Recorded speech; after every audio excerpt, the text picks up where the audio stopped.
I try to keep it down. I know. Oh yeah, okay, so I'm looking at my survivor, my legendary survivor, and why I don't like her. And it is competitive melee damage bonus. Oh. Eh. I wish we could actually, like, trade survivors at the very least. I don't even have a close assault squad unlocked yet. Well, I have a similar problem where my really. my highest level survivor, I have a mythic survivor that's an adventurous martial artist. And I'm like, martial artist? What do I do with that? I don't know. I got eventually get the Shiro closest assault Tofune, squad. who is clearly a sort of like a knockoff of Toshiro Mifune, who is one of my favorite Akira Kurosawa actors.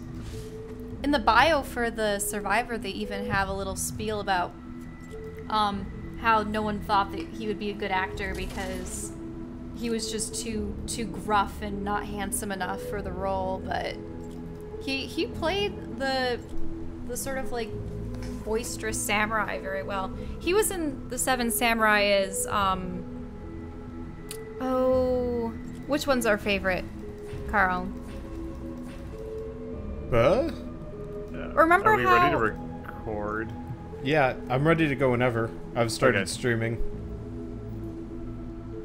I'm about to inflict pain upon someone. Oh, right. I gotta switch back to... I didn't want to shut down. No computer. I gotta switch So, back to MP4. so Bird, this is what my survivor screen looks like. Technology Oh, hasn't damn. wanted to cooperate today. Yeah, a lot of RNG has shit. been favorable. I've never put money into this game. You have 13 epics, 3 legendaries, and 1 mythic. Well, I could only assume that if someone didn't pre-purchase the game or get a key like you guys did, then they would have to buy everything llama-wise. That'd be tough. I mean, you can earn it all by regular play. Like, you get V-Bucks just for doing things, which is nice. Yeah, but I've only gotten enough V-Bucks to buy maybe 3 llamas. Whereas recently, because we'd gotten Log those, in like... today.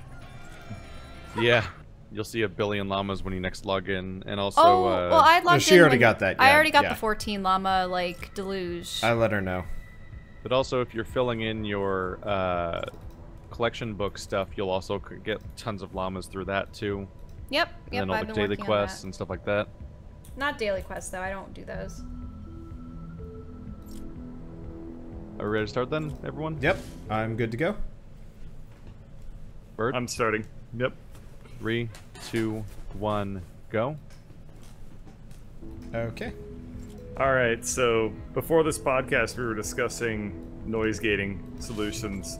Yes. What would you do, Keith, if I just started, like, sauteing vegetables in the background during the podcast and you just had this constant noise of, like... I would just mute you, but then also make your screen the biggest one. And it would Yeah. just be... It would Silently just become a visual sauteing. show. Yeah. What happens to your footage when I'm sauteing our lunch in the background, Carl? For the most part, it's not picked up. The AT2020s are pretty not sensitive, actually. They're pretty Yeah. selective. The Yeah. Yeah, the Yetis- exact same microphone now? All of us using AT2020s, yes. Yes. Yeah. Oh, we've unified. They're Yeah. good. Yeah, They're really because, like, good. I liked my Blue Yeti quite a lot, but it was too much. Like, it would just pick up everything from, like, my farts to Shell's farts to Bird's I farts. don't fart. And boy, the Yeah, that girls often. don't fart. I don't ever fart Target audibly located. on camera. You had Drop to the wash out atlas its on the coat. target when you're ready. Yeah. But, like, it was a Bonus good challenge is now available. microphone. It was especially like early on when there were 2 of us and we couldn't afford like a split or anything like that. Yeah, we were just using the singular microphone to record the both of us, just sat it on the table between us. Yep. We've all transitioned fully away from using blue Yep. hardware. I never used blue hardware. Add blue I know glow you to the didn't because atlas. you're all like, I'm a professional audio engineer or something, and I know better than That's- everybody. True, I did use... yeah. I might have to use the blue when I do my individual stuff in the other room. Yeah. But, yeah. If Not I much get around to choice in that. that. We are no longer blue dabba dee dabba da. Nope. But Wander has a girlfriend, and she is so blue. Yeah. Wow. At least in D&D. It fits well. I just, Indeed. just talking Hey, about how alarm's you're going to blue. be the one using the microphone. You're going to be the only one left using the blue microphone in the house. It's true. And it fits the lyrics. Eiffel 65 predicted the future of the Wanderbot rise to power. Yeah, you just play one of their songs backward and just like subscribe to Wanderbot, and I'm like, this is uncomfortable. Especially because I was, what, 8 when their first songs came out? Yeah. Probably. Oh, Jesus. Okay, well, should we get this podcast fully underway, or is this underway? I'm sitting here Googling when Eiffel 65 launched. 1999. Yeah, so I was Alright. 9. 9. 9 years old. Okay, Yeah. so we've been playing Fortnite lately, and Yeah, we'll talk about that, I guess. we've got another week into that, and boy oh boy, it still feels like the game hasn't started yet, doesn't it? Yeah, no, it's very true. So I've played a lot more than you guys have, and I think I have to say it doesn't start until chapter 2, but even then I don't know. It feels It definitely like the game has a 20-hour tutorial.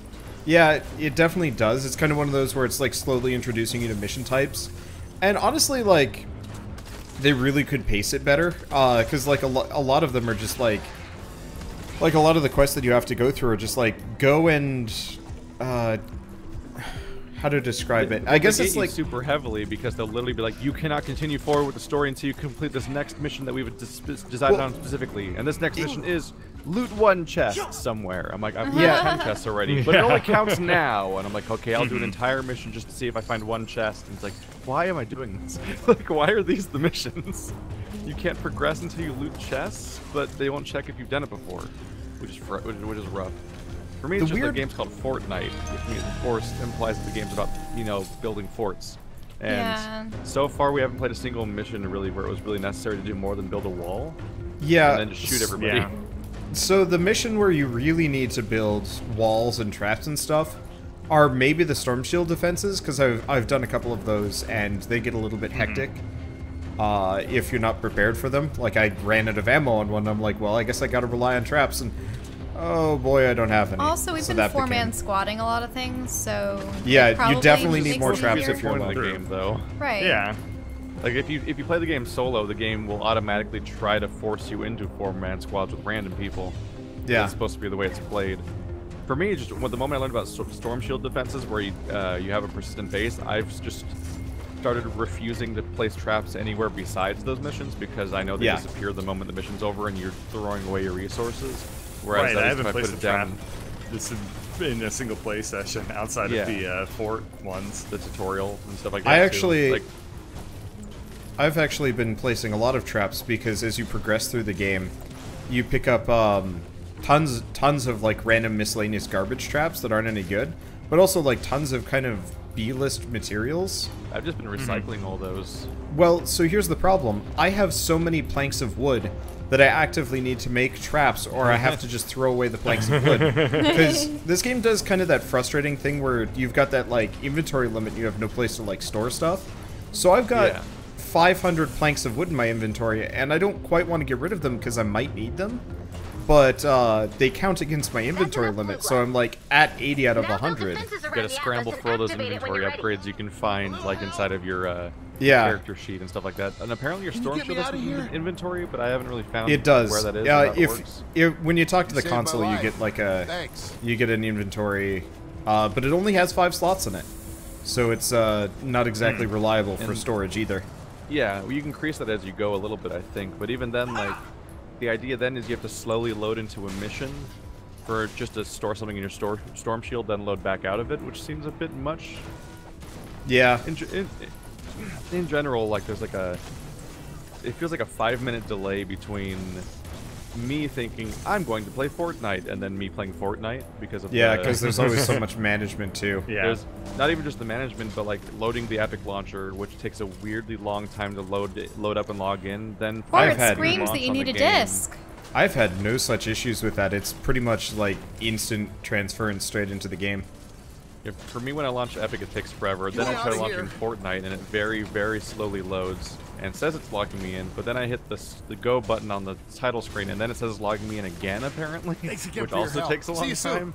And like, there's actually a lot of delay before you get to just the menu, where then you're forced to look at like the login screen, and then the daily reward screen, and then you dive into the Skinner box nightmare, which it's been really weird. Like Bird and I have been talking about this a lot, about like sometimes we'll just spend an hour managing the various Skinner boxes and basically pressing the level up button on 6 different systems, all so that we can then go into our next match where we just shoot guys in the head a lot. Like, yeah, the Skinner box is so much more complicated than the actual like game depth so far. It's really weird disconnect there. And the I feel like it would be a lot easier to manage things if there were a couple of at least like macros. Yeah, like to take care of really common things. There should be at the very least like a duplicates tab. Yes. On like everything, because yeah, we all get a ton of duplicates. Or there should be like there should be like some sort of icon that just says like X2 or X3 or X4 on it. Yeah. If you have multiple of them, and you should just be able to click on it and just be like, purge these things. I only want one now. Like, there are weird sorting problems, like when if you do the thing like we did, where we just looted like 14 llamas in a row. You scroll down and like the founder tokens, for example, will show up like 7 times while you're scrolling down because they didn't combine into a stack for the sake of readability. Oh, that's weird. That stuff happens a lot, where it's just like, why is that? It's both not sorted meaningfully by category or any order, but also the stacks don't even combine while you're looking through the loots and things like that. It's a weird mess. And then the 10th Skinner box we encounter on this long list of several systems was the collection box or collection book, which is like a sticker book of like, you just put items in your sticker book and it levels up your sticker book for some reason, which leads to more level ups happening because it's really, there's so many layers to the stuff. And that one is like, oh, you open a thing, you're like, okay, well, is it okay for me to sell that? Do I have a better one or a worse one? So then you have to like close that, go back to the individual menu for the item that the item's from, and then compare, like, do I have dupes of this, or do I have a higher level one that makes it okay to sell this one? Like, you actually can't really tell from the sticker book itself.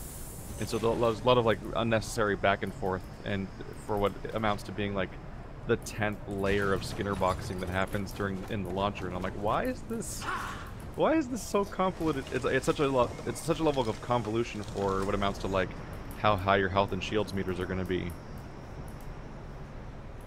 It's like almost unethical. Like, you assign your characters to 8 different squads. Your survivors you get like collectible cards, which then just make your stats go up a little bit or something. I don't really like Skinner boxes to begin with, which is why I don't like MMOs. And then it's like, this is like the most Skinner boxy box I've ever seen. But I play MMOs for story. It reaches a level of self-parody that actually defeats Warframe in some ways. The fact that you can put stuff into a collection, like, tab, and then like an Animal Crossing museum. You can also level up things if they're in the collection book, is ridiculous. Because you can go into the item that's in your collection book and invest your experience into this already thrown away item to level it up to make your collection book worth more. Yeah, like, so you They're basically just trying to find more points to put things into. Exactly. It's like you basically have to collect every single thing in the game twice. Like, that's ridiculous. So this is actually I gotta interject for a second. So whenever we bring this game up, I get a lot of questions of what's a Skinner box. I'm kind of surprised this is a more common term because we use it all the time. But yeah, a Skinner box is a game. I mean, back me up on this one, because I'm going with my own definition of it. There was a guy named Skinner, he's a scientist, and he would put, like, pigeons in, like, a tank, and a button would give them food. And so he was trying to condition the pigeons to press the button a lot, basically. Or it was some other bird, I don't know. So the idea was to condition them to press the button as much as possible, more or less. And he found that if it always rewarded them immediately, they'd actually just press a few times till they got the food they wanted, and then they'd stop. Right. But if you made it so it had a random chance of maybe giving them food, they'd press it constantly all the time. Right. Right, because that's the failure. entire premise of like a slot machine. A slot machine is literally the most like bare bones obvious form of a Skinner's box in all of like human life, basically. It's literally a box where you interact with a lever over and over again because there's a chance that you might get a profit from it, and that random chance of a reward, that inconsistent feeling of maybe reward, but also working and grinding, and they're sort of in unevenly and unpredictably split around, leads to addictive behavior. And so it's actually a psychological way of manipulating people into playing video games more, or gambling a lot and taking all their money, for example, because obviously gambling casinos are gargantuan profit machines, and video games lean really heavily into the stuff, and if you play anything that's free to play, it's especially likely to go super deep into this, and you see this super heavily in Warframe and Fortnite and stuff like that, because on top of randomly selected rewards, like say booster packs and things like that, there's also elements of just like having so many progression systems at once that it feels like no matter what you do, something rewards you, and so you just keep playing blindly forever, because I don't know, you're making progress at something maybe, and then you can just kind of keep going indefinitely. Now, and then you can over and over you again. can do a lot of really crazy things, and like Fortnite does this as well, where if you vary the strength of the reward that you're getting, and like if you get like really good things, but those are like really really uncommon, and you get but you just kind of get things in general, like that makes it like a whole lot more addictive too. Like and the- that's like like the how most Magic the naked Skinner Gathering box. works and stuff Oh, yeah. like that. Like the most Yep, naked trading Skinner card box in games. particular in Fortnite Yeah, is the trading llama. card games.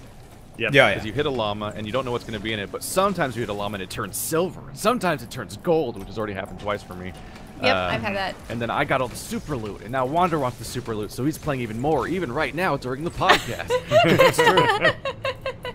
And for context, this is called an operant conditioning chamber is the full name. It was made by B.F. Skinner, That's the Skinner box, yeah. and it was like 1930s. Now, so, could this be applied to, like, say in a game like World of Warcraft, there are some quest lines where, oh, you know, if you do this, this, and this, you're guaranteed to get this particular mount. But oh, here you have to go on a raid and fight an end boss, and it might drop a mount, Yes. but then Raids only are one the- person raids gets are the it. big Skinner boxes of WoW, and I've been down Right. that rabbit hole of being like a full-time raider, where it's like your job as a human being to be a raider, like you put it Yeah. on your card basically, because of how much time you put into it and how much it dictates your schedule. And yeah, I've been through that whole thing of like, we're gonna keep downing Illidan over and over again because I need to get both of the Warglaives of Warblades. Aznath on my rogue, and like fighting a raid boss for a 2% loot chance, like that's Skinner box right there. Yep. And Yeah, that's, you're pressing the lever, That's the and it entire gives you basis of games things. like Warframe and Fortnite and stuff like that, and that's why. And it's mostly a way of getting people to play as long as possible, and maybe incentivize them spending money on the game to help them beat the odds of the Skinner boxing, because you get more booster packs or better booster packs if you buy them. But it's also a way of stretching your content incredibly thin, so you can get them to keep playing more without having to make more. Because you make a relatively limited number of assets and just keep remixing them slightly, or even just have people say, "Hey, play this 100 times and maybe the thing will drop," and that's how you get people. That's how you get more time out of your limited construction. Yep. It's like a WoW And- raid is not a huge place, but they made them time-consuming things by making the bosses hard, obviously, but also by making it so, hey, you better play this 50 times. And then the other final component into how video games use Skinner boxes is like a lot of games will hit you with, give you a whole bunch of really good, useful stuff at the very beginning, and then slowly stop giving you those things over time, which is what Fortnite does. Like everybody, if you play it right now, you get 15 llamas. Yeah. They call you a That's believer, and they give you the believer bonus. Yeah. You open 15 consecutive llamas, and you get almost 100 loot items, and that's not Yeah. that's not representative of the game. Right, but the rest of the game isn't like that. So but you're always tempted, like, hey, if you drop $15 on the game, then you can get a hit like that again. Use when the a term Skinner hit box- very deliberately here. When a Skinner box fails, that's how you get Pokemon Go. Yeah. Because when you start playing Pokemon Go, it's great at that, because around every corner is another Pokemon you haven't caught yet. But they have the trouble of there being only 150 in the launch version, so like you're going to run out. Oh, they But just added also- legendaries. I Yeah, know well, that. I think they've also added the other 150 and stuff like that too over time. But I mean, Did like it at too late, launch, though. like that's why it fell off so hard, is that the RNG of getting new exciting Pokemon fell off almost immediately after the first few days or weeks of playing the game. But also, when you're a low-level character, you level up like by catching like 2 things. Like you immediately level up, and leveling up gives you a big old boost of all these Pokeballs and potions, and eventually start getting Great Balls and Master Balls and stuff like that as you're leveling up. As you get to like, I don't know, level 20 or something like that, it becomes hard to level up. And that means that you can't get that giant booster pack of useful goods that make it so you can actually play the game because you don't have Pokeballs and stuff like that. So then you have to put the money into it. Yeah, so suddenly you're incentivized to either track down Pokestops, which is a huge problem if you're not living in a happening urban center that has a billion of them. Like in my place, there's one public park where I can go to a Poke Center, and then once every 5 minutes I can spin it to maybe get a Pokeball. I'm like, this sucks. Yeah. And I can't go anywhere else because there's nowhere else within 5 minutes. Like the idea was supposed to be that you'd be walking and you'd hit a bunch of them on a route, but if you're not living in a place that has them, then you're just screwed. So then you're like, well, I don't have Pokeballs to play the game with, so I can either invest money to play the game, or you stop. And that's why everyone stopped, because the Skinner box wore off on them, and that Pokemon Go just plummeted in those early days. Probably still there, probably has some big life, some big deal number of people and everything, and it's probably profitable, but... Did we... I mean, we saw 20 people outside the other day, that was weird. Yeah, like it's still happening on some level, but it's not... At one point it looked like it was going to be like a cultural landmark of some kind, and that's very much past. It was almost going to revolutionize. It was almost going to be like Pokemon was. It was going to make when it first came out. Virtual reality in reality, like that kind of thing where you sort of see through the lens of your phone at the real world, quote unquote. It struck on good ideas because, like, it makes you look at the world around you differently because you're looking it through the lens of like how it affects like what type of Pokemon spawn or like social gathering locations, and also it had you meeting people through the context of the game, and that stuff was interesting. But the game is so nothing, and once the Skinner box itself became painfully like skinny and clear to everybody, like it just fell off immediately as a result. I mean, we ran into... I mean, I think we mentioned this the other night, but we ran into a bunch of adults standing around outside of our apartment. And it was confusing because, like, what's going on? Pokemon Go. Oh, break in. But yeah, they were all just chatting and hanging out, and it looked like they were having a good time. Then, like, a bunch of other people, like, drive up and, like, park in our parking lot. Yeah, people are driving their cars over. It's probably like what your street looked like when you had that Dratini infestation. And it actually was kind of charming, because normally you don't have a whole lot of things that bring people together like that. And I was like, oh, this is cool. Yeah. That was the coolest accidental discovery of that game. Was that. It was super social. Yeah. We would drive, like, a few miles to the park, like 4 of us, and there'd be, like, 30 people there. All playing Pokemon Go, because that was a specific spot that had like 5 Pokestops in one spot and like 2 gyms, and so it's like it was a specific like meeting spot that facilitated that kind of stuff. The problem is the game is just so paper thin that can people do at some Pokemon point you have battles? to be playing it just to Not meet people. You like just tap. It's not actually like a... Yeah, the Pokemon they really battles should make it Pokemon battles. On the screen. The other player doesn't actually like fight back. It's like you basically compare numbers. All Poke battles are at gyms, and the only all that happens in a gym is you squat a Pokemon on a gym that just runs the gym, and other people try to defeat it in large groups of people, usually all at once, fighting the AI of your character you left behind, and you're probably not even in the area at the time anymore.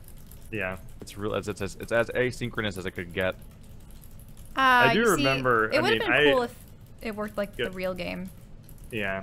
I mean, it would have been cool if it worked like the real game. People would have liked it a lot more, I bet. At the very least, a more entertaining way to do it would be like, here's your 4 Pokemon moves. You have 5 seconds to pick a move for each round of combat or something, because they wanted to make it so it happens in real time, but the real time could be like a timer on picking moves.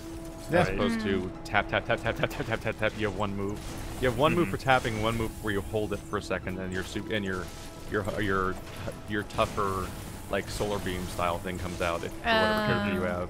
And those were your only real inputs. You could try to dodge, but the game was a laggy piece of crap that barely functioned sometimes. So good luck figuring out how to dodge things. Aside from the levels of your Pokemon, did they factor type, or was type irrelevant? Yep, type was super relevant. Okay. That was the type had more tactic put into it than actual combat, because that was the pre-planning of like looking at the lineup of the enemies gym and trying to get a party lineup that could try to counter them. Is like that's the most strategy that really went into the whole game. Unfortunately, that was just the main thing, really. Yeah, it could have been really cool, and it kind of just didn't. I feel like that. I feel like that's kind of the case for a lot of these Skinner box games. They've got this like really core concept, but it gets overridden by how do we make money off of this? Like, right. Orcs Must Die Unchained. I was about pretty to talk about that. Yeah, I was pretty down for Orcs Must Die Unchained, but ultimately it was a really shallow, Orcs Must Die 2 kind of follow-up that didn't really have any of the satisfying mechanics and was, strung out so you could, so you'd have to grind away at the game or spend money on it so that you could, so you could get the cool characters. Is there must be some sort of correlation between, like, how reliant your game is on the Skinner box versus, like, how deep it is, because I feel like it's really hard to point to a game that has a Skinner box aspect to it that has, like, a really deep gameplay to it. Hey, you can't even really say that about Diablo. What do you do in Diablo? Diablo is my example of how Skinner box is just like how an RPG I'm sorry about that. Dependent on that mechanic above all else. Like Diablo is my example of what you're talking about, where like it's really just a Skinner box. Get your 15,000 loot items. Wow, a giant vertical pillar of gold because this is a legendary drop, but they happen constantly, so they're meaningless. And go keep leveling up, play the same content until you're on like it used to be normal and then nightmare and then hell in 2, but now in 3 they went past that and made a new system where now it's like it's Torment 1, Torment 2, Torment 3, Torment 4, play 17 difficulty levels. I'm like, this is the same content looping forever. I will say, I think the only Skinner box that I can think of off the top of my head that doesn't feel terribly predatory and is also kind of deep would be Path of Exile. And we've never really gotten that far in it. We've never gotten that far in it because I don't like the world. Yeah, unfortunately. I mean, I don't like the skill system. I don't like item-based. I actually rather things. I rather enjoy that. I rather enjoy the giant, like, insurmountable skill tree. It looks like it would be fun. I've just never been in a position where, like, I can play through it. Well, the insurmountable skill tree is not a skill tree; it's a passive tree. Yeah, I know. See, I really like passive trees in games. I'm like, I don't like them at all. It's kind of like because passives is where we're dealing with like the 17 types of upgrade systems that are in Fortnite, where it's like it's a billion things that don't noticeably impact how you play the game. Because when you're playing the game, you're playing the exact same game, but the background numbers have been manipulated by the trees you've been playing, and that's it. As opposed to like a tree where you get abilities that affect how you play the game and actually affect things beyond numbers. I guess I appreciate being able to fine-tune what I can do. I don't enjoy games where you're kind of locked into one build or one thing. That's one thing I kind of stopped liking about World of Warcraft, because it switched over to being kind of, here are your attacks. And it was cool, but I didn't feel like I was building a character anymore. The skill tree got, limited down until it was shave just it down, but even with games where you had a level of choice, I remember when we were playing Guild Wars 1 together, and I had my Elementalist, you instantly just, like, handed me the sheet of, oh, these are the 8 abilities you want. Farm them and get them. And it's like, but I wanted to try using this with this, and I don't want to, use Monk as my secondary class. I want, like, an Elementalist Ranger or something fun, so I have a pet, and it's like, nope, this is the meta. And it's like, oh. This was actually one of the secret geniuses of Diablo 2 specifically, is that it had a really cool skill tree, which is that you had a branching skill tree of like prerequisites and level gates and stuff like that as you would progress through the game of like getting towards different skills. But once you locked into a particular skill you liked, well then you're like, what do I put points into now because I already maxed out that skill? But every single skill of the entire tree gave passive bonuses to one or two other skills somewhere else on that character. Yeah, so that game had a passive tree and skill tree simultaneously. Like I made a Vengeance Paladin where every time you hit somebody, you would do like I think it was 70% bonus damage that in lightning, ice, and fire simultaneously. And if you put points into the lightning, ice, and fire auras, they would pump up those damage numbers for that one attack. As cool as that was, though, the game was always broken. Yeah. Because they could never get the synergies to balance. And like even if you fire up Diablo 2 right now, there's like I would say probably about 15 to 18 builds that they just never. It was like they were playing whack-a-mole with the builds problem, that people basically. could do. They kept like whacking down one really overpowered, highly synergized skill, and then when they did that, another one would crop up in its place, and finally they just stopped supporting the game. And by that point, there's still like 15 to 20 just ridiculous builds that just they destroy the spirit of the game entirely. I guess from my perspective, such a consistent problem. I think either Blizzard doesn't know how to balance games, or they do it on purpose. Mathematically not possible to balance it, most likely. Yeah, but like that's just such the loop. Like if you watch anybody playing Overwatch nowadays, or a year ago, playing Hearthstone, they never stop talking about the meta evolving. And like I sat down for lunch at some point with two of my roommates, and they were talking about like face hunters in Hearthstone. Like that was the top build at the time that would just murk people and stuff like that. And like, but they just nerfed that thing, and another thing sprouts up, and that's like. I think it's just their cycle at this point. It's kind of the negative impact that the meta has on gaming and freedom in general. I think the only way that you can get like non-meta builds in a game is if you have classes with flavor text and different animations and stuff for an ability, but they have an equivalent ability in every other class, which is I know. There aren't classes. There pretty much wouldn't be classes. It would just be like flavor and like how you mix things around. But yeah, everyone would probably then deviate towards the same things that have the same abilities, and then it's like, oh well, you know. I think at the same time, by keeping things fresh, it does keep people from stagnating into one thing. Yeah. Though I guess going back to the Skinnerbox talk, it also feeds into the Skinnerbox because say your like main character is no longer viable. Your Hearthstone deck isn't, top of the meta anymore. Suddenly you have to adjust, get a whole bunch of new cards that do fit the meta, and then you can be winning again. Yep. And it's kind of this constant cycle that, keeps things feeling dynamic, but also keeps you buying or playing or blank. Mm-hmm. There's dark and bright sides of that, where one, it helps make it so that you're not playing the same game literally forever. But it's also, you can do it on purpose to sap money from people in some really dark ways. Like that's one of the things that we blatantly know at this point that Blizzard probably does for like World of Warcraft. It's like, ooh, we're making the new Death Knight class, or we're making the new Demon Hunter class. Look how overpowered they are for like 2 weeks. Well, that's the Game Workshop thing. Yeah. That's WoW. That's League of Legends specifically. Like one of the devs actually was like, yeah, we do that. We make them good for like a month or two, and then kind of nerf them down because, I mean, it's hard to bring in new characters and classes because how do you fit that in? But that also might sell the game, but if they really wanted to make money off of people, they would have them starting at level 1, and then you'd have to buy boosts for them. Well, they did with the Monk class and like a bunch of things. Monk they had start at level 1, yeah. I think actually Monk was the time in World of Warcraft where they actually started selling level boosts. And boy, did a bunch of people buy that. I think this is why I'm constantly drawn to offline single-player games, is because you have like true freedom. Like I just beat Zelda today, and like I just played how I wanted to play all the time. Because like when you're not in both a competitive and cooperative context, if you're playing with other people online, there's this tendency towards optimum play that removes options from a game that's often supposed to be about options.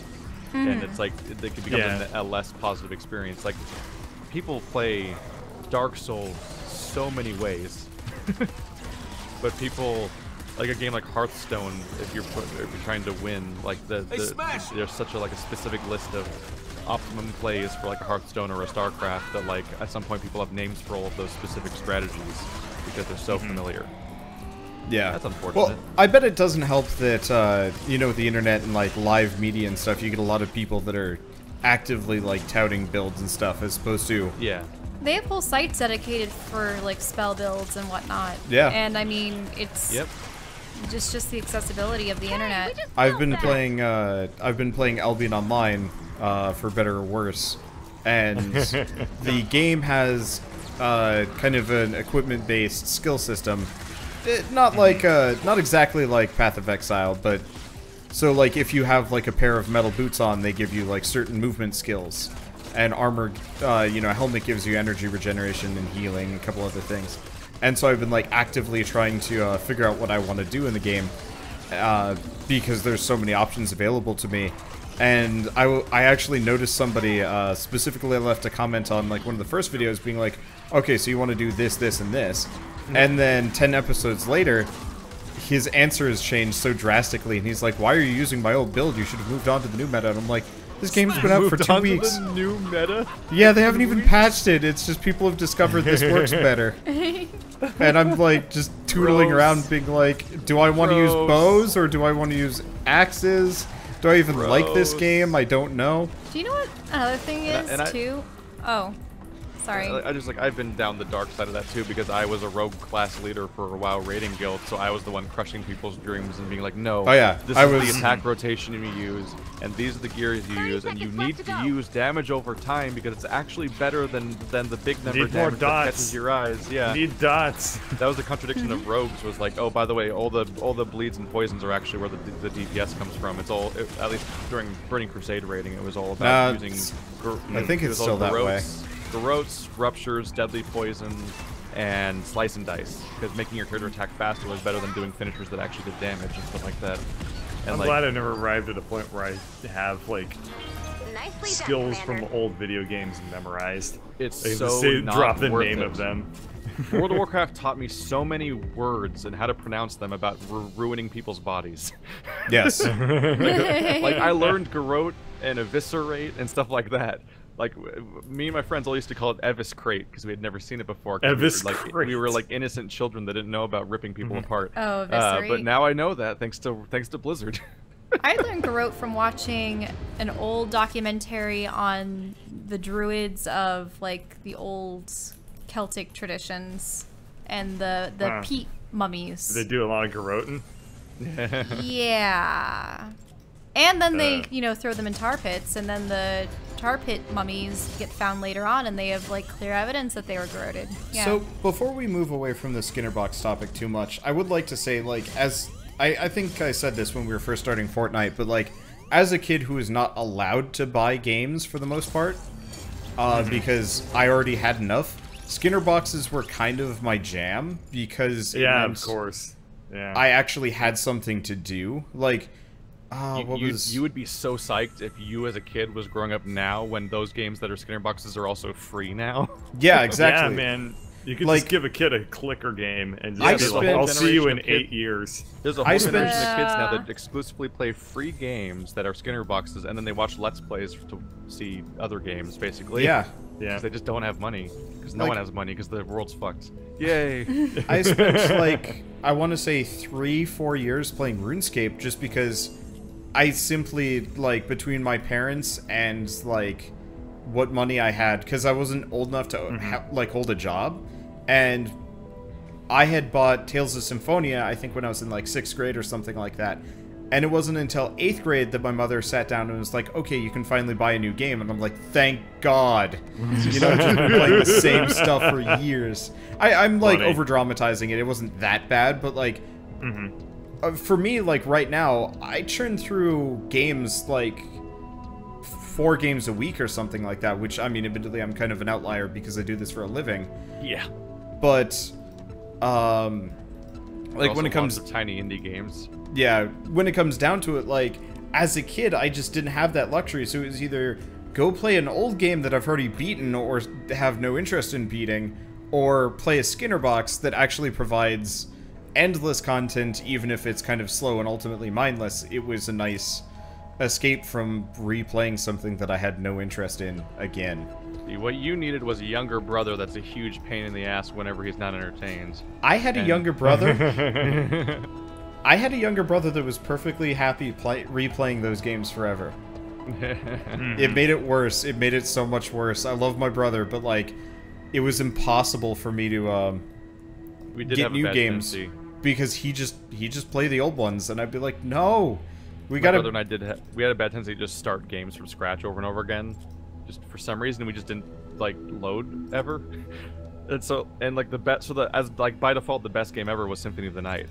Symphony of the Night's beginning is the end of a game, It's like the end of a previous Castlevania game where Richter comes in and takes out Dracula in a boss fight. And then we have the big dramatic speech like, "Die, monster, you don't belong in this world." So that's just programmed in my brain now because we probably played the beginning of that game 20 times because it's the coolest, most fun beginning to a game ever because it's the ending of a game. Yeah, you get all... Because then after that, your shit gets taken from you. And you become Not really even weak. that. After that, you're Richter and you defeat Dracula. And the equivalent of the credits rolling happens. Then you switch to Alucard as a different person. Right, and Alucard is also really badass. He has amazing stuff, and then Death takes it away. That's what I'm saying. He gets his powers taken away. But if you just play as Alucard, then it's just like a 10-minute game that's awesome. I mean, if you just play as Richter. I mean. That's true. And then if you play as Richter for the main game, then surprisingly Symphony of the Night turns into like a 2-hour game because he's overpowered as shit. Yeah, well, Richter is like, oh, see that end of the screen? I'm just gonna kick through the air and land there, and then also kill everything that's in my way while doing so. You could dive kick around the entire environment like magically, while also every holy water you used could cause holy water across the entire screen that killed everybody, including bosses. Okay, so speaking of Skinner boxes, how do people feel about Metroidvanias? It's actually, especially the game that you just mentioned, because that is like ostensibly a Castlevania game where every once in a while you'll hit a wall and it'll be like, you need to go get the sword that does more damage. And it's like, does it do anything different? Nope. But otherwise, you won't be able to kill this thing unless you have it. I liked the Metroidvania, at least in Metroid Prime, the trilogy there. Because it made sense. You approach a doorway and it's like, oh, this is an ice shield doorway. You're going to need the ice beam to go back through here. And then you face all of the enemies that require ice-related skills. And then they might have a boss later on that features that item. But then you start getting into new content where there's a creature that switches between different types. And then you have to use all of your abilities. And I don't know. I think it's fine. It brings a pace. It brings like an aesthetic. That's why you always have like the fire temple, the water temple, the forest temple. I think Metroidvanias have really good established standards, and as a result end up being generally a little bit higher quality-ish. At least the good ones do. Like Hollow Knight is still my favorite game of 2017, and probably will continue to be so, just because even if there are some like other awesome games coming out in the next couple of months. I'm gonna get more messages now. Oh, asking top games. Hollow Knight's been mentioned again. Oh, you mean people asking you to play Hollow Knight? Yep. It's worth it, man. Like, I know. It's so much better than Sundered. There's so many games. So, I like it that there's like such a kind of clear, defined formula. It's like the Souls-like before Souls-likes were a thing. You know, you kind of had this like set established style. Souls-likes are just 3D Metroidvanias. Basically. Yeah. And that's kind of why I like them, because you get this like really established set of rules. You know, generally fairly difficult, but not insurmountable. A lot of upgrades to keep things kind of cycling and fresh. Gated content, so you know you have to go here, but you gotta find the thing first. It's like in adventure games when you find the key, and you're like, oh, it's the key that opens this door so I can progress in this area. Yeah. It's actually almost eerie when you hear old critiques of people talking about what makes Castlevania games so great and how it's like the same shit people say now about Dark Souls games, down to like having like a careful evasion you can use to avoid things, or how the whole world is interconnected in these cool ways, or how you when you begin an attack swing, you're fully committed to that swing until the animation plays out, so you gotta know when to attack, and like it's like the same description. Yeah, but I mean, I guess specifically when I think of like Symphony of the Night, where you do play as Alucard, there are so many times. There's so many times when it's just like you reach something and the only thing that's preventing you from going forward is you're too low level. You don't need to get better gear. You just need to get your strength point like 10 points higher. I think it depends on the game. And not true. So yeah. It does depend on the game. It does have Skinner box stuff built into it, in that it does have randomized loot at times, both weapon loot and like the whole like weird monster soul system they started using. Okay. It was either in Symphony of the Night or it was Rai of Sorrow or something, where they started doing the monster soul random drops that you were either equipable as passives or would give you new skills you could use. But at the same time, it's a Skinner box that's kind of done right because it also adds to an extent this idea, like the modern Dark Souls idea, that when people say like you make your own difficulty, like for Dark Souls, they're often talking about like how well do you like pre-grind to get a ton of health, or do you summon friends and things like that. In Symphony of the Night and other Castlevania games, you oftentimes could go through every single boss fights and stuff like that without taking hits if you were really could get it down. So it was like, do I want to keep trying this over and over again, or is my way of circumventing the difficulty instead of memorization to like farm? Like I had the experience when I last played Symphony of the Night, going through it again. It was kicking my ass a few years ago, and so I farmed in the library to get the was it Crisay Grim, the really cool sword that has like a ghost trail and stuff like that, because it was kicking my ass. But tons of people just go through without doing that. So it does have Skinner box elements, but in the way that's more common for RPGs in general. But instead of being in a manipulative way, it's a way of like giving you options for how you deal with challenges. Okay. Yeah, I so guess like, I can see it that way. Specifically this week, Keith and I are playing Sundered, which is a Metroidvania with some kind of Souls-like roguelike mechanics, but also like really heavy RPG mechanics too. It's got a giant, Path of Exile, Final Fantasy X skill grid system. And I actually kind of like that, because if I hit a wall, I have a couple of options, which is keep throwing myself at it, or, go off and maybe see if I can unlock a new node that'll help me out. So I ran across a boss that specifically would just shoot a bunch of homing things at me. And it kicked my ass, and, like, I could kind of figure out how to dodge it and whatnot. But I eventually died, and I'm like, okay, I'm just gonna go fight things for a bit, because there's an upgrade node, like, 5 away from me that lets me destroy projectiles whenever I swing my sword. And by getting that, I went back and just rolled over the boss because it was, suddenly trivialized. Which, I mean, maybe is a sign of kind of bad, like slightly bad balance, but at the same time, I like that because it gives me options. But then I've got a whole I got a whole bunch of cool mechanics to mess around with. Like I figured out, so you unlock double jump after the first mini-boss, more or less. And then, after killing 3 more mini-bosses, you get the ability to upgrade one of your other abilities. So you could get, like, an exploding shield, or a beam cannon, or something like that. And so my upgrade was specifically to turn the double jump into a double jump with a float at the end. And then I figured out, comboing with the wall climb later, I can actually go wherever I want on the map now just by floating back to the wall that I jumped off of, because you're supposed to jump back and forth between walls. And so I've been using that to cheese my entire way through, like, the exploration side of things, and it feels really good. But I guess, yeah, you go. Castlevania actually builds back into the previous conversation where we talk about how, like, taking an existing system and introducing a Skinner box, like, or reliance on Skinner box, can make the game actively worse. Because, like, earlier we talked about Orcs Must Die, which is a game that, like, I love the first 2 games to the point where I played both of them to the point where I got 5 stars or 5 skulls on every single level of the entire campaign, including the part where the second campaign recycled the campaign of the first one as a bonus campaign, and I'd 5 skulled it again using the second game's mechanics. Because those were balanced games where you had a specific scenario with enemies coming from here and there and having different waves at different points, and specific sets of traps that are available to you that have known strength levels and specific rules on how everything works.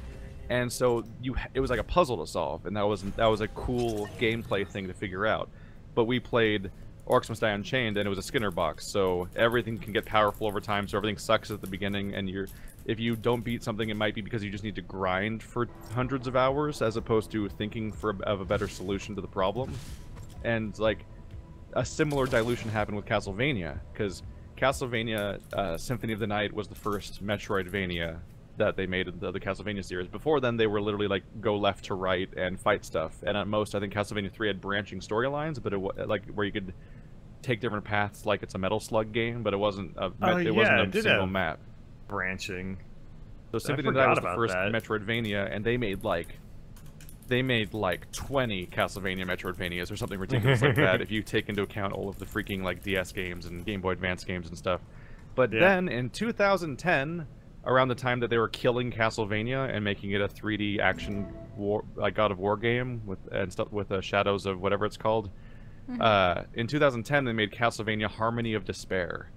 and it was a like greatest hits remix thing where you could play as the protagonists of like the last 10 Castlevania games and play through levels that had assets from the last 10 games and bosses from the last 10 games or whatever. Like it was a remix of all of the Metroidvania games. Want to know how I know that a Castlevania game is not for me? It's What? literally based on how anime the box art is. They're pretty anime. The more anime the Castlevania box art is, the less I know I'm going to enjoy it. Did you just Google Harmony of Despair or something? I did Google Harmony of Despair. Where it has it has Alucard. It actually has the 3 of the best protagonists. It has the Order of Ecclesia protagonist, the girl in the back. It has Alucard from Symphony of the Night, and then it has Soma, which was the protagonist of all of the best Game Boy Advance games. That's apparently where the Monster Soul stuff came in. I talked about earlier. But this game is a Skinner box. So this game, while charming in that it wears the face of all the Castlevania visuals, because it literally uses visuals from all the different Castlevania games, all the way down to letting you play as like 8-bit Richter and stuff like that. It's a bunch of assets clumped together in semi-randomized order, and you're supposed to play it over and over and over and over again, these relatively short levels, with your friends, because everything's better with co-op, as you grind bosses for random chances of loot.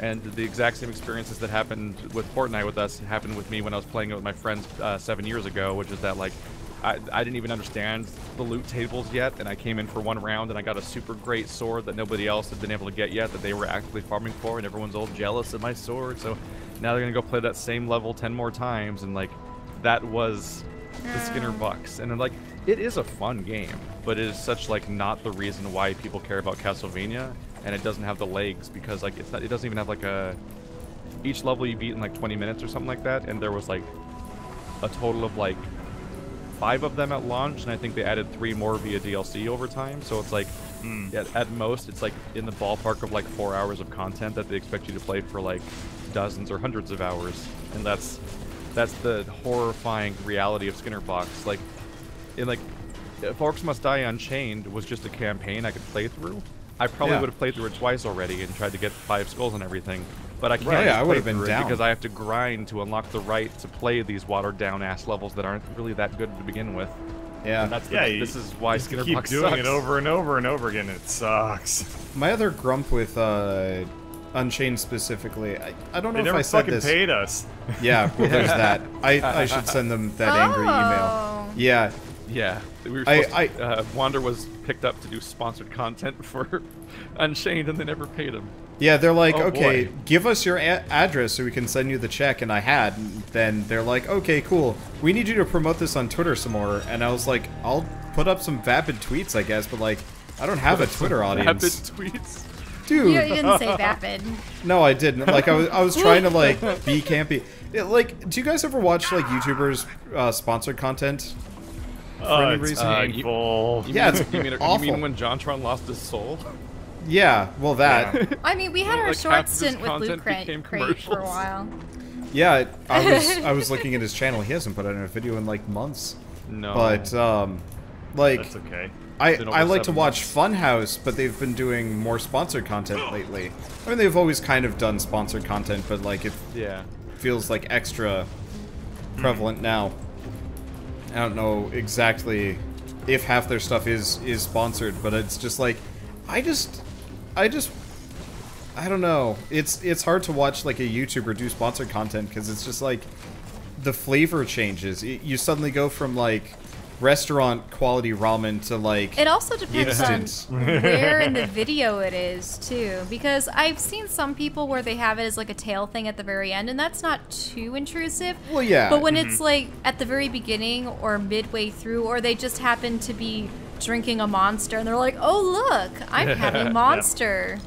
It's like, Well, oh. some How of the hardest many- to watch sponsored content, you watch Achievement Hunter play any MOBA. Yeah. When Oh, they yeah. play a MOBA, it's because somebody hired them to do it. And so they'll be playing a normal match, and they have no idea how to play the game because they don't know what a single button does. They're completely baffled by the video game inherently because they're only going to make the one video and then never look at it again. But then out of nowhere, in the middle of the video, either Gavin or usually Jack will just start listing features of the game out of nowhere. Yeah. Like they're reading from a card. It's so... They are. It's like, I can't watch it. Like, it's not Well, even remotely entertaining. how many big YouTuber, like, think of your favorite videos by, like, all the big YouTubers. How many of those videos were made within the first, like, 10 minutes of them playing the game? Incredibly few of them. Maybe there's a couple of one-offs, but those are usually really funny because the game is so shitty. Yeah, that they're just usually like pick the game inherently for that purpose. Right.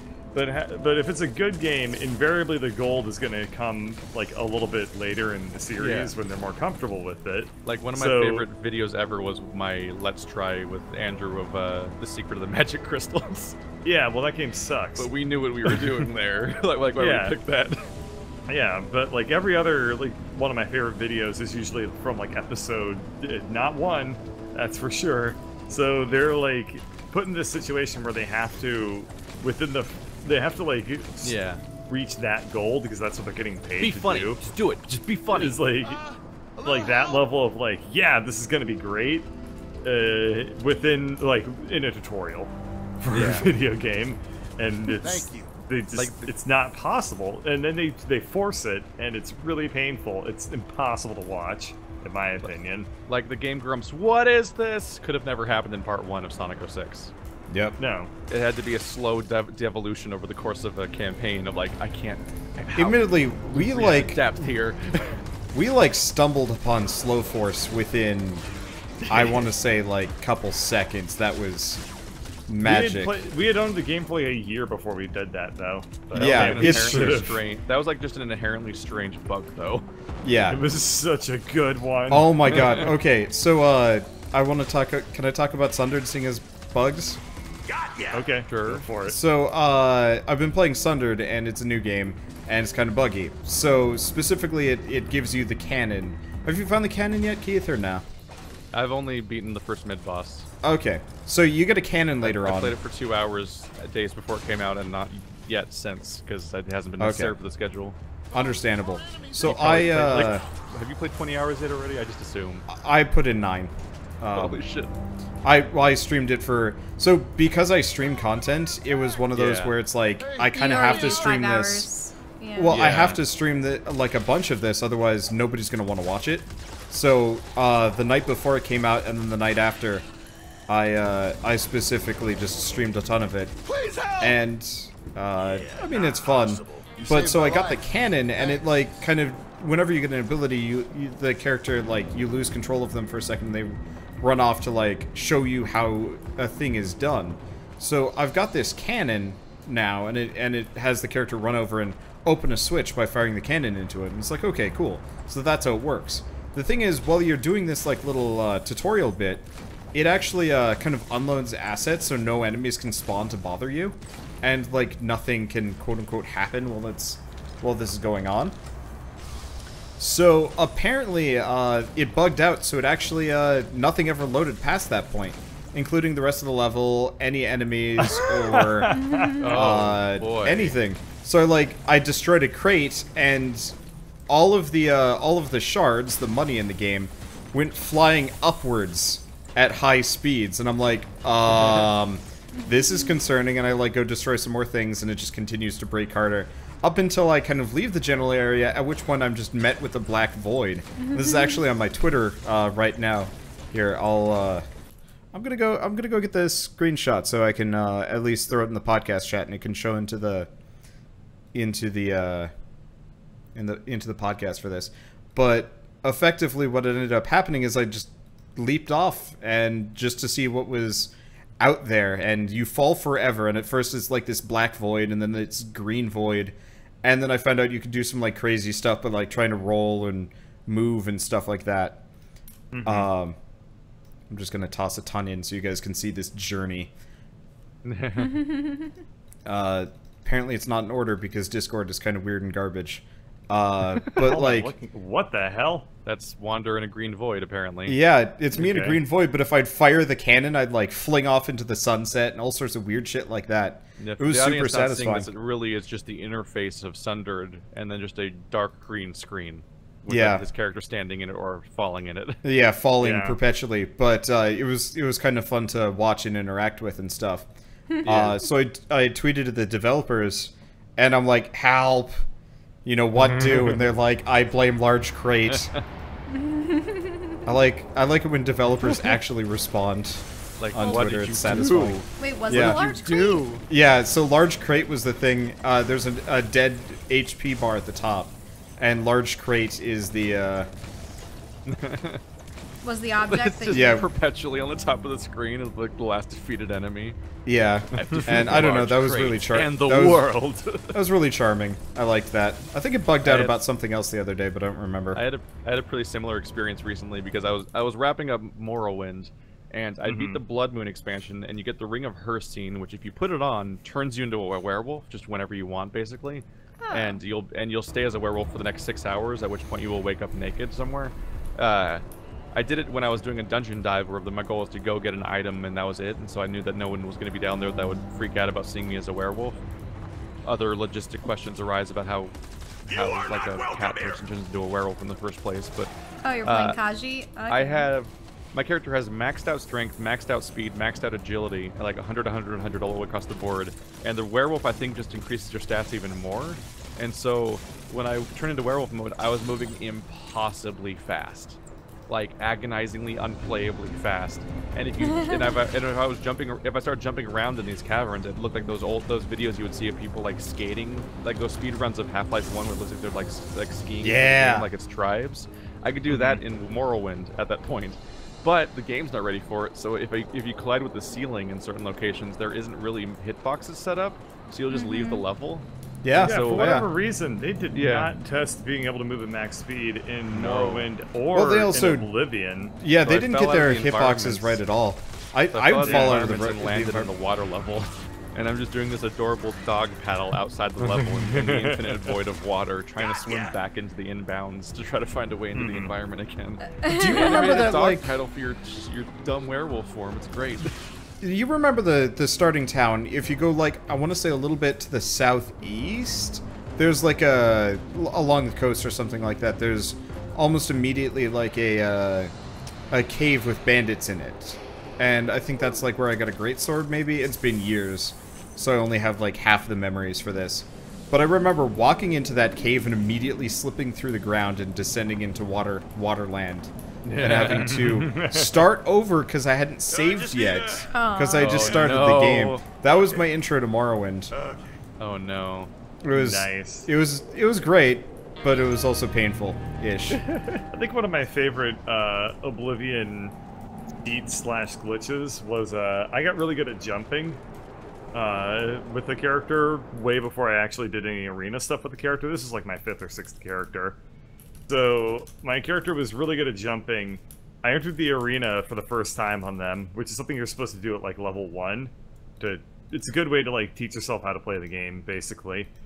But I went in at like level, I don't know, pretty high, and I found out that you can jump into the stands of the arena, and it's totally fine. And then the enemies will just the enemies will just come to the edge of the arena and just like look at you with their angry NPC face and be like, "Why won't you die?" And then you just hit them with magic spells from the arena stands. I had the same thing happen in Morrowind, where you're supposed to get everyone to take you on as being the Nerevarine or the Hortator, and they're supposed to all respect you and gain the you're supposed to gain like the allegiance of the entire world, essentially all the primary factions. And there's always like, of each group, there's always like one dude's like, "No, I'm gonna fight you" or something like that. And so he challenges me to honorable duel at the whatever the not Vermeer. It's a completely wrong game. They challenge you to a duel at I can't remember the capital city's arena. I can't believe I'm forgetting this now. I just finished the game yesterday. But I arrive in the audience floor instead of the ground floor because I didn't know how to get there really. And I'm in the audience, and he's down there, and he's already hostile. The music's playing and everything. I'm like, I guess I'll just shoot him. I just shot him to death with bows while he's sitting there in the arena, and the game didn't treat me like I did anything wrong. I'm like, well, okay then. There we go. I'm a monster. Yeah, I remember my one friend had figured out a kind of like cheat code that you could put into Jedi Knight Jedi Academy to boost all of your skill levels up that to max. Broken. And the funny thing was, if you did that, you could like jump around the environment, see things that you weren't supposed to see. It was awesome. But the problem was, part of the like progression of the game was that you had a choice of 4 or 5 different missions per like system, and you could complete 3 or 4 of them before proceeding to the next section. So if you're a completionist, you would want to complete all of the ones available to you in a certain tier so that you can get as many points into your powers as you can. But the problem is, at the end of every quest, you choose one of these powers, or maybe it's the beginning? I forget. But if you use this code, you would boost up to max. You couldn't do that, therefore you couldn't play through the game if you enabled that cheat. So it was only one of those things, if you really wanted to cheat through it, you could do at the very last levels where you didn't have to worry about choosing the next star system you'd go to. But it was hilarious when Sith would get caught in the wall and you could just hear them and you couldn't actually kill them, and they'd be like, "It's a Jedi! It's a Jedi!" They're just really mad about something over there. I remember in Oblivion, I once enchanted all of my pieces of armor with 20% chameleon, and what that does is if you get to 99 chameleon, it does nothing. Defend that data. So chameleon Like is the thing that overflow? makes you partially invisible, and if you have like 99 chameleon in Oblivion, people will just see you. Like it like, doesn't work. If you get 100 chameleon, you can punch people in the face and they won't react. Just stealing a bit of Because they won't be able to detect you. Are you saying like it literally it doesn't work all the way up to 99 chameleon? Is what you mean? It basically, I don't know if it was bugged out for me, but like if you get to 99 chameleon, it's like you have 0 chameleon. It does nothing for you. Jesus. If you get to 100, it like flips a switch, and you are like basically a god, because nobody will ever fight back, because they can't ever. You literally can't draw aggro on yourself. Nobody will ever actually try to fight you. It's been really interesting playing older, just various Bethesda games and realizing like every single one of these games ships broken and never gets fixed. And they just stay broken forever. Yep. And then they release expansions for the broken game that also don't address how broken the game is. And it's just like, I guess people just want that because they keep doing great. But like, how many of these games have had like broken sneak mechanics and stuff like that? Keith, did you beat all of Fallout 4, yeah? I beat the main story, and then I didn't have any interest in coming back for the DLC. Understandable. The DLC was garbage. People said that Far Harbor was supposed to be better than the main campaign. Well, okay, so Far Harbor was good. Low bar. Far Harbor was the only thing good about it. Nuka World had some interesting ideas, and then they went back and were like, "Hey, remember settlements? Remember how much you loved those? Okay, so you're gonna need to do, you're gonna need to go attack your own settlements that you already own, so that you can complete Nuka World." And I was like, "This is banal." They put out an expansion that basically was only really content if you're playing a bad guy. Yeah. And if your character wasn't really a bad guy, then it was like non-content. Effectively it was just one giant combat area where you murder a bunch of raiders, and then that's just the end of it, which was actually really satisfying. And decide between factions basically, and then that's it. Yeah, because you can't go back and turn everyone into raider encampments unless you're somebody who would do that. Otherwise, that's just there's no substitute if you're playing a different type of character that wouldn't do that. But you know how like if you go into Boston, your frame rate would tank, or did you not really have that problem? I don't really remember frame rate problems in the game. I had frame awful rate problems. Yeah, they were bad. So I remember writing problems. So the issue would be bad. like if you were playing on high graphics, you'd have to turn it down to like low or normal, just to be able to like play. Yeah, Somebody's play in concentrating on Boston. the fact that there's a giant horde of zombies in front of them right now in Fortnite. And yeah, it was like on airstrikes trying to form sentences. Yeah, it was kind of impossible, honestly, to like to play in a lot of cases, because it's like here's this like area that you want to go into because it's super enemy dense. The moment you get there, and everything just starts chugging.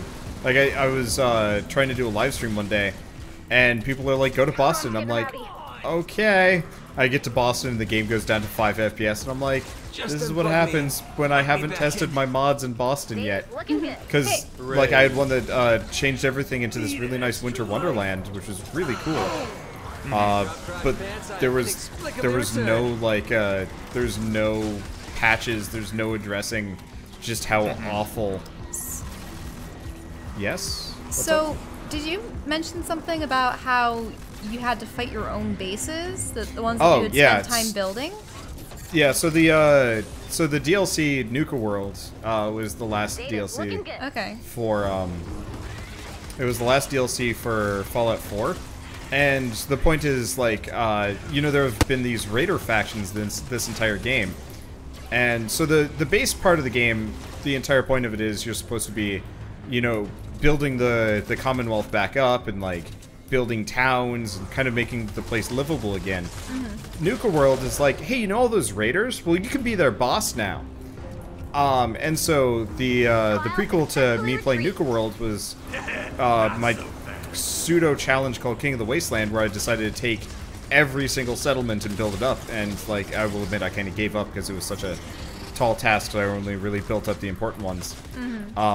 And the rest I just did, like, a nominal effort, but I mostly just captured all of them, which was actually kind of a long process. That thing actually feeds back into the previous conversation about stretching your content thin via Skinner box mechanics. Oh yeah, but like, so Morrowind is a specifically crafted experience with, like, dungeons with placed enemies and quests and everything, and Fallout 4 is often like quests that are just like, go to that building over there, and they don't say what's in it. Well, they're called the Radiant quests. Randomized. Yeah, they actually threw in procedural generation.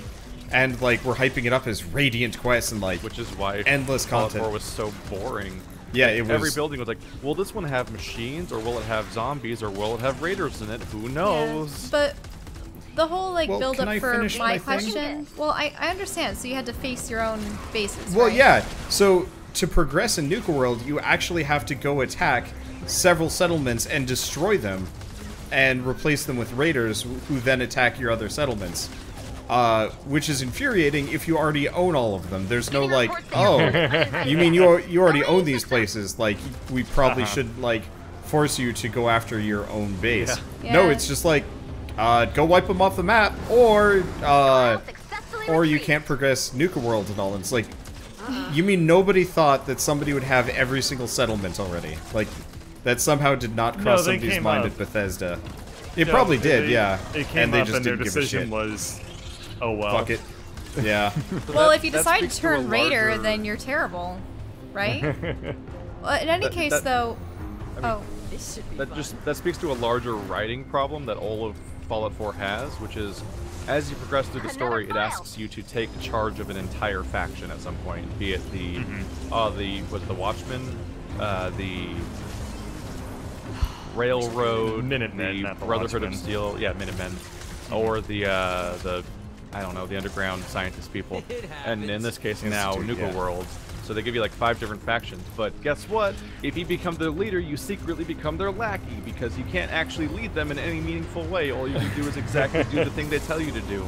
So by at becoming least, the leader of their group, you actually become like the personal slave of literally all of them as they tell you what your tasks are. That was one thing I kind of liked about Oblivion, where when you became like the guild master or whatever, you stopped getting quests, and it was just like you just get bonuses. Yeah, that happened in Morrowind. I became the leader of the Thieves Guild, and now it's like I have these series of tools that I go to with the Thieves Guild people, and they will perform tasks for me, such as wipe out my wanted level, or in Oblivion it was like fencing like laundering your money and stuff like that. Yeah. Like that's you being the leader of a faction. Right. Yeah, part of my question, though, is how many games actually forced you to face the things that you've been upgrading all this time? I know that Yonder said that his one friend in a Final Fantasy game upgraded all of his... Did you guys ever play through Final Fantasy X to the end? File successfully retrieved. Yeah, I know what you're talking about, where like you have to, one of your characters, you have to like fight them, right? Amazing. Well, in Final Fantasy X at the very end, you're facing off against You fight Titus's against your dad. summons. Yeah. And Titus's dad is like, fuck you, I'm taking your summons. They're mine now, you have to fight them.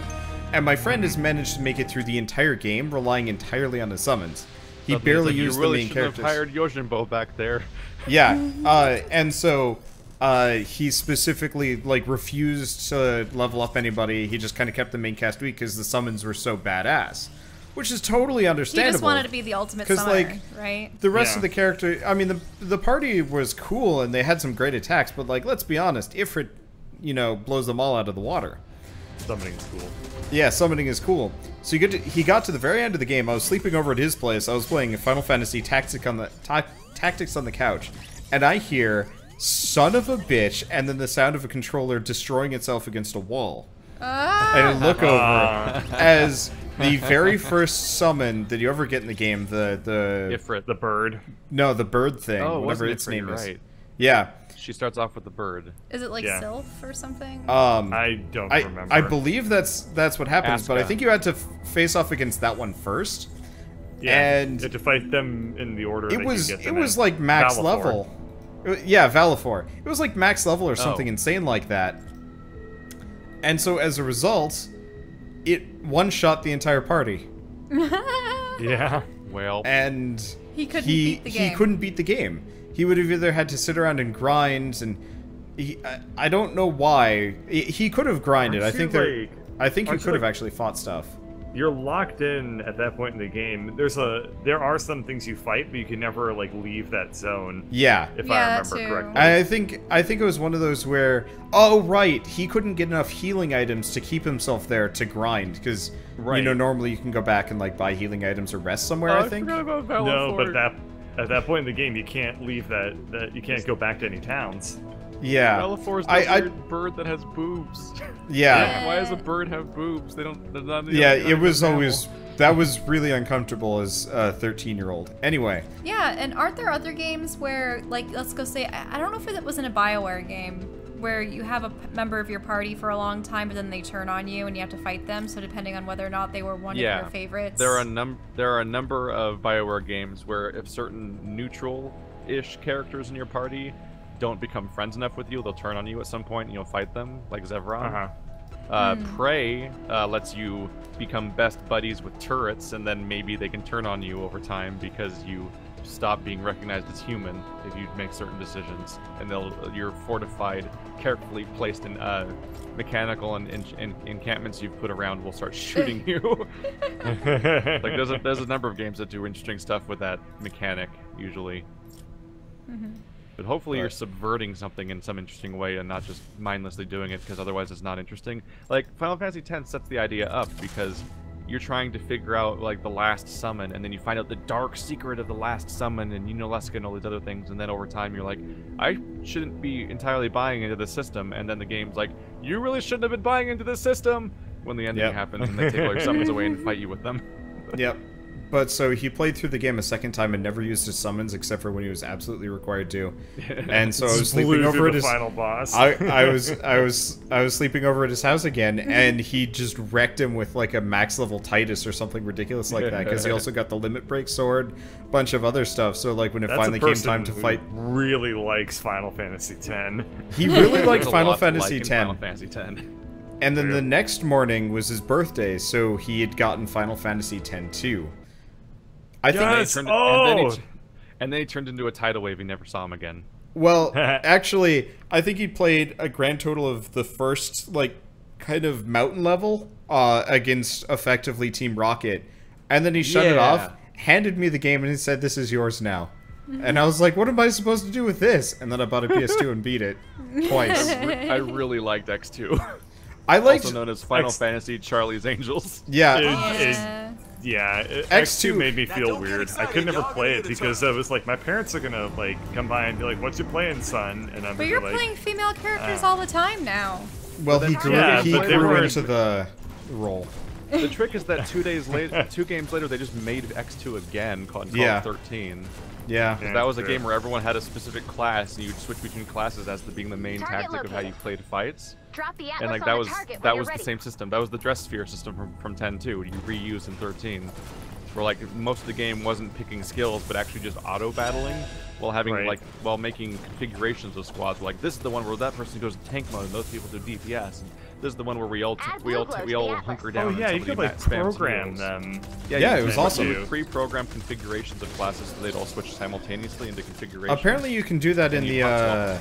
You can actually do that in the kind of remake re-release of 12, which is neat. Yeah, neat. I really wanted to play that. About 12 at all, though. 12 was honestly maybe the last of the quote-unquote good ones. Before Lightning just turned into this like black hole that consumes the name and the franchise. Yeah, because like having like modeling gigs and like was used in magazines as like star models and to advertise like hairsprays and bullshit. And wait, put really? on billboards everywhere. Oh yeah, they did some weird stuff. Somebody made a clothing line that was advertised by Lightning. Yeah. It was way out of control. The character was more popular than the franchise, and it's stupid because she's not even a character. She's a fucking character design. She's a screenshot. That's her whole personality. You're also talking about Japan here. I mean, haven't Vocaloids done a lot of product placement? Yeah, but no, these are product lines advertised in Western countries by Lightning. Like they were actively trying to like lean on the Final Fantasy brand for Western products. Gucci or something? Yeah, it was bizarre. It's Louis Vuitton, is that the name? Yeah, Louis Vuitton. Yeah, Louis Vuitton, Series 4, and I'm looking at Lightning dressed in like a pink shirt and like some checkered pants or something, and she's got a purse, and she's here with Sarah, her sister, and like they're just dancing around and advertising real clothes. I put it in the chat. So you guys can see that. What the hell is this? Oh man, That's I need to show you. Commercial because I need to Lightning show was out you of the control, and Japanese. She sucks. She's such a shitty character. She sucks so hard. Wasn't she like just basically a placeholder character, and then she became blank. a thing? She's in the majority all throughout 13. She either isn't a character, or she's a bitch for no reason to everyone around her. She's so insufferable. The only character I could even take in that game was Saz, because he actually had something to lose and something to care about, because he had I think part of it was child that was at risk.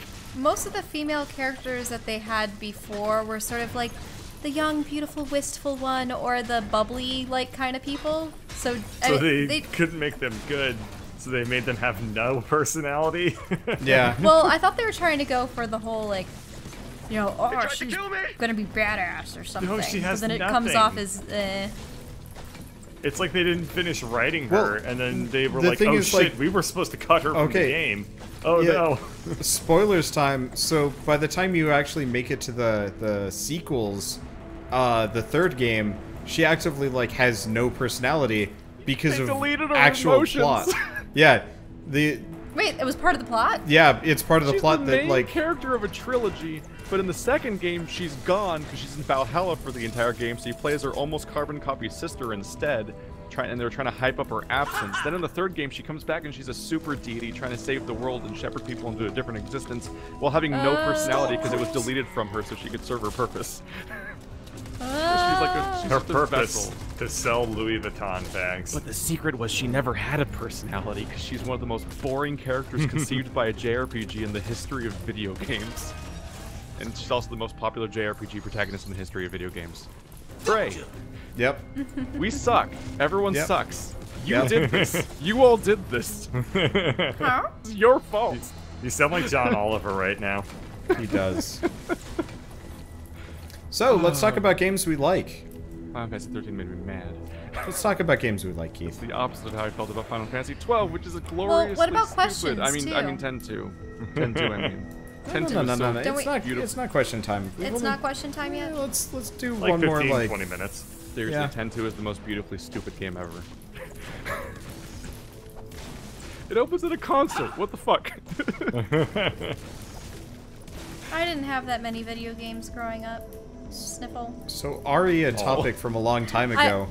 It's all relegated to the Nintendo 64, Wii, and a couple PC titles. I mean, at this point, you can't play the like beleaguered don't get games because at this point you're like inundated with good games. Yeah, but I'm Just by not the one associating playing with them, so I don't feel like I'm playing them.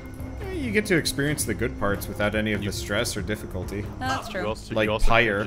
You also could just play them if you wanted to. Also true. Yeah, you are perfectly welcome to play video games with or without me. But that's the problem. I have other things to do, like art. Yeah. Can we talk? I don't have time for video games because I need to become an artist. Can we talk about Pyre for a bit before we get into played questions? The tutorial of Pyre. That you've played the base gameplay, right? Yes. Okay. It's soccer. That's the tutorial. It's great. Yeah, it's rugby. I actually didn't know. Love it. I didn't know either. I like actively. So I've been to 4 PAXs since like they had a playable demo at PAX. Yeah. I actively refused to even like go near their booth. I'd like look at the merch and then run away because I wanted nothing to do with any spoilers. Because I went into Transistor hoping it was going to be like Bastion, and then it wasn't, and I was furious. I hated Transistor. And so for this one, I'm like, okay, clean slate, not even going to think about what it could be. I'm just going to go into it knowing that it's going to be beautiful and it's going to have a great soundtrack, and that's going to be the end of it. All you know about is the audio visual. Yeah, which is reliable, because, like... Yeah, because the audio's still great. Yeah, the audio is great, the visuals are great. How far are you? I have gotten to... The bird people. Yeah, the bird people. So I don't think I'm there yet. Yeah. So you encountered, like, Rocker Dog. Yeah, Rocker Dog. That was funny. That was one of my favorite musical cues of, like, when the music completely changes genres. Yeah. No, it's great. Characters, and I'm like, I'm listening to a straight up, like... This is like a building rock intro, and I don't want to even. I sat there for 20 seconds and didn't even speak because I was just listening to the song build. I'm like, oh, I like this. This is good. I'm happy. Yeah. Yeah, like I didn't spoil myself at all. All I knew was the screenshots on the Steam page, and those do not adequately prepare you for the freaking paradigm shifts you are going to walk into here. Because I thought it was a top-down, turn-based, party-based RPG. I thought it was a tactical RPG. And then I loaded up and we're playing rugby, and I'm like, what? It's a sports game. It's awesome. Sports sim. It's so satisfying. Like, I love each and every one of the characters, and I love cheesing the shit out of it. So you get an item later on that gives you money every time you banish a guy. And so I gave it to Jadariel, the giant, high-damage tank lady. Or not high damage, but like high attack range. She has the largest aura. You know, the character, the Bruiser. I give it to her. She's your Ronso. Yeah, and then I just camp their spawn, like, slightly off so I don't get murked in the process. Because everybody has slight spawn invulnerability.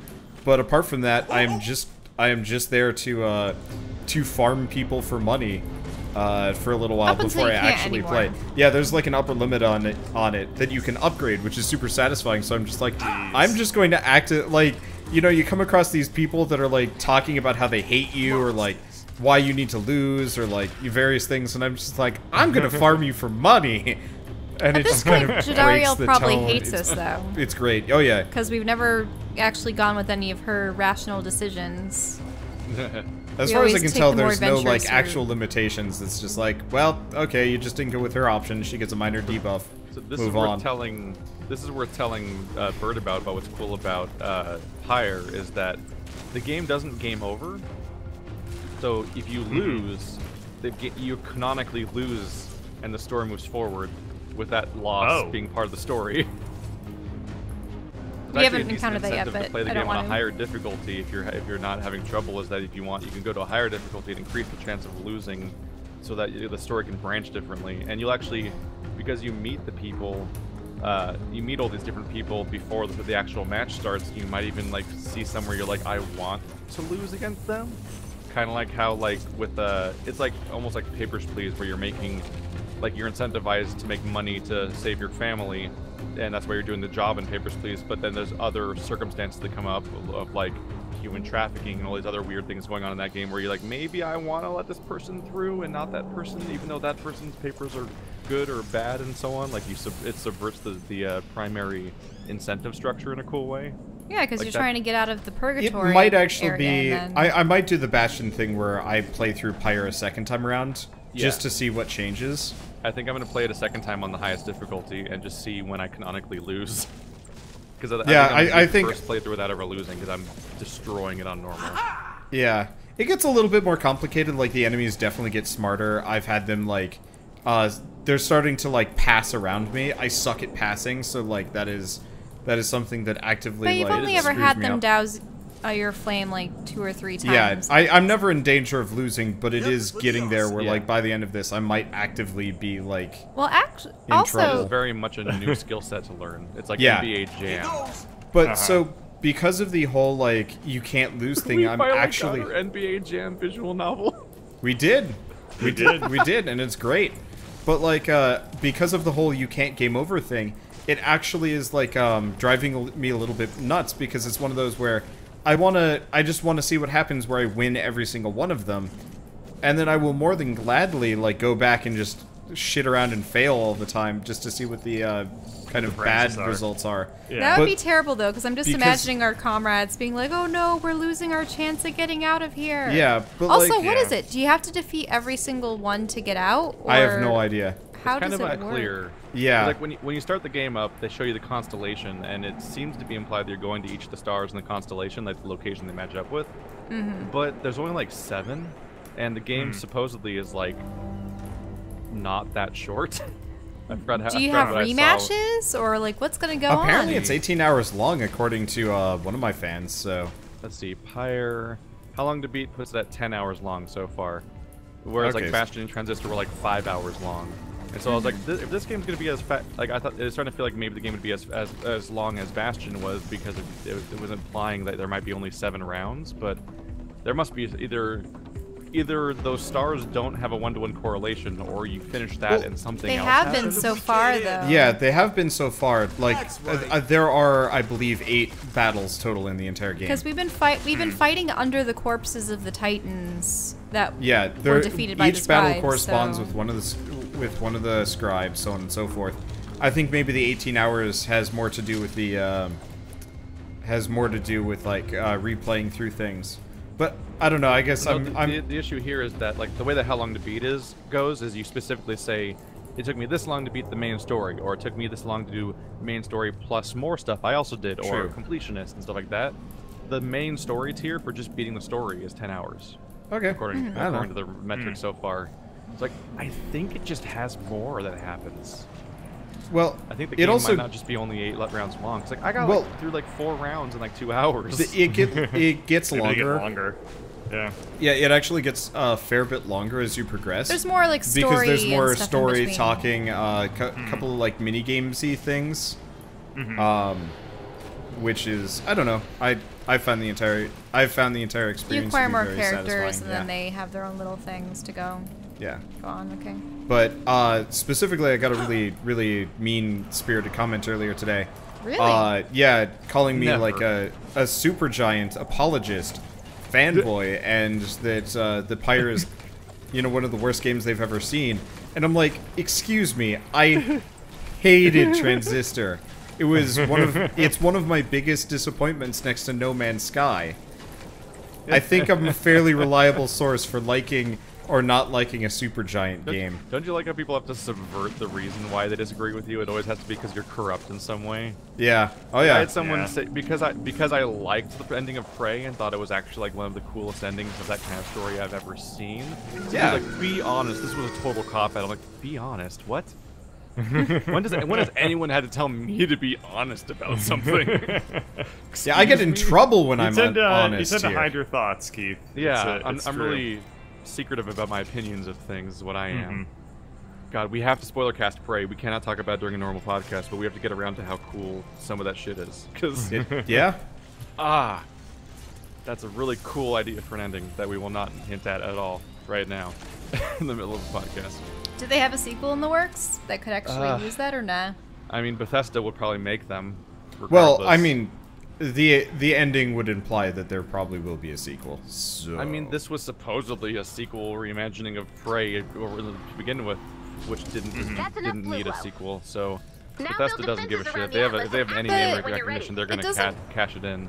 It doesn't really seem like a remaking of Prey because, as I recall from footage of the not. original Prey, there was like a space station and all these different alien races interacting with you and bounty hunter-y stuff. It's more of a the sequel. Original Prey. So you're thinking of the version that never came out, which isn't even like that. Like you're thinking of a version that never existed. The original. No, but there was Prey, another one. Right? Yeah, the original Prey that happened it is not even close to what you're thinking of, because that was a weird, like, one of the many attempts to make this game that never came out. The original version from 2007-ish was a game where you were playing as a Native American that lived on a Native American reservation in a modern day, and you have like the wise grandpa that talks about all the Native American ways, whereas you're the new millennial guy that doesn't give a shit about traditions and stuff like that. And then an alien invasion happens that kidnaps your grandpa and your girlfriend, and you go onto their ship, and like there's gravity-defying walls and weird guns, and your grandpa gets stabbed the shit out of by a giant machine because they're just like grabbing humans and like sucking juices out of them and or whatever the hell, like they're doing alien-y stuff that you don't understand. So you then proceed to play like 10 hours of like Quake-style, just shoot everything everywhere combat, like a Doom game and stuff like that. And like that's it. Like that's more or less what it is. You're trying to save your girlfriend from the horrible alien monstrosity machine with a few cool gimmicks of having genuine portals, like in Portal, before that was as much of a thing, and then also the ability to run up walls and change gravity directions, which is really cool. But literally no connection to Prey, the new one. There's no story connection besides space aliens, technically. But like the didn't you have like a bird companion companion too in the first Prey? No, I thought you turned into like a bird spirit or something weird. It leaned heavily into the Native American stuff, where if you ever died, you went into like a Native American afterlife where you fought spirit monsters to regain your health and energy, and then you would respawn exactly where you died. You never truly died. It was when everyone was trying to experiment with death systems, so there was like around the time BioShock was like, you just pop back out in a Vita chamber, isn't that weird? And then also 2 Human had you getting resurrected by a Valkyrie every time you died, instead of actually dying. But yeah, Prey, like it's more of a BioShock follow-up than anything else. Yeah, the new Prey is like BioShock and Deus Ex and Dishonored, and it's by the people that made Dishonored, so it's very much that. Like, here's a vague task, it's way over there. Do whatever you want to get there and complete the task, and like that's the fun of it. Whereas the original Prey was you have like 10 guns and your options are shoot them with this gun or that gun while you go down corridors. Prey's good. There's no level of similarity besides Bethesda wanted to keep their IP name copyright active or something, like Spider-Man. Well, yeah, they paid money for it, so they were going to make money from it.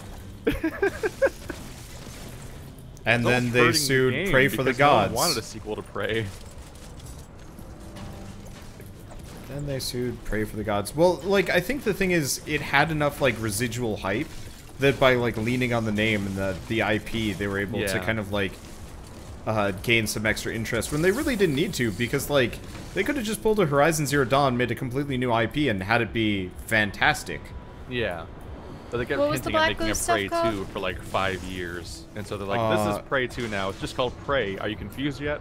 I don't remember, actually, what the aliens were called in Prey. I've forgotten. It's been a month. Something morphs, right? How often is it that the first follow-up of a game franchise is called the same thing again? Like Tomb Raider had to get to like 8 games before they called it Tomb Raider again. I mean, what was the first? What was the first Rambo movie called? Well, First Blood. I think. Yeah, I think that's actually like the flavor of the season, though, because we've got Doom, we've got Tomb Raider, we've got Wolfenstein, like a bunch of kind of reboots, and from Bethesda in many cases. Yeah, actually, wow. I kind of hate the company. I wish they'd disappear and the developers would stick around. Yeah, we got we got a new Wolfenstein called Wolfenstein, a new Tomb Raider called Tomb Raider, a new Prey called Prey, and we got a new Thief called Thief. We got a new Doom called Doom. Yeah. Yeah, it's kind of silly. Really, with no add-ons, no addendums? No. Wolfenstein was called Wolfenstein: The New Order. That's the only one that has a subtitle. Yeah. Every single one of them is just called the original name again. Kind of like how Fast and Furious 4 was called Fast and Furious. It's gonna be really funny in like another 10 years when they do it again. Yeah. And then there's gonna And be. we have 3 of the same name. It's and we gonna all be like. to number them. You're gonna be talking about Doom 1993. That's gonna be 20 years, I guess. Doom 1993, Doom 2016, no. and then I can't- Doom 2035. I can't wait until they. I can't wait until they reboot the Tomb Raider universe again. Yeah. So we can do the Tomb In Raider 4 marathon and play the guess which game this is. It's Wait, gotten to Tomb the Raider, point where Tomb Raider, actually- Tomb Raider, Tomb Raider. It's gotten to the point where when I send out the emails about the Patreon vote, whenever it's time to pick the next game, I have an example of like be specific. Like for Yeah. example, Tomb Raider 1997 or Tomb Raider 2013. I need to know what game they're talking about, so I know which one's being nominated. Fort's in danger. Because one of the things was like Doom got nominated at one point. And I'm like, which one do you mean? I have to ask you because I need to put the number at the end so I know so I know what I'm playing and people know what they're voting for if they vote for that Doom. So And they meant the new one, but I didn't know. in the kind of similar vein, I got a comment when I was putting up my like voting because I was talking about which Metro game I was going to be playing, and I'd mentioned Metro Last Light, and apparently I blew somebody's mind because they had no idea Metro Last Light was anything other than a remake. Like they didn't realize it was a direct sequel.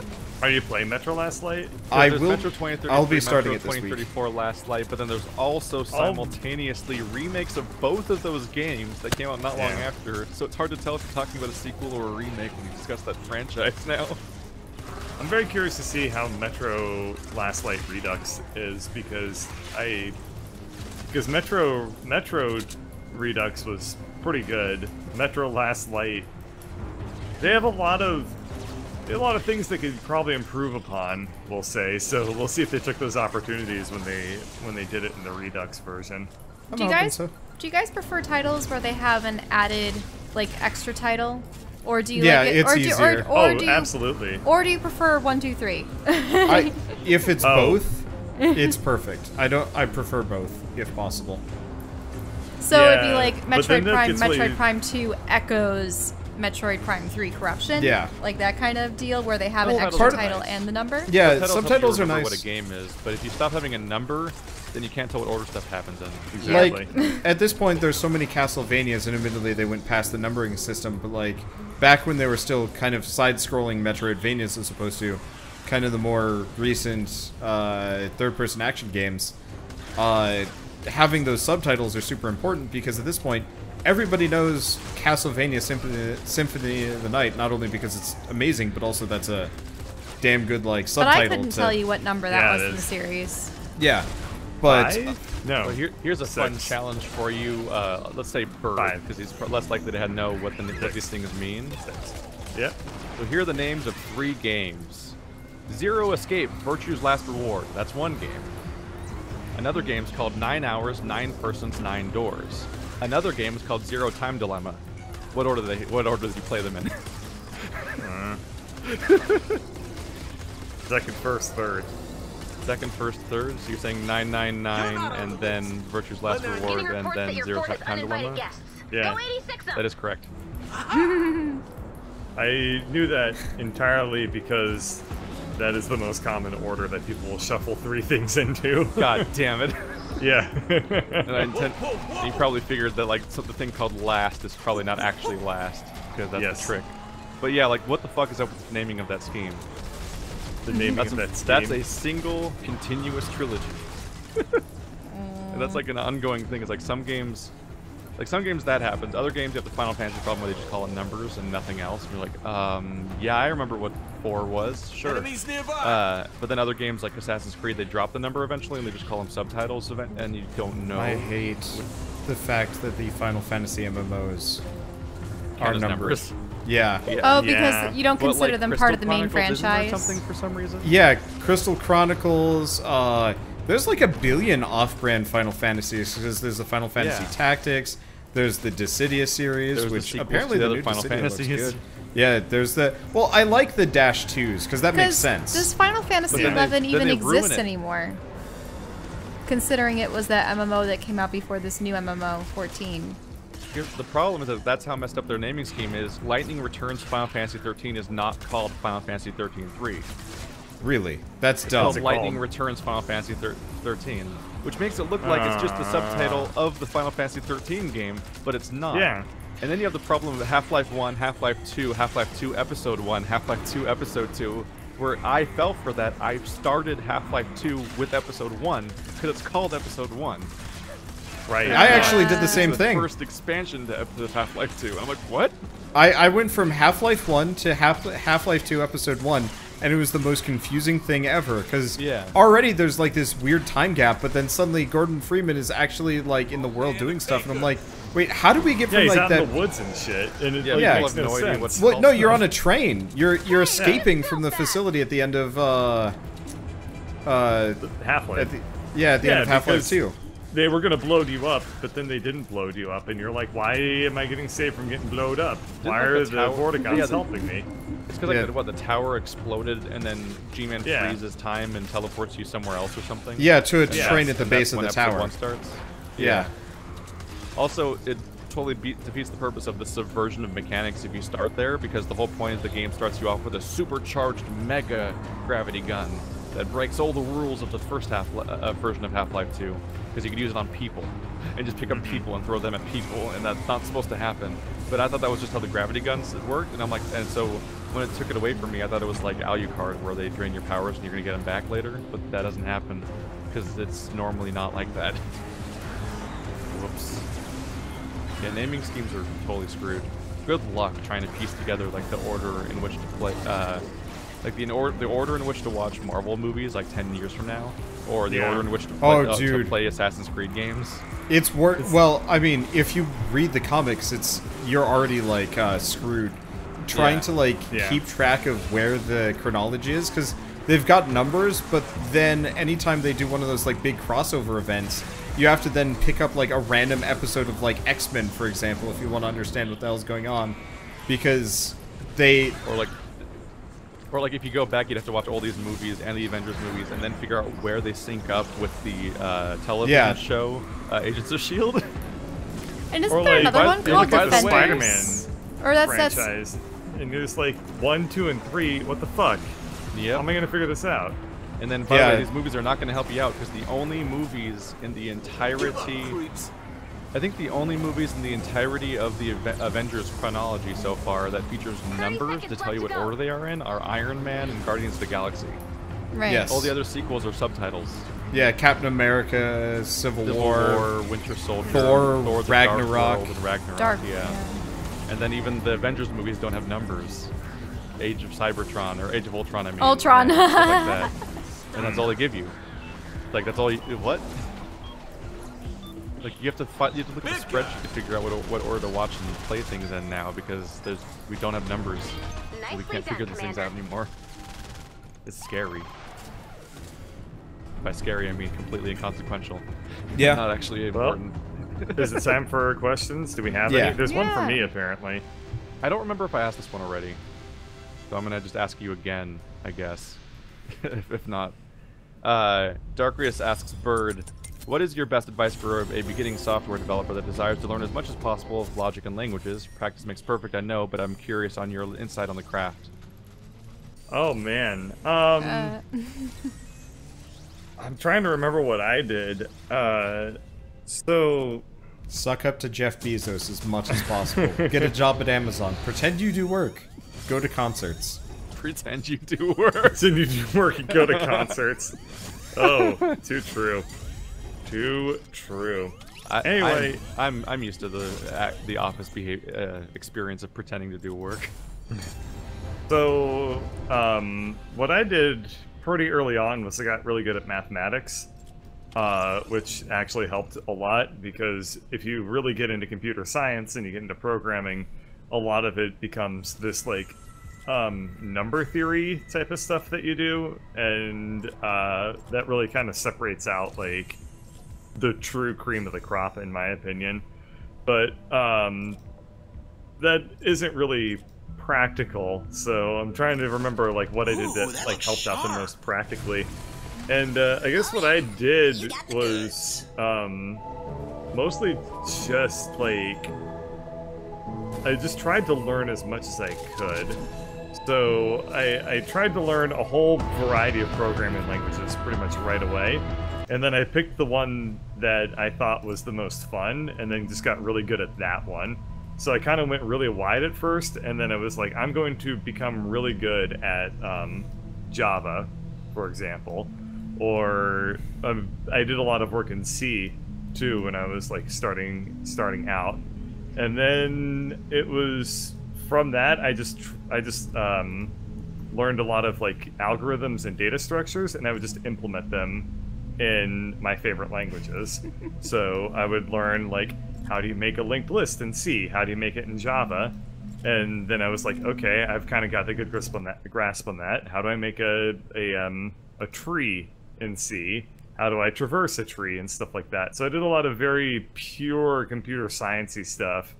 And then when it came time to actually doing software engineering, I kind of knew how everything worked under the hood. And I knew like all the basic building blocks of making a computer program and then like organizing it and data sciencey stuff. And then I was able to just make things. But the important thing is I knew exactly what I was doing pretty much at all times, because I knew the language really well and I knew the data structures really well. And with that, I was able to really progress very, very quickly, and was able to have like a really high standard, and I don't really know how else I can really put it, but that was kind of my route and that took me probably about 2 to 3 years before I really felt like I'd mastered a lot of those things. So it takes some time, and takes a lot of really hard study. It's just mastering your fundamentals and your mathematics and your data science. So there you go. There's your very, very serious answer in this gaming podcast. I have a confession to make, which is I think I already asked this question because there's a follow-up question. Oh, funny. Because he I later hope my answer was consistent with my old one. We could try to backtrack back because their follow-up was, so are you saying for a novice programmer that said person should continue to practice their skills, research the knowledge multiple times, continue my mathematics, and feed my appetite for knowledge, which kind of just seems like a nothing vague response, though. No, I mean, so you're saying I should learn more. Yeah, hopefully I, like, the answer I just gave, I feel like pretty much lays out exactly like what I think you would primarily get the most bang for your buck for learning how to do. And it also, if you learn these things really well, it also makes your job interviews go by a lot easier, because that's just the nature of how job interviews are usually conducted for technical people, is it's super duper nitty gritty, like highly abstract data science questions. So if you can, not data science, but I forget what the exact term is. Know all the you things just say and be general, up to date on everything, and so you'd have no social life, and then you get a job, and then you can focus on that specific thing. That's not actually too inaccurate. Yeah, I mean, I live in a house full I of worked tech people very, I don't very understand. hard. I know their lives. I worked very, very hard, where I was just literally grinding up like how to get this data structures and algorithms more or less into my bones. And then when I got to my job, it was much easier, because it was just like, apply this thing. Oh, by the way, everything's broken and on fire permanently. So your job is my job is mostly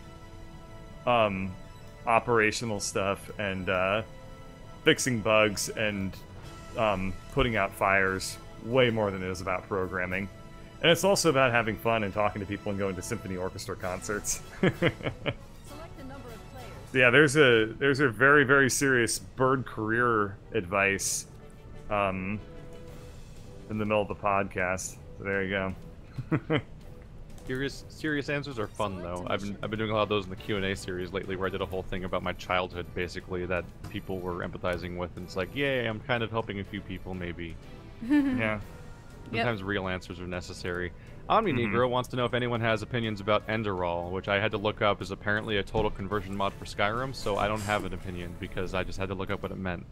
I don't have an opinion either, because I've never heard of it. What does the mod do?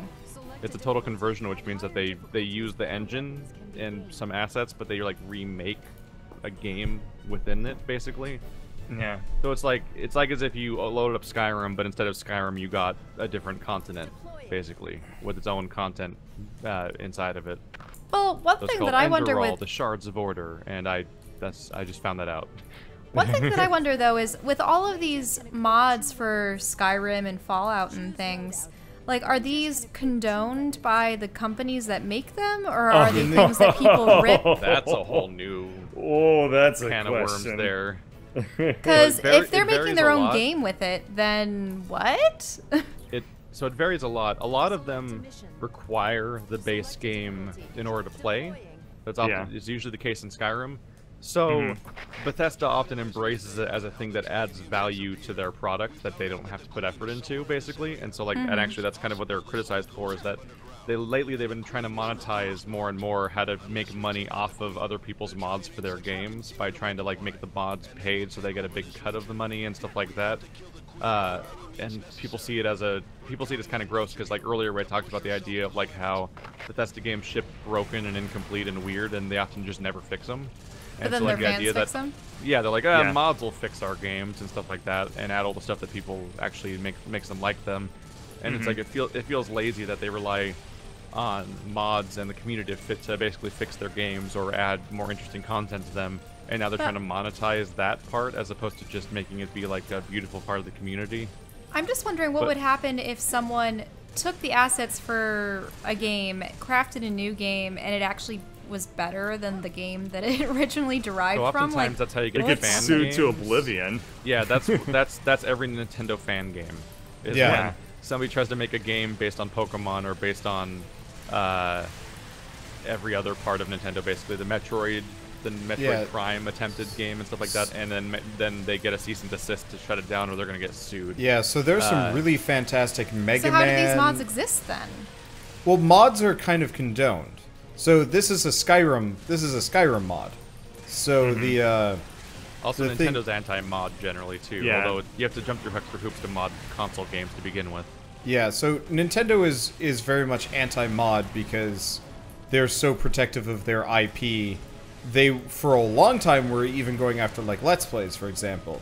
And it took them years to, like, kind of come to grips with, hey, people want to play exist. your game and record it and put it on the internet I'm so and stuff. confused by Nintendo fans, by the way.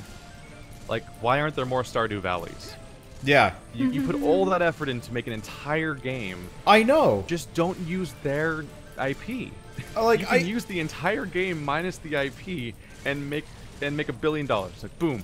Not really Yeah, $1 billion, but you know what I mean. Like I absolutely adored Pokemon Uranium, and I like halfway through, I was like, okay, serious question. Why didn't you just make Your own game. your own game? yeah. Because, like, this music is fantastic, the visuals are, I mean, a little bit amateurish, but, like, whatever. And just, like, in general, this would have been an amazing product. And the answer is because they want to pay an homage. But, like, you'd think after the first time Nintendo cracked down on a Pokemon fan game, everybody else would be like, well... Yeah. Wouldn't this be Like- the same like- argument like someone when could use Sonic for fan fans- fiction and fan art too? Yeah, that too. Yeah. See, just rename it, and it's 50 Shades of Grey, and now it's okay. Yeah. But the thing is, Or, if you're like making a fan game, there is you want something to be people to said notice for it does. It's a lot easier to notice it if it's built off of a familiar IP, which is what drives Nintendo crazy. Yeah, that's why Which so is many why people do it's fan true, art which is why because it's kind of illegal. people Yeah. will trying to look make at your money off painting of someone's Batman, but not at your original hero. Yeah, exactly. Yeah. Yeah. It's like Sonic fans got together and made a game called Freedom Planet that uses 0 Sonic assets or names, and they can put it on Steam and make money off of it. And they it's made a Sonic. lot. It's Sonic the Yes. Hedgehog. It's super It's popular. just Sonic. Yeah, but Well, do there they were have their also own- a lot of Sonic games over the years that Own like characters and stuff. got- Not only is Yeah. it just Yeah. Sonic, but they got to add the more irritating. They got to cater to the part of the Sonic fans. It's like, make your own Sonic the Hedgehog, because they made a bunch of different characters that you could pick. Alex And now the Hedgehog. And Greg now, the Hedgehog. and now the new Sonic game has a make your own Sonic character mechanic. And I'm like, I will Oh, give... but that's what everyone. I will give Sonic Team some credit. Own insert. Isn't So- that why so many series work with MMOs? It's like you can be part of the Star Wars universe. Yeah. Yeah, Sonic I- Team's really good about never shutting down Sonic fan fan project. Well, not only that, unless you're stupid enough to try to sell it. Not only that, though, they actually hired a bunch of Sonic fan game makers to make Sonic Mania. That actually does not have a single original developer on it because it's just the fan game people, from what I remember. Yeah. Which is actually kind of really cool. Unfortunately, Sega has their own disgusting business practices, though, because when when they were making a new sequel or remake of one of their old IPs, they'd shut down the channels of anyone who had ever uploaded a video of the old version. Yeah, I remember that. The SEO for their new version. I'm like, that's disgusting. Yeah. Sega's really fucked up too in their own different ways. I don't know if they still do that though. Sure hope not, because I have a lot of Sega videos. Yeah. They make Yakuza and Sonic. I haven't heard of it since, what was it, Shining Force? I think. Yeah, that was the one. It was Shining Force. Yeah, I think Shining Force was the first and the last, because they got some real bad press for that. So, all in all, then, our opinions regarding modded games, to the extent where it's a complete overhaul, like the question stated, I guess I just make your own game. Yeah, because especially in terms of Pokemon mods, I absolutely crave new Monster Collection RPGs. I love them. I can't get enough of them. But I don't want to play Pokemon anymore because it's not new. It hasn't been new for years. Unfortunately, the formula's gotten tiresome. So you have to make there's a value judgment to be made about do you want to latch onto the existing IP for exposure, or do you want to advertise yourself as a fan mix, spin-off of that concept, and make yourself a Stardew Valley that could be there's more risk reward there, where it could be a huge profit thing. I guess you can charge money for it, but also no one might ever know about it. But if you are going to make a total conversion mod, you better be damn sure you know that the company's cool with it. And it better be a mod, as in not hey, download this thing on my website, it's a thing I made that's like a Metroid Prime or something. No, you need to make a total conversion mod that latches into the existing purchase of the game, because that means that they're going to be okay with it. And that's how you get these total conversion mods of all the different Bethesda games that happen fairly surprisingly frequently, I think. I think Enderall's even a sequel to Nehrim at Fate's Edge, which was also that was an Oblivion total conversion mod. And then what Portal Stories Mel is a total conversion. It's just a new campaign of Portal. Yeah. But yeah, I think you need to own Portal 2 to play it, because it's given its own Steam page and everything, and it's free, but it's treated as a mod for Portal 2, and that's what makes it not this gross thing that gets really problematic really quick, where you're making a free game for people to download that is nonetheless somebody else's game ultimately that you're repackaging and potentially profiting off of. I don't know. I just hope Stardew Valley's success leads more people to trying the same thing. Not only from a farm simulator thing, because those are actually really good fun, but also just, I don't know. Wait, so did Stardew take from Harvest Moon or something? Yeah, Stardew Valley is very, very derivative of the very first couple of Harvest Moons. Yeah. Back when they were on the SNES, they were on the SNES first. And it honestly goes kind of above and beyond them in a lot of ways. And it feels fantastic, and it was made by one dude. I don't know. And we're getting that more and more, is when someone's not doing enough with their IP, we're getting more and more cases of somebody just making a new version of their IP, but just calling it something else and getting away with it, and that's just how art going to happen works. here out. And it's the smart thing to do. Last Fight is the long-awaited, finally, actual follow-up to Power Stone, because Power Stone's been dead since the Dreamcast. But Last Fight is a game that is Power Stone. Big companies don't want to take risks, even on things that to us seem that would be totally an easy thing to do, but even that's too much risk. Nintendo, they're gonna make a Mario game. They're always gonna do that because they know it's gonna sell well. Nintendo might not even make a Metroid game because that's too risky. Even if it Metroid will and sell Star well, Fox it are might too not risky. It might not sell enough. Maybe we can sell it if we put amiibos in it. At this point, they've confirmed they're making another Metroid. Well, they have the Metroid Prime that was 4 confirmed teaser. in the last E3. Yeah. But there was a while they didn't make any new Metroids. No, they didn't even. Nope. Well, Well, they did. How It was many of the primary Nintendo franchises even showed up on the Wii U? It was Yeah, Other none. M that pretty much soured everyone's opinion of Metroid for a while, unfortunately, because the Metroid Prime trilogy was amazing. I mean, they even repackaged it. So, did you guys hear about if you look really, really close to the end of that subtitle at the end of Tokyo Mirage Sessions Sharp FE? Those last 3 symbols represent the entirety of Fire Emblem's presence on the Wii U. Yep. Did you guys hear about Dead Rising 4? Which part about it? Its general The existence? fact that it sold less than 1 million copies and does not show up on any of Capcom's like financial report stuff because they're so embarrassed about it. Yeah. Jeez. They're sweeping that game under the rug super hard, which sucks, but I mean, they kind of deserve it. Maybe don't just shit on why anyone ever liked the thing you made. Yeah. Maybe just like stop. It's the worst thing ever when a company takes something that's a niche, interesting project and like, well, that did okay, but I want to make it better. So what I'm gonna do is I'm going to make it the most bland shit ever made. Because that means the Resident Evil by effect, which I mean nobody. Yeah, the middle years of Resident Evil, like 5 and 6, of just like it's going to be we're gonna put $1 billion into it, but it's gonna be the most generic possible interpretation of what we think is popular AAA video games. Yeah. Yeah. Sucks. Like, I can't emphasize enough how boring Resident Evil 6 is and how weird Resident Evil 4 was. Resident Evil 4 is bizarre. It's a strange game, and that's why people liked it so much. And Dead Rising 1 is the most strange game. Yeah. You take erotica photos of zombies to get experience points. What? Yeah.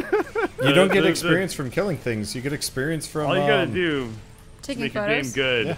is You make got it some memey. experience for killing things, but you got a lot of experience for taking photos. I only Yeah. played Resident Evil 2 on the Nintendo 64, so... Oh, we're talking Dead about Dead Rising. Oh, now you're talking about Dead Rising. Yeah. Oh, you guys were Yeah. talking about Resident Evil for a while, so I was like, oh. Yeah. But then I said Dead Rising. Yep, sorry. Yeah, Dead Rising was good. It's Dead like Rising. a love letter to how ridiculous Dawn of the Dead was, the first one, where it was like a bunch of campy slapstick horror violence in a mall. And so like Dead Rising, like you can put on a Mega Buster costume and shoot people with styrofoam balls that don't actually help, and you can hit people with genuine weapons, or you could pick up like a crappy toy laser sword and it's just plastic, so you just whack them and they fall over and they get back up, and it's useless. Oh, I think I you can might know what the grab- game you're talking about now. You can grab a golf club and a bunch of golf balls and just practice your golf shot again, trying to get just headshots on zombies. Like, it's a bonkers, ridiculous game. And the second game was like, we're gonna do that, but also you can mix weapons together. So now you can get like a chainsaw, 2 chainsaws, and you duct tape them to the ends of like oars for a kayak, and now you're gonna have a dual-wielding chainsaw Darth Maul sword. The new one was like, we're gonna make it Uncharted. It's gonna be really straightforward and have no mechanics and no emergent gameplay mechanics, and you're gonna get bored. Well, Wander, this is what people we've want. reached the end of the stream. Have you, do you have any spicy food poop stories you'd like to share with us? I mean, my eye's been twitching this entire podcast, which is super uncomfortable. His Still? eyes Does been Count? twitching for the It's last been going on couple for like days. 3 days. A you week eat a now. fucking Gonna- banana, dude. A When week is your now. eyelid just gonna burst? I don't know. I might actually have to like go to the doctor for this sort of thing. 'Cause it's like, if it persists Yeah, for a week, go see a doctor. And I'm like, okay, that's worrying. Get your ass some potassium, and then you'll be fine. I guess I haven't tried that. We've been afraid of bananas ever since fruit flies became like a Fruit flies will serious just, problem for this unless apartment. we put the bananas in the refrigerator, at which point they'll brown like nothing else. Yeah, I remember when we initially moved in here. Of course, he insisted on getting bananas. I and- love bananas. I know. But then we were having so many of them flitting around our heads at night while we were reading books and stuff. It's just like, no. Where are the Just flies buy coming one from? banana. Are they You just can coming get in the door? bananas in groups of 1, right? Just go to Technically, the convenience yeah. store and buy bananas and then eat them in the parking lot. I mean, it depends on the store, but I've definitely bought bananas by the pound before, which is really funny when you take one We have off of the frozen thing and they bananas give you a in the weird look. refrigerator still, don't we? Yeah. No, I should probably be more proactive about this. Eat your I was just slushie. like, I'm just gonna take it real easy this week. And then all the games came out, and I'm like, motherfucker. And what was it about potassium that's supposed to help with your eye twitch? I guess? I don't know. Oh, by the way, because you talked about wanting to do it in parallel and stuff, I just finished Zelda. I don't know if I'm gonna jump straight into the Master Sword trial stuff or not, but in the near future, like probably before the next podcast, I'll probably be starting State of Decay. Okay. My probably be the next. My Patreons are going to be happy because that is going to be that has been the second place winner for every single vote I've done. I figured that's the next like potentially mechanically interesting open world game to play after finishing Zelda. I'd be down because we've got the multiplayer version, which we should. You mean the sequel, or is there a mod now? Well, the sequel is going to have multiplayer. There is a multiplayer mod, but apparently it's like ridden with viruses, or riddled with viruses. Okay. So we're going to stay away from that. Hooray. Yeah, it was one of those where it was a promising project that a bunch of people are downloading, and then it got bought out by somebody that had less than ethical intentions. Oh, that's horrible. Yeah. Or it's one of those where it was always vaporware and just nobody realized it, and they're just capitalizing on SEO to give people viruses. Not really sure on that one. One way or another, it's super shitty. My favorite part of humanity is how it ruins everything. Yeah. Can't wait for the sequel that is going to be officially multiplayer. Yay. Bye-bye, everybody. Send your questions to fournerdsquestions@gmail.com. If you're watching on SoundCloud, and it's also 2020, How? Shoot me an email now and let me know what happened. Let me know what happened. I'll be very curious to hear that story. SoundCloud RIP. Yeah, if you're listening to this in audio form somewhere, I don't know when, but there's a very real chance it'll have to relocate somewhere, and then might fuck up like iTunes feeds and stuff because SoundCloud's dying, and that's. I mean, I can email now, so we Keith, know if you where want to. If you want to, the website I host, Grave of Man Through, has like 2 more podcast feeds that we like run through, so I can just give you access to that. Because yeah, it's just gonna die now. Bye. Glad I paid like $100 for that, or I don't remember how much it was, but I paid for a year. Yeah. And Well, little did we know. What was that? It's the end of The Price is Right when somebody loses. It's like, boom, boom, boom, boom.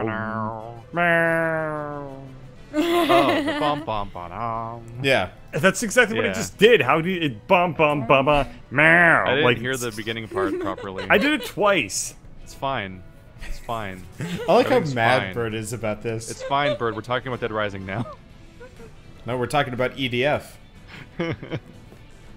See y'all next time. All right, bye. 3, 2, 1, go. Okay, it's We did Din it. times. You're gonna go eat, and then we EDF? Sure. We can do EDF. Yeah. Cool. But I'll need to eat dinner, which I guess I need to eat dinner first, Yep. I should also eat food. and then we can play EDF. I need to EDF before we EDF. Okay. You I need to gotta eat get dinner video of food. it. I guess I'll just play EDF by myself. You already were. I was Gonna play- watching you the whole time. Gonna play it seriously by myself. All right, I'm gonna actually bring down the stream while I do this real quick. At this point, I just watch Wonder play during the podcast because I can see when his brain lags. Like that's what's doing it. I see it. Yeah. Alrighty. I'm gonna bring the the stream down while I eat so that I can actually upload a bunch of videos. So, bye. Oh, Batbird, Durf, and Lua for all in this right now. Yep. This here TeamSpeak has a happening in place. Well, I mean, after they're playing Scrap and stuff. Yeah, after the previous Saturday one went down, nobody was using anything. I think it was just like Discord. Someone's trying to ask Bird if he's ever heard of Ludum Dare. Funny. I'm gonna Actually, guess it looks yes. like well, Durf is streaming Fortnite, so they might all be playing Fortnite. Fortnite. Well, that's what Durf's stream title is, Fartnite. So that's why. Into your brain. Yeah. Yeah, so people can like do quests and stuff like that. I remember when Andrew and I were planning on every Ludum Dare we would do like a marathon thing where we record a bunch of the games each time. That lasted one time. I'd actually like love to do that. I always wanted to, but Ludum Dares are bad. They're almost always horrible. Yeah, this is true. All right. Go eat your food, bird, so we can play EDF. I'm queuing up all my videos, dude. Live by my schedule. I was only half an hour late to the podcast today. Ah. Yeah. That is actually a fair point. The people should only have to wait for me. reason why I was late was because I was eating and uploading, rendering videos. 11, you were starting early is rough. 15, 16. Okay, 16 Fortnite videos. Let's get those going. Alright. I don't know, it's kind of good. I like peanut oil. That sounds like Skitter. Yeah. Anytime Wander says, I don't know, I hear Skitter.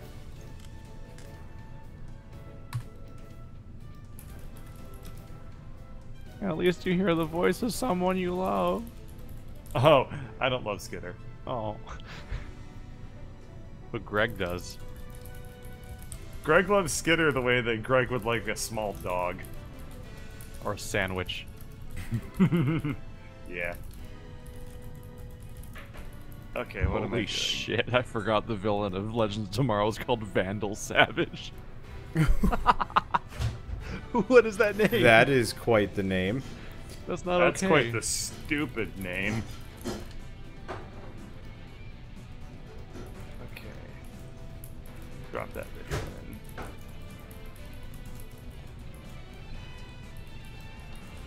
in. Okay. There's one. Come on. There we go. What the hell is it doing? I'm literally just trying to move folders or files around between two folders and my computer seems like it's freezing. I deal with this enough at work and at a much bigger and much more annoying scale. Computers... But this is the time that it hurts. Computers suck. They piss me off constantly. Okay, Every day guys. It's just like, oh, you're broken again. What a surprise! Okay, we're good. I'll be back. I'm gonna be taking a short break. Mainly, I just need to go to the bathroom, get some drugs, so I don't have like a crazy headache while we go forward here. But You mean just ibuprofen? Don't call it drugs. drugs. But yeah, so I'm gonna take some ibuprofen, and then I'm gonna be back. And while we wait for Bird and Keith to come back, I'm just gonna be playing some EDF. I'll probably just run through the campaign or whatever. But yeah, I gotta go to the bathroom first, and then we'll be good to go.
these next to the computer for a while. Okay, I am back.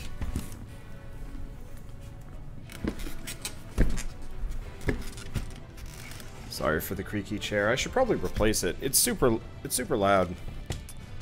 Okay. So now it's glorious drugs time. And then proper EDF.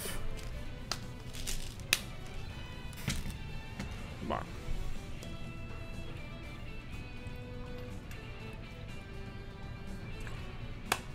There we go. Okay. Life is good. Life is good. It's always mildly tempting to cut the stream and then bring it back up after the podcast, let people know it's not podcast time, but I don't know if that actually works. Oh, it doesn't matter. It just kind of sucks how few people seem to like the podcast. I like the podcast, it's fun. Oh well. Anyway, let's get playing. Alright, I guess first and foremost, if Pyro, Gemroth, or Proto are hanging out, I wouldn't mind having assistance for like Inferno, Crimson, or something crazy like that. But until then, I guess I'm just going to play solo mode. I want to catch up. Do I want the splash grenade? The splash grenade seems like a terrible idea. Switch the splash grenade out for. Do I really not have a? Yeah, I don't have a higher version of the Stingray. I guess I'll just bring this one along. All right. Well, this works.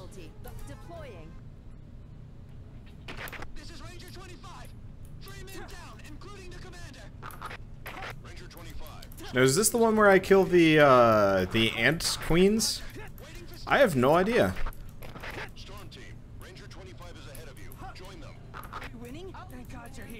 So, oh, I see. These guys were at. Did they just shoot me in the back? Well, I guess it doesn't do damage, so I guess it's not so bad. Yeah, I love the Stingray. I want to get a high-level Stingray if I can. Unfortunately, doing Crimson on my own on, like, Inferno difficulty is probably impossible. God damn it. I'm just going to be blowing myself up here. Why not? Okay, the Queen is charge phase 3. Oh, hey, Pyro's hanging out. Cool.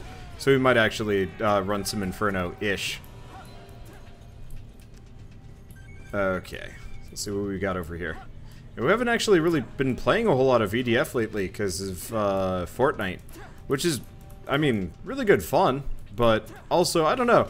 I always have the hardest time deciding which multiplayer games I like the best. I think Fortnite just ultimately involves a lot of, like, grinding that I almost, like, kind of prefer to do solo. Okay, let's just go with the burst rifle. I'm surprised you can't fire this thing like fully automatic. I don't know. I've never liked burst shot in games. It never feels particularly good. It's like, why shoot 3 bullets when you can shoot one much more higher powered bullet? I know that's not actually how it works, but like, are there actually a whole lot of guns in real life that use specifically burst fire?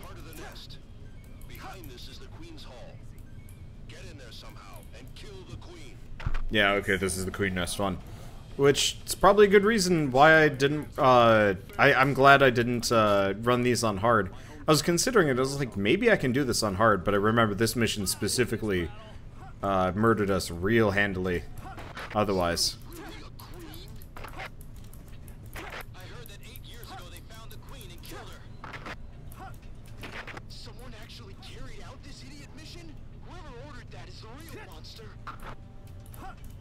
It's interesting listening to the little dialogue in the background. There's actually like a lot of little plot bits. You know, talking about like 8 years ago, somebody like went off and killed the queen and stuff. Now, is that in reference to is that a reference to EDF 2025, or is that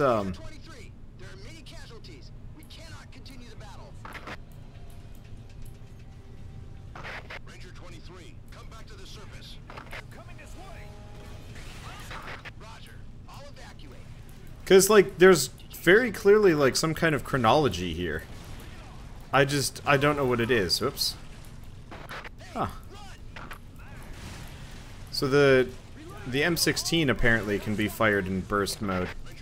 I mean, it makes more sense if you can actually switch between them, but it feels like a lot of these, games just give you no choice. Which I guess makes sense from a balancing perspective, because if you could switch between them freely, it would probably become a little bit overpowered. Or underpowered, I don't know. Okay. I got a whole slew of dudes. I like these tunnel segments, but I also don't like them, because it kind of limits you in, like, terms of what weapons you can use and what you can't. But I guess at the same time, it does give you the, there's some, like, really nice weapons that you don't, that, like, really don't shine up until you, yeah. Like, they really don't shine up until you get the chance to be in a tunnel. Like, anything with, anything with, like, reflective with ricochet shot, is most definitely, like, incredibly useful here. I'm gonna switch back to this. Unfortunately, like, my rocket launchers, the corpses don't disappear fast enough, so they just end up eating my shots and killing me. Are the queens special or just big ants? Big ants, they do a lot more damage and they got wings. I don't really know if they do much for flying, though.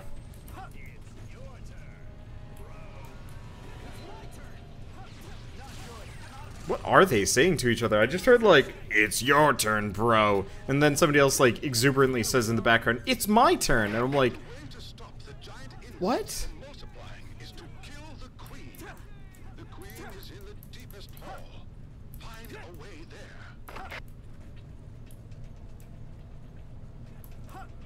Oh, hey. There's some random wing divers in a cave. That doesn't make any sense. It'd be really cool, actually, if there was, like, a straight-up commander class for this game that that specifically just summons units to fight for them, almost.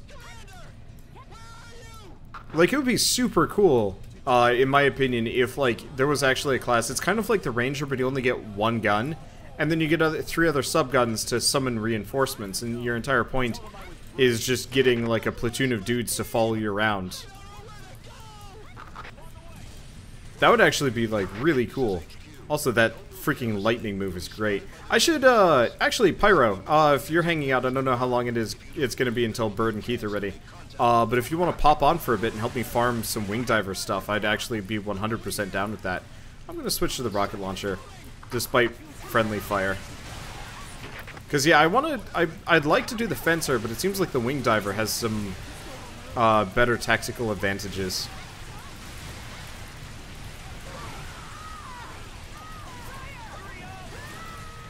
Yep, I'm just murdering all of my teammates here.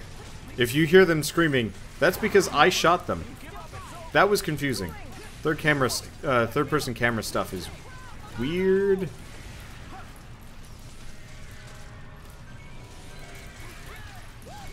Let's finish this mission, though. Because, yeah, I wouldn't mind trying out the wing diver. Somebody in the comments was, like, begging me to play the other classes, and it's like, if this game made it so that weapon drops were actually class agnostic, I think I'd actually be really happy about that. Because then it would give me a reason to play as other people. Unfortunately, it feels like this is one of those games where they really want you to play through this, like, 500 million times. And it sucks. Wait, no, I don't want to go up here. We want to go around the corner. The ant queens are right here, and these idiots are trying to shoot them through the walls. Or maybe not the ant queens. Guess it's just spiders.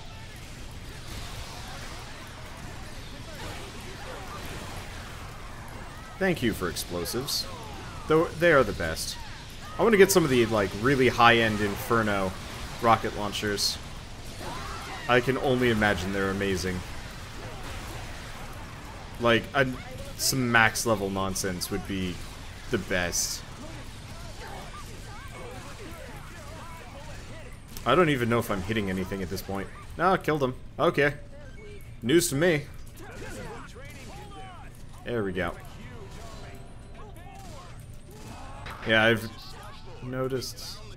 I want to go where? I really do wish the caves were a little bit more distinct in terms of, like, by the way, go here and do this. I'm finding myself just wandering around being like, so is this the right way to go? I think I've got it. I wish the air raider had a bullet gun, not just explosives. Yeah, I feel like the air raider should have access to a small handful of ranger weaponry. Like, I think if the air raider had just the basic shotgun and assault rifle, and maybe, like, even just only limited to the boring variants, you know, none of the crazy, like, ricochet ones, I think I'd be super satisfied with the air raider and would play them more often. But because of those, like, weird Splendor guns. No, not Splendor guns. The, shoot, what are they called? I don't know. The only air raider, like, personal gun. They're two unreliable weapons, so I don't want to deal with it. What was my least favorite class in EDF?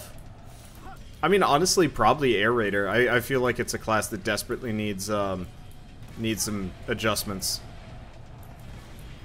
I love the mechs, but the mechs and the vehicles and whatnot, but it just doesn't feel good playing them.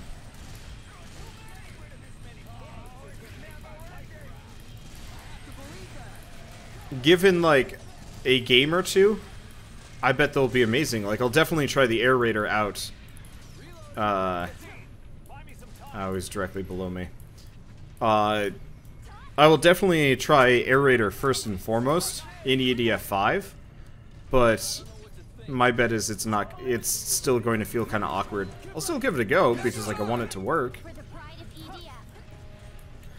But yeah, like, the giant robot, I think part of the problem is, like, half the vehicles almost feel like jokes.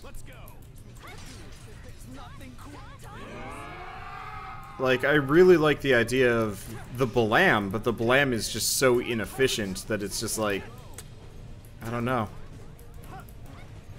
But yeah, if like the tanks came with more, I mean, honestly, I feel like the whole vehicle ammunition system is kind of annoying. You're already a big, super killable target. The fact that you can run out of ammo gets even worse. The Blam is, I mean, yeah, I guess he's only used for killing the, he's only used for fighting the Godzilla creature, but at the same time, it's just like, I don't know. I just wish the Blam walked a bit faster, maybe, or had some, like, auto guns that would just automatically, like, shoot things nearby. Okay, time to just kill wing divers because I'm an asshole. Never mind. The hole is exploding. Okay, well, I'm gonna give up on high explosives because I'm gonna blow myself up. Yeah, see all that orange goop flying out of the hole? That's what the queens can do. They are a serious problem. I can't quite fight them. I guess we're just gonna have to hang out here and pelt the entrance. This is a bit more reasonable.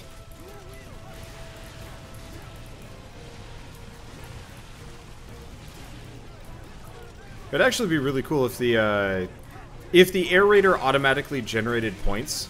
Like, if everything, instead of being like just purely point based, it was actually like just a long cooldown. Because one of my biggest problems I have with the air raider and their weapons is if you're playing like air raider solo and you run out of points, you just can't summon that thing again until you get a sufficient number of kills, which sometimes doesn't work so great. But if it's like, say if it takes a minute, but every kill reduces it by a second or something like that, that'd be like super reasonable in my mind.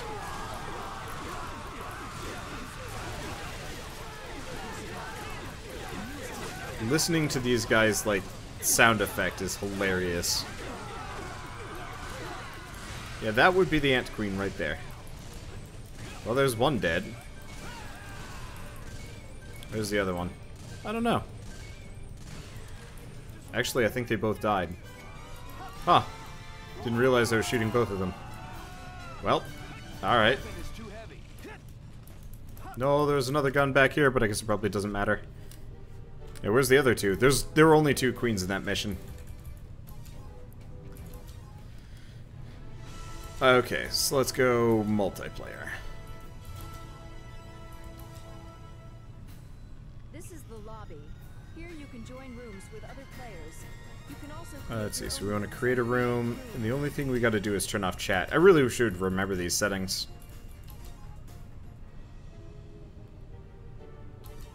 Okay, so we want to do select mission. Crimson, probably? I mean, Pyro, if you're joining me. Oh, I see. Where's Bird and Keith? Oh, Bird is currently eating food. So he will be here hopefully soon. And I'm not entirely sure what Keith is up to.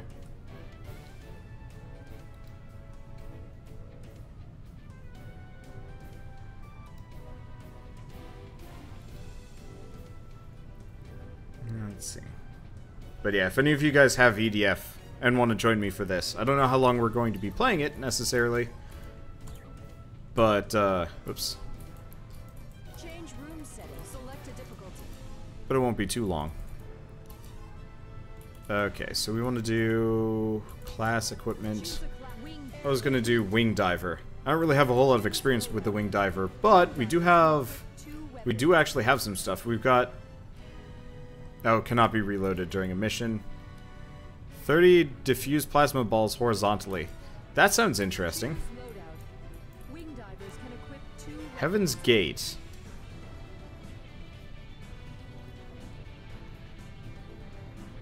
I have no idea which one of these I want to use. Heaven's Gate sounds good. I have no idea. Let's try it. I mean, worst comes to worst, I die. Who cares? Oh, jeez, I got 159 HP for this. We might be in serious danger. I'm probably going to die horribly. Well, it'll be life. It'll be how I don't know, we live. I don't know. Oh shoot, I should customize my colors.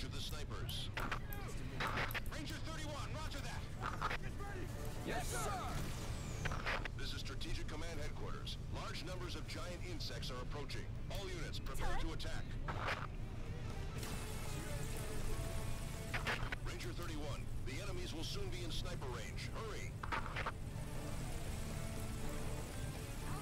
All units, commence attack. Does that just fire forever?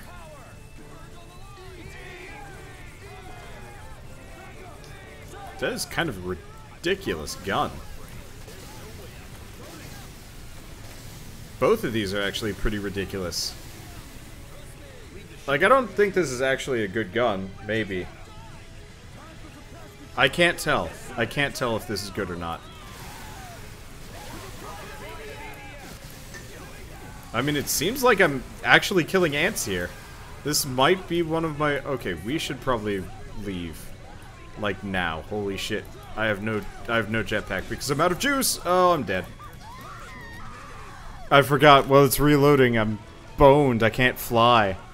Alright, well. Yeah, this is what happens when I only have 159 HP. Well, let's see where I land. Yeah, that plasma launcher...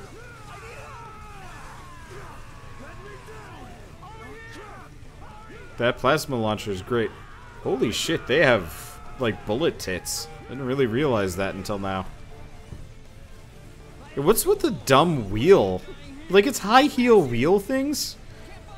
Is there even, like, a... Is there even, like, a... What am I thinking? Like, an ability to, like, roll around? Because if I could actually, like, roller skate around at high speeds, it'd be great. But I actually don't know if that's a... I don't actually know if that's like an available feature in this game. Wait, there is? How do you roll around? Because if I could like actually roller skate, I'd be super happy.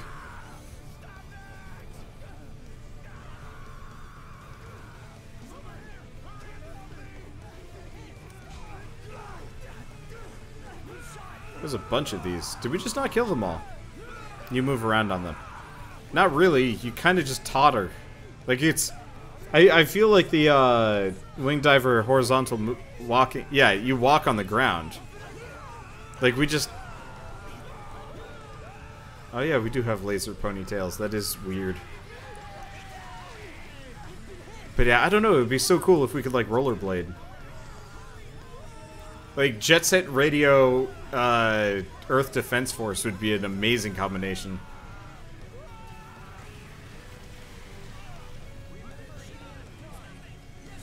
Well, I'll just be here. And next time I'm going to go stand on a tree, because it looks like... Originally I was planning on escaping to a tree once I you know, tested my weapons, and then I turned out to... I've forgotten. I forgot the most important part. Yeah, I'll see if I rollerblade when I'm not out of energy, but I think I'm just going to totter around on wheels for some mysterious reason.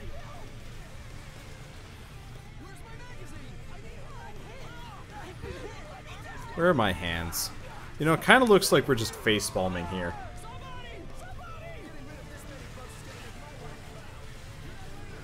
Wait, do we have, like, Yuna hair? Or what is our hair doing? What kind of wacky-ass hairdo is this? It's a weird hairdo. Because it, like...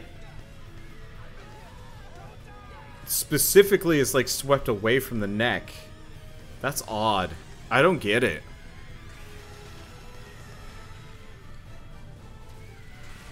I really don't.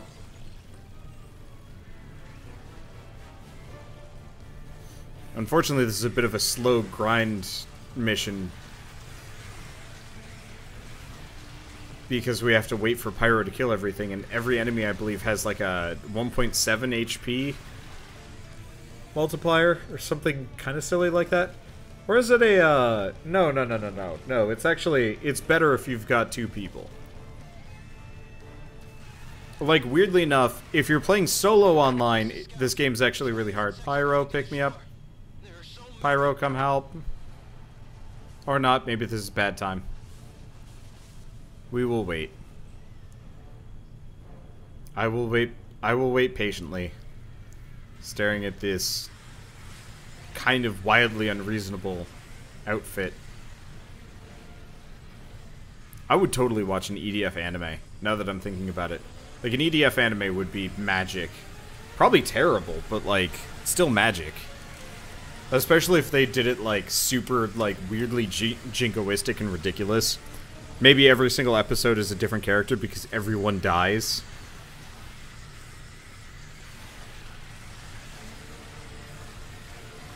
I think that would be pretty awesome. I don't know. Is it that every single time Pyro shoots, is it like a starburst of lasers? I had my microphone unmuted. Hi. Gazone tight. Thanks. You done eating? Focus talking. Nope. Bunch of shit came up. Haven't even started eating. Don't have any food. Ordered takeout. It'll be here soon. How soon? Gonna play video games. Instead of eat. It's fine. I'm currently watching Pyro... Well, actually, I'd say I'm watching Pyro kill ants for me, because I tried to play Wing Diver and then I got wrecked. But really, I'm just watching... Wing Diver takes a bit of practice. Well, Pyro's standing on top of a tree and the ants are just kind of, like, gathered around him dying. Turns out Wing Divers are bullshit. Well, what is he doing? Standing on top of a tree, just murdering them.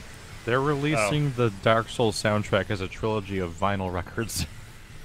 Yeah.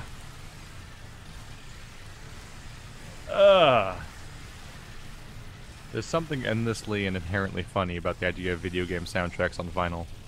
Yeah. I guess.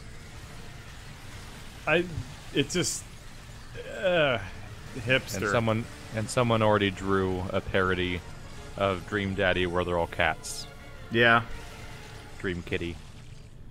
So, I missed the boat on that one. Why is everyone pissed off about Dream Daddy? Because one of the vampire dad is actually a trans woman to man. And so somebody I knew about that one. I didn't even know about weirdly that. enough, I know about that, like, smaller niche drama.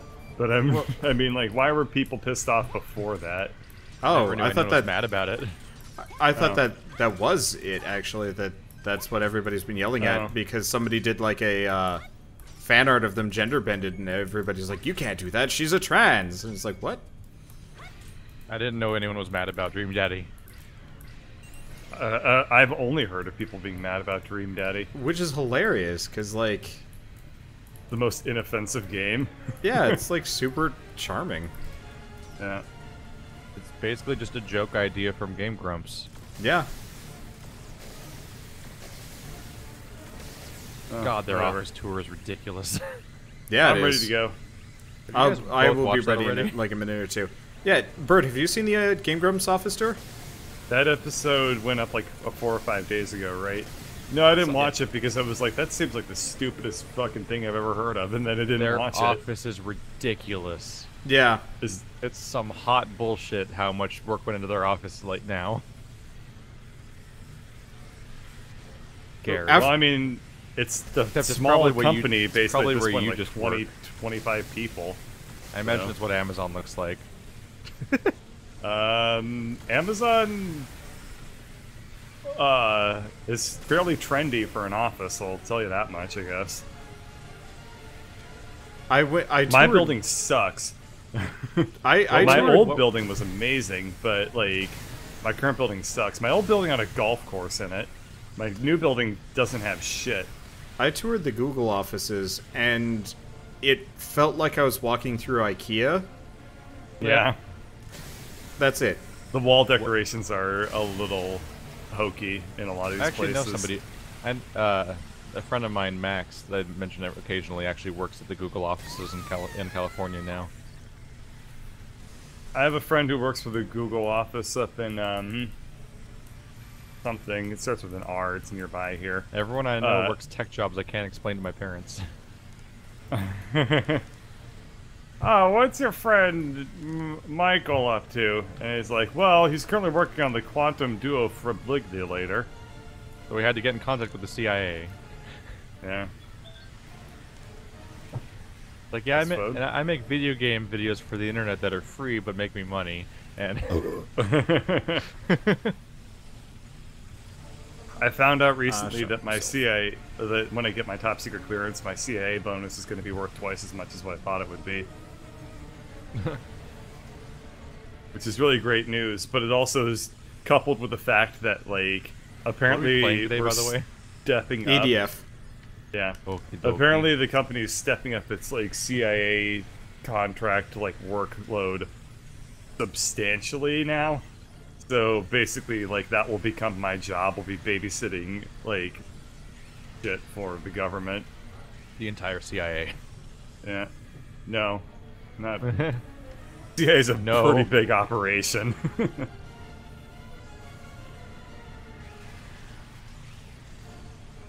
I forget, what company were they parodying in GTA 5? Probably the NSA. No, it was like a tech company. Oh. Like you go into the offices of a tech company. It's all like bean bags and bullshit. Oh, that's and Facebook. Bright colors. I've been in the. Oh, is it Facebook? I've been in the Facebook offices. It's just stupid bullshit. It's like beanbag chairs and like rituals and toys and shit. Like just weird stuff happening. Like, we're a tech company, huh? That's a lot of trendy tech companies. Well, guess what? That's Game Grumps' office, kind of. Yeah. Except honestly, they it made me they are a trendy tech company. It made me really genuine, jealous. ridiculous interests. They have an entire hallway that has backlit amiibo displays. The one thing that confused me about the Game Grumps office is like it felt like I'm just confused who dusts that place. Yeah, well, they have cleaning ladies. They have cleaning crews. They come into their videos every once in a while, and they're really fucking funny. Because, like, they just barge in the middle of a recording session, and they're super nice about it. And they're like, oh, hey! That's only ever happened once, I think. I guess the thing I was just confused about with their I was gonna say, their I thought you said office all the tour, time, and I'm like, I've literally never noticed this happen before. I was just I think confused it in only their happened office once, tour now I think about it. That there was no space for like Danny or Brian there. Huh. Like they had one Maybe they're not laptop friends between the two of anymore. them. I don't know. It just feels like those are just the like Danny office just bums. Doesn't work there. Yeah, he Danny probably just shows lives up in to the record recording Game room. Grumps and then just leaves. Like He probably does. He probably does. Oh shit! You invited me. When did that happen? Just now. Oh, okay, good. I've just Meanwhile, noticed Brian it just now. sits there with a laptop and does the social media because he's also doesn't do anything else. I don't think.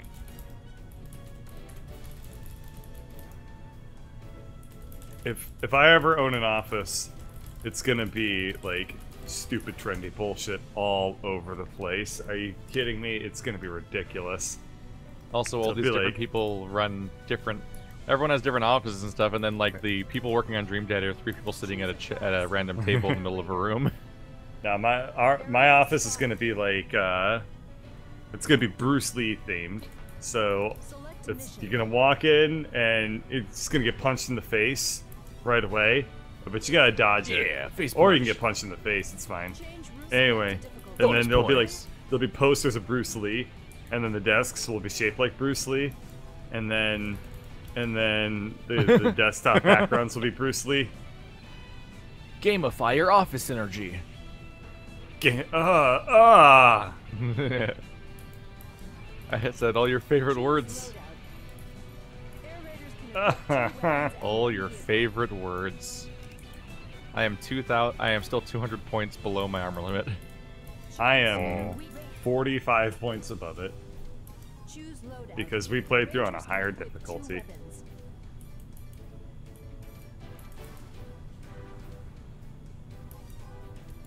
Choose loadout. This game also has Skinner boxes, but it's very easy to understand because it's literally just what guns do you have now? Yeah. Which guns is it?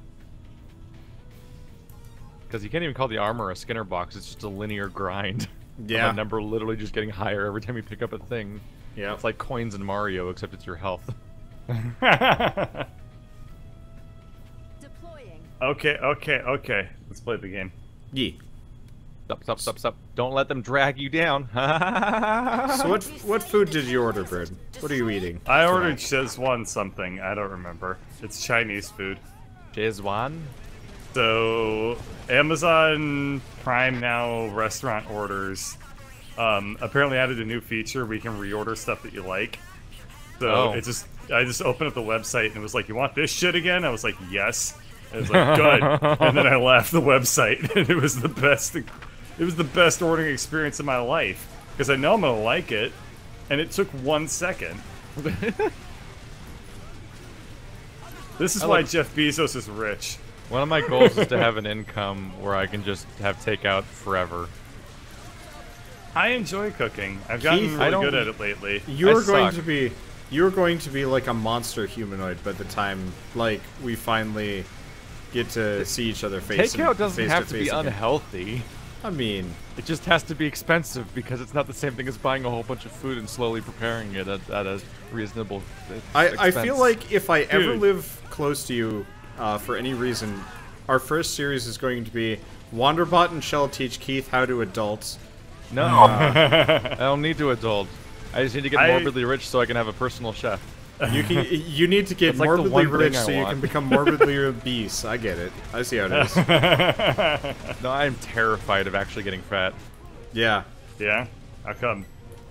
because your skin doesn't go back. Well, it That's the does. just scariest super shit. slowly. It does. The people that like does. stretch out You're so fine. far because they get morbidly obese, and then they're like, I now have like, oh yeah, I'm skinny now, but my front is like an accordion. Well, I mean, the main And- trick is you have to then lose you- that You weight. can get surgery.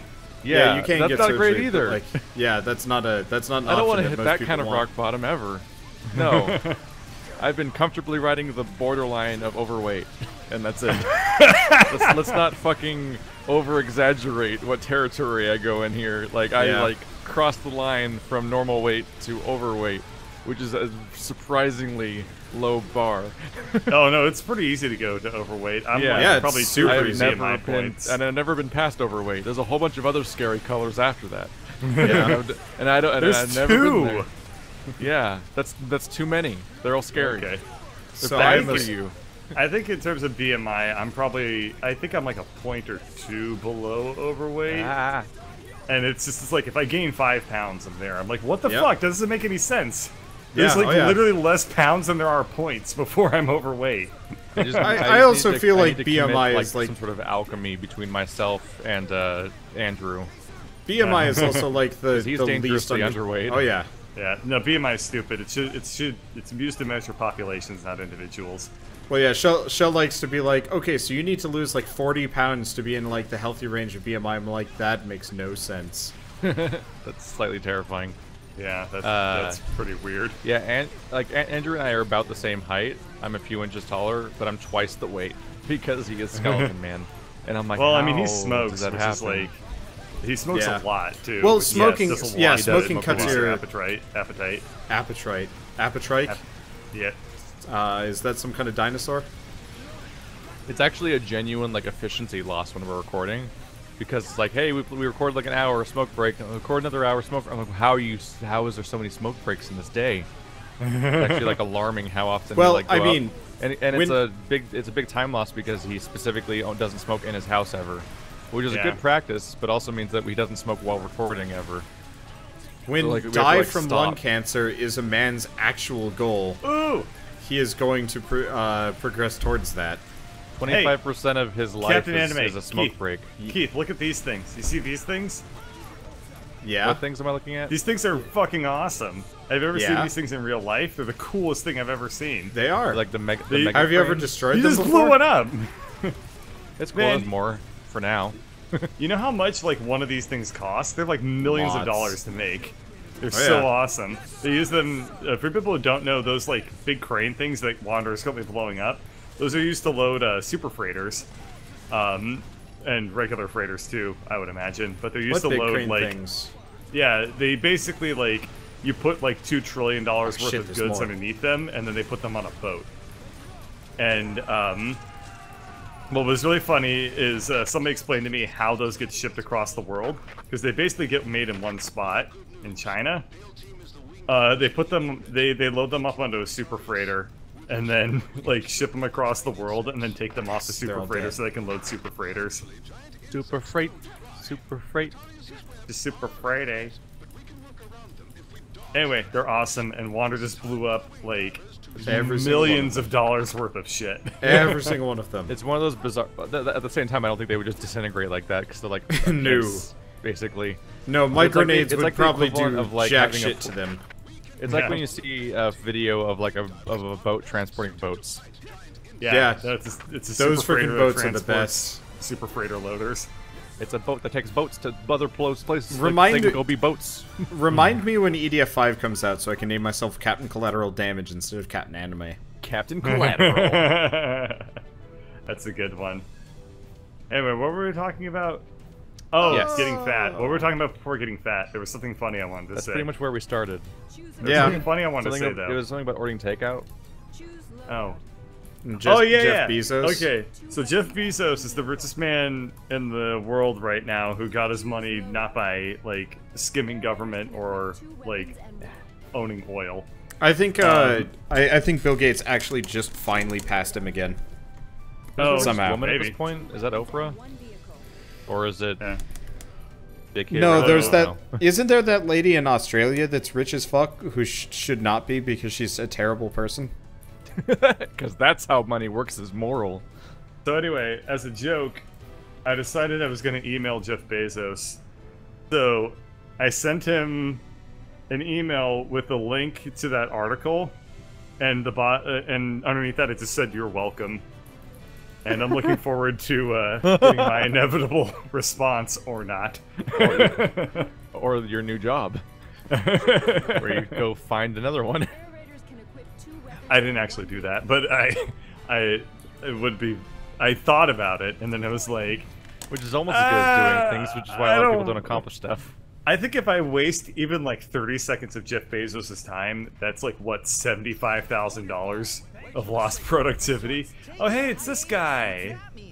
Yeah, he's I know napping. this guy. They capture him? No, he's sleeping. No, Oh. he's a sleepies until I shoot him right now Oh, why though? He's so nice. Animals never because he's a seem to dick. bother their enemies. But this Huh. one, maybe it's grown too complacent being at the top of the food Oh, he hurts chain. me just if I touch him. Wait, I think we're doing the traditional kaiju storyline. Sleep. What? I think he's gonna become our friend. No, No. can't. Why not? I You think know this for a game fact- was programmed to have that put into it. Hell no. We have allies on our team in this game. Oh no. I'm saying like they're gonna do the traditional Oh. Godzilla thing where like it slowly becomes Oh, the oh, thing oh, from oh the no! season. Hey, You guys Bird. goofed hard. Bird, Why can did you you do that, fucking Captain Anime? I didn't. No, I know. that's I'm a- the guy that put that's a down the. story error. I put down those stationary guns that are shooting him. I don't get the ability to artillery like that. No, I This know. is That's. I was just blaming you because I operate like an animal. It's purely by association. So I've got really bad news for this round. I didn't bring that? guns that can shoot this thing. Well, You want to restart it right now? Oh, Because we I'm should dead. restart it right Yeah, now. we should retreat. Wait, I'm gonna what killed me? roll. You got bombed too. there was bombs. So what's the Yeah. what Where do we need I didn't to? see more bombs happen. Shit. They happen. You need to pay attention Oh. to your map. What do we Yes. need to do to hurt this guy? Anything special? Shoot him. Oh. Yeah, Oh, you have to what believe. did you not have then? So I went air raider thinking I could bring one of my tanks, but I forgot Wow. you don't. So the way air raider works is every time you kill something, you get a small amount of points. Which is fine, except for against one singular enemy, there are no points. Ah, fair point. Yeah, so I was sitting there being I'm gonna like, try out a melee weapon on this guy. This will be interesting. He probably can't hurt me. I'm sure you'll be fine. The last thing that happened when we retreated was him charging forward through everybody, but so you'll probably be fine. I know. You can just face tank it with your face. I know. Sponsored by Amazon. That's the most tanky part of my body. So it's taking a hiatus. What's that mean? Like This it's thing has a really wait, do I have a shitty rapid? fire rate. Oh my god, I've got Okay, a. subtitles so I can understand these people better. They're like, so it's taking a hiatus. What does that mean? It's sleeping? But this one, I've got a rapid fire rocket launcher. This is amazing. the top of the food chain. Or maybe it knows we can't harm it, even in its sleep. This gun makes me feel like an idiot. I mean, I really feel like this thing's gonna be like, it's gonna slowly become our friend over the course of the game, and then the final one, it's gonna fight an evil one. no. Kaiju fight. Did you beat the Hey, game bird, already? run. Bird, run. Bird, run. Have you already beat the entire game, Wonder? Ow. No. No, You this. restart again. My happened. weapon is fucking atrocious. Okay. This will be the last What? time. I tried a new weapon. It made me feel like an asshole, so I don't want to play with it. This No, gun made me nothing feel like makes a me more asshole. annoyed. Nothing annoys me more than feeling like an idiot when I'm playing a video game. Boyd, don't make one of your designated slots in your channel constant stream of puzzle games then. No, I can play puzzle games just fine. I mean, like, okay, you get to the end of Hotline Miami, and the boss fight is literally you hug a fountain and try not to die. Like, that's stupid. That made me feel like a dumbass. I don't want to feel like a dumbass when I play video games. I want to feel cool. Nobody has any clue what the hell I'm talking about. Nope. I barely never- remember what I'm talking about anyway. I've okay. never played any of the Hotline Miami games. They just What never am I gonna fit in appealed to this me. thing's mouth? Oh, I can't. Of course, You should why would probably it be also programmed to have you that should sort of probably also get out of there before collision? the airstrikes kill you, because No, I don't think no. this thing's. I don't know why you guys are going over there. I'm the aerator. When the airstrikes come in, I can just fly away. You tried That flying worked for away. you last Now get time. away. See, I'm fine. And All all that If one of bullshit those- about being concerned for me because you're my friends and you don't want to restart the mission again. Most of the latter, not really so much the former. All that bullshit. Why I was care mad again. I care about you looking good and not having to revive you mid-mission. Oh yeah. Anyway, you can go fuck yourself. I mean, here he comes. like right now. Oh I'm- shit. Okay. Oh my god, can you hear them all singing? Because Yes, there's I so many of can. them. Oh shit, he's charging me again. I have to back away from the airstrike that decidedly missed him. Yes. So Wait, many did they people just- singing. did they just there are 2 rounds airstrike- of airstrike? Did they just airstrike all of the soldiers? Yeah. They airstruck most of them, yes.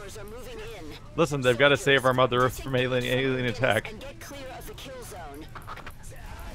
Oh god, no. Ah! Ah! Why are The rough they thing about fighting one Why enemy are there like so this. many stupid Why ass are they airstrikes? why are they airstriking all of the people? Captain Collateral Damage? I'm not that. This isn't me. I thought I was away from the airstrike. What the hell? And we I don't was have dodging any specifically away from it. Oh. we don't have any HP pickups, so if we go down, No. we're Dunsky. Huzzah! Nope, I'm dead. Thanks for the, Oh my thanks god. for the friendly Well, fire. let's restart this one. Okay. I have an My favorite idea. part about I this know fight how to is make it this takes, better. Like 3 minutes to start the fight because they sit Yeah. there and freaking do this part. Wait, why are we restarting it? Has everyone died? Oh, Yeah. I mean, I thought... I didn't know you could restart without going back to the menu. Yeah. It's basically what Yeah, that was. I just don't do it very often because usually we need to like redo things. But no, hey Keith. So after a short bit, all of these guys are gonna get little carrots above their heads. We want to recruit them as soon as they become recruitable, and then we want to. I don't know how to recruit things. That's an interesting question. I don't know. It's the interact button. Do you know what button you use to get into my tanks? Yeah. It would be that one. There's the airstrikes. Look at those weird-looking ships. That's what I get for not paying attention. Yeah, you're dumb. I can come get you in a bit, maybe. I just found out that we can leave like waypoints. Yeah. That's weird. I can just mark things in the environment. Oh, Like that. apparently Wow, recruiting what a is ragdoll pose. okay. Keith, apparently you can just walk next to them. So see if you can start picking them up. Because if we can get these How do guys, you tell?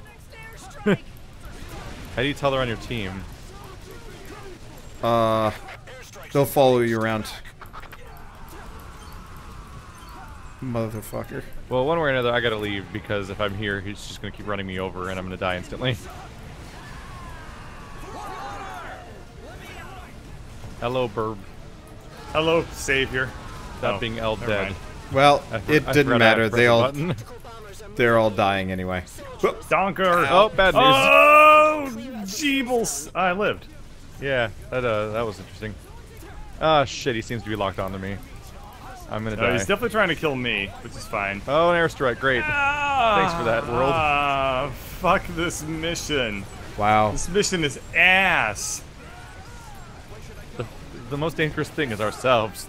Man is the real monster. Turns out it was us all along that were. Okay, if we the lose true this one danger. more time, I'm just gonna play as the APC. Like, I'm just gonna play as the Air Raider, bring the APC, and we're gonna go joyriding while we wait for the airstrikes to kill this thing off. Fuck this. Burb Can we died. restart again? I need to change my weapon. What are you using? Here. Are both of your weapons garbage or just one of them? Because I can come Both get are you. garbage because I just want to. I need to get a ranged weapon, Okay. like a last long time. ranged one. Let's. This will be the last time. I'll Okay. just snipe at him. It'll be fine. This entire episode will just be us repeating this mission 17 times. Well, it's a pain in the dick, dude. Tell me you're not like getting annoyed halfway to fucking. Excuse me. I've had beer. I have had beer, and I have not had dinner. Yeah. Fair point. I have had Imperial IPA, 9% by volume.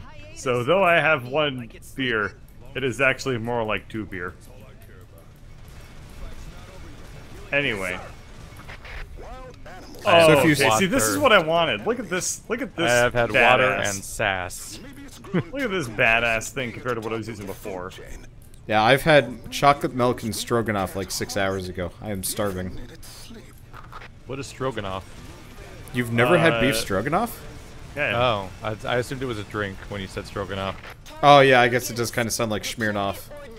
I honestly, I mean, I've had a number of food types. I'm bad at knowing what they're called. Wow. It's just I don't know what Well, beef stroganoff is. But You, I'm you not do bad have at to it. re- you food do have is your to- nemesis, dude. Yeah, I get a lot of shit during Zelda. Where it's like you don't know what that thing is or how to pronounce it, and I'm like I don't. It looks nice. Well, actually,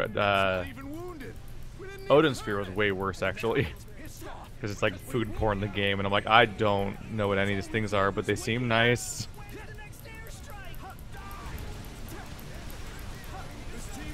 Why? I'm curious, why have you like avoided learning about food so much? I'm going to die. Oh my god, they You changed interact the with angle. food. You interact with food 3 times a day, Yep. and yet Well. you've learned nothing. I've learned nothing, some Keith. things. That doesn't mean I know what stroganoff means. Friendly tactical I learned what stroganoff is from Calvin and Hobbes. Do you ever read Calvin and Hobbes? I did. and get clear. Do you remember stroganoff? No. Oh. Probably just forgot it. I also don't remember the names of any, like, cars, really, except for the ones I've owned. Like, there's just certain things. I don't know. Ford Pinto, a Ford Pinto. Oh, shit. Um, I also Oh, don't really know dude. the names of people unless they're actually around on a regular basis. If I meet people at a party and then I don't see them for 2 months and then they're at another party and I'm like, it's going to be an endless loop of me not knowing their name every time because it's been too long. I feel My like brain didn't know that those were ones I was supposed to remember. I feel like I should play a car mechanic simulator with like you, Keith. Like we do it competitively or some shit like that doesn't make any sense. Because like I feel like we did he just just get stunned? he jumped back for some reason. Yeah, he kind of shook his head and jumped backwards. It was really, really unusual.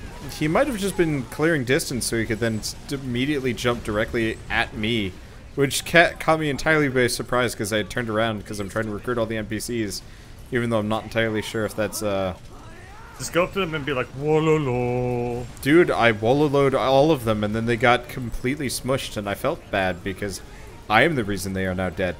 Yeah. That's good. Was there any kind of joke built into the Pinto thing, or was that just a random selection? Making fun of you for not those knowing are really, anything really about bad Pinto. cars. Yeah. Oh, no.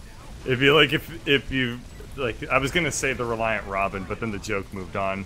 No, And my so it's first like, my oh, first okay. car was an '82 Firebird, and my current car is a Honda Civic. You know what the Reliant Robin is, at least. Nope. Right, Keith? Wow. Oh Nope. man. The Oh, we Reliant have Robin is we have a fucking video to hilarious show car. you. Is this Yeah. one of those jokes, like when everyone jokes about that one phone that's indestructible?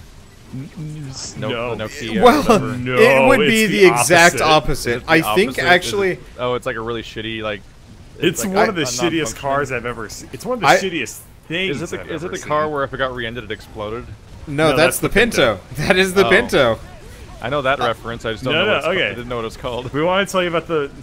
We're going to tell you about the Reliant Robin because it's really funny. Wander, you seem really eager. You want to talk about the Reliant Okay, Robin? so the Reliant Robin. I don't watch much Top Gear, but I watched that episode, and then I started watching Top Gear. But when I do, So, the Reliant Wander Robin is Dos Equis, a cheap and easy to shit. mass-produce car, produced largely in the UK. Northern England. Yeah, Northern Yep. England. Because small roads, tight corners. People were You- broke. Yeah, people Is what were it hella was. broke too. So that also kind of factored in. So it's a plastic car with 3 wheels. But instead of having the 3 wheels be 2 in the front and 1 in the back, it's 2 in the back and 1 in the front, which means anytime you try and take a corner, or are going on a hill, you flip over. Just Yes. almost Making fun of smart invariably. cars. Well, see, like, smart cars are actually, well designed and have good centers of gravity and generally are actually kind of, safe. they're just embarrassing. Yeah, they're just embarrassing to look at. This thing is Like Crocs. This thing is truly embarrassing. This is like Crocs is like knockoff, ultra cheapo, like a knockoff of a Chinese knockoff brand. It's so bad. So he mentioned Top Gear. Yeah. Well, I didn't explain why that is. There's a clip of Top Gear. Well, no, it's Which like a is full 15 so minutes great. It's a full 15-minute episode. It's great. Dedicated entirely to the Reliant Robin. And it's just like one of the hosts of Top Gear is just driving around, and every time he takes a corner, the car flips over. Yeah. And then he's just like, he picks the car back up because it weighs like nothing. Yeah. And Well, then- various celebrities will like show then- up to Yeah, help him. He kept asking like various celebrities, like, "Can you help me flip my car over?" And then it did. Oh yeah, it has a motorcycle engine. That's the other thing. It was really Yes. popular among youths Because because it was cheap and you didn't need a license for it. You don't need a driver's license because it's not a 2-axle vehicle, Yeah. and it had a motorcycle engine. Oh. Yeah. And so at one point he goes to like was it a Reliant Robin fan meeting, and he shows up by Yes. like going at high speed and flipping it in front of them all, and they all like concernedly They'll show just, up and like help look at him. Yeah. Oh yeah, they I had think a I've always bunch been a of Reliant disappointment to my Robins. dad because he's one of those people that like go to a car show and can say exactly what submodel of every vehicle is on display and all that other crap, and which parts are aftermarket and all this other stuff because he works at an auto upholstery shop for the last like 30 years. Uh-huh. So instead, I learned nothing about cars to compensate. It's okay. It's not feudal England. You can take a different trade from your parents. So the secret is that when we sit down to have dinner and we have literally no points of conversation. Whoa, there's some people here that showed up with really badass looking laser beams. Well, yeah, Giant this is cloud of floating blood that's never going away apparently. yeah, this is laser one of beams. those. This is one of those missions where we were just supposed to hold out until these guys show up, and then they start kicking its ass. Which is very easy once our own military stops air raiding us. also Yeah. true. Yeah, if they hadn't All he does shot is us up. rampage around. He kind of sucks. He's always sucked. Yeah, he's probably one of the easiest bosses. I like it I've how ever he's fought in any inside video of game. he is inside of a building, just kind of hanging out there, being like, "It'll protect me." Yeah, he took It like won't. peak damage, so he clipped backwards through it during his damage animation. You running away, or is that random? Yeah, he's I running away. believe he's Mission's running away. over. I think we won the mission. I like it how we did this Hooray. mission like 4 times, when in reality, all Bird needed to do was go stand in a building and watch Oh for a yeah, while. And we would've wow, won what the mission. fuck? Wow, a bunch of exhaust just went in my face. Bus exhaust. Weird how that happened. Clearly can't be hurt with cannons or explosives. Because I'm currently underneath the bus because Wander threw me there. How do the leftovers taste down there, Bust Bird? exhaust. I don't know if I can even hurt you. Well, but You can hurt me emotionally. Wander can. I have a machine gun rocket launcher. It's He great. came in like a wrecking ball, emotionally. Wow, 0 items acquired. That was fucking worth my time. Hooray! We accomplished very little. We shot at a guy until he Yay. walked away, even though he wasn't doing anything because he was asleep. We created all that destruction. Hooray! I want to point out that that guy was sleeping in the middle of a public park. That was not on. That was not. Yeah, they damaging could have anything. actually And waited for those The crazy. entire city was unharmed around him. Yeah, they could have actually waited for the laser people to show up first. Or Got into ignored it position. for all we know. He wasn't damaging the city. Yeah, they could have He's just like asked him to leave after he took his nap. I don't know. We just had a happy, sleepy Godzilla, and then we just ruined him, but mostly ruined ourselves because he's fine, but our city's flattened now. And Yeah, that just go wasn't the punch- case before we started fighting him. Just go pump it full of so much horse tranquilizers that just doesn't feel like getting back up again. Like that Godzilla episode didn't even. tranquilizers.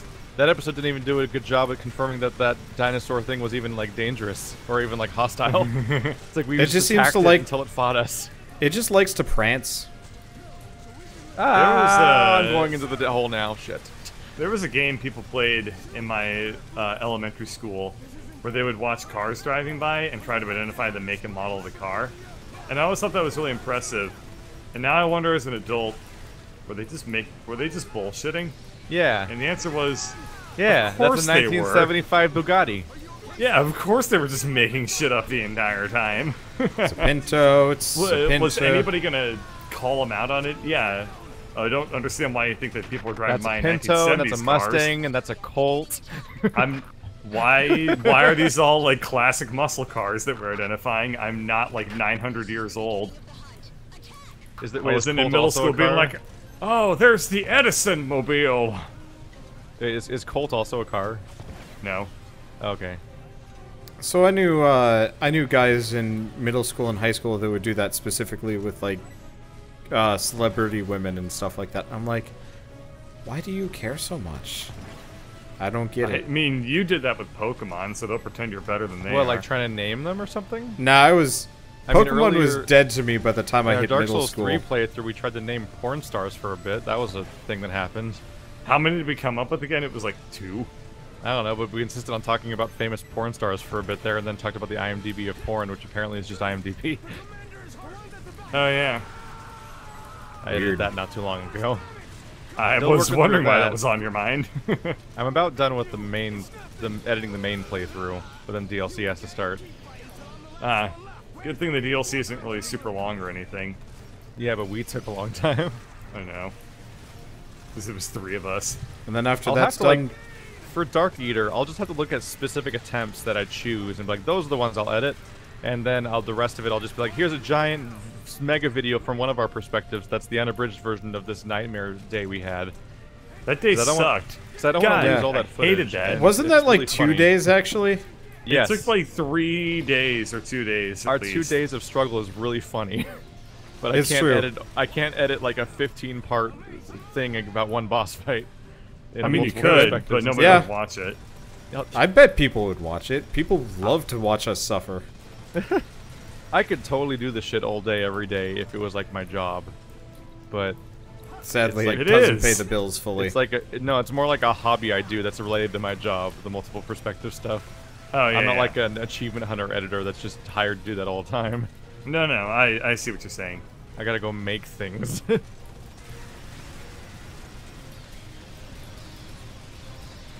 I'm hoping that Clearly, now that 999 is airing, that I'll have enough time to finish editing Dark Souls 3 finally, because I essentially have a whole slot that's accounted for now. That's the like, second game in pre-recorded that it. series. that feeling is so good when you've got like a full series more or less not, though. recorded. Ow. Like when you did Prey in 1 week or something.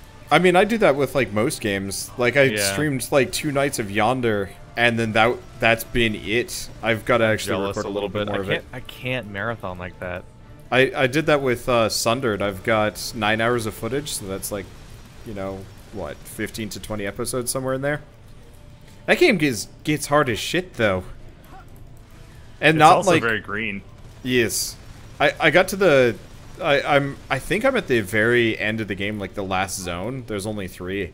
And like one of the bosses is just like his level is those thorn bushes. Good luck.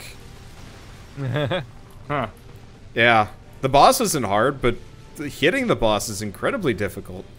I have a bad tendency to just have like a slow start in the morning, and then once I finally start recording, it's practically time for us to start doing multiplayer things. And then, I have like, a my bad whole tendency to have a schedule is life weird. outside of video games, which makes recording video games a real fucking hassle. Yeah, the bad tendency of this not being your job. The bad tendency of, like, I woke up this morning, logged in remotely into work, and then, like, babysat things because I'm on call. Oh. Which literally just consisted of me logging onto some dashboards and then, like, This rocket making sure launcher that is everything so was green. satisfying. and then going away. So I've got a machine gun rocket launcher, and it is the best thing ever. Yeah? I It- mean, I've seen you, like, just pumping rockets into shit and having a good time, so... It is great. Its accuracy is garbage, but I'm like, ooh, until death. I'm just happy with my shoulder cannons because they're just consistent and usable. And things are working out now. Are they still like level 0? Oh no, they're level 10. I misread. I was worried about that. But I mean, the very first thing I do every single day is feed the bunnies. Which is, like... That's a great way to wake up. It is... It's like you wake up and you're like, I'm tired, but in like 2 minutes, I'm gonna be petting soft furry animals, and it's gonna be the greatest experience. Like, that is the best way to get out of bed every day. Hug the comfort rabbits and hope they don't have a panic attack that kills them. Oh man, they sure as hell did when I first got them. If I looked at them like for too long, they'd be like, "You're gonna kill me," and then they ran away. I think we mentioned this before, but can't you isn't it possible to like put rabbits in a small amount of water and then they die of shock? Yes. That's terrifying. Do not give your rabbits baths. They don't need it. They clean themselves like crazy. It's like their third favorite activity is to like clean schmutz off themselves. They're like cats. They are actually very similar pets to cats, but they're Yeah, a all the way down lot- to being terrified of anything they don't know and Yeah. understand. The only reason why they've survived this long is because they breed so freaking much. Which I'm I okay think a with because baby female bunnies rabbit- are adorable.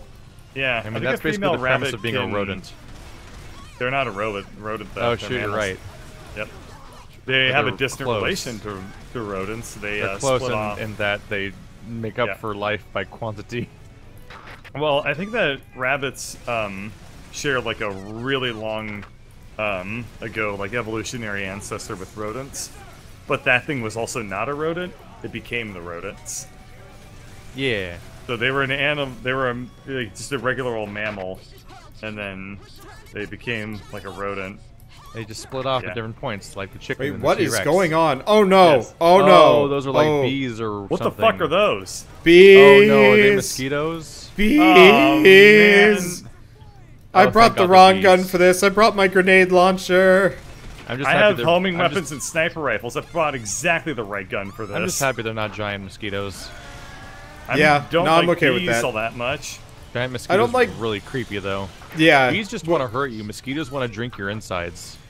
Okay, They wanna actually, keep you alive and They harvest shoot you. needles. Holy They don't shit, even- they do. They don't Good even God. attack you directly. They shoot a giant needle at you. It's like a bee drill. oh, they make weird noises when you hit them too. Yeah, they At least make they don't have that horrifying much noises. HP, which is good. But Yeah, yeah, they're super easy to kill. And they actually do very little damage, I've noticed. I guess I should bring my nagling self-propelled rocket launcher to the next couple missions. You should bring your nagging gun. Shall call your mother. It's just a gun that just says stuff like that. Why I do you don't gotta want get your a mother real? to call me anymore. Your You should grandparents get a will be real- around Your mother. forever. You should get a real job. Why did you go to school for art?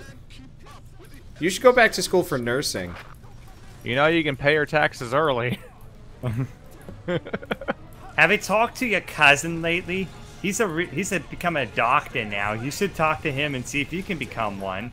If you No, don't change no, your actually, address, it's they more- won't be able to call you for jury duty. It's actually more like, have you talked to your cousin lately? She's dating a guy that's going to be probably working at Google, so you should go date somebody that's going to work at Google. Are you gonna do that, Wander? I mean, that's for Shell, not me. Oh. Or do you mean work at Google? Because also no. Oh, like when Shell gets calls about how she should date somebody else because they're gonna be successful. Kinda, yeah. Oh my god. Lady Bird's mom is convinced that I'm gonna cheat on Lady Bird. And That's has not been a- for years. That is not a good... It just reminds me of how like I mean, I she's used, right. Never mind.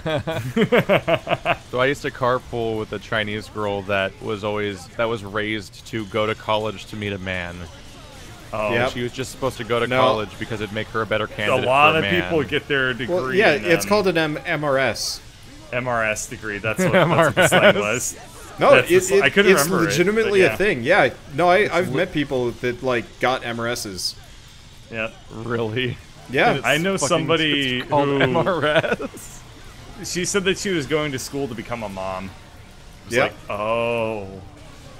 No, they weren't like schooling to be a mom. They were literally like No, The point was to go to I school agree. to be a good candidate for a wife. No, that's what I'm saying. She said she was studying music, but she said she was really yeah. going to school to become a mom. She was going to school so that she could her schooling would basically go on her like I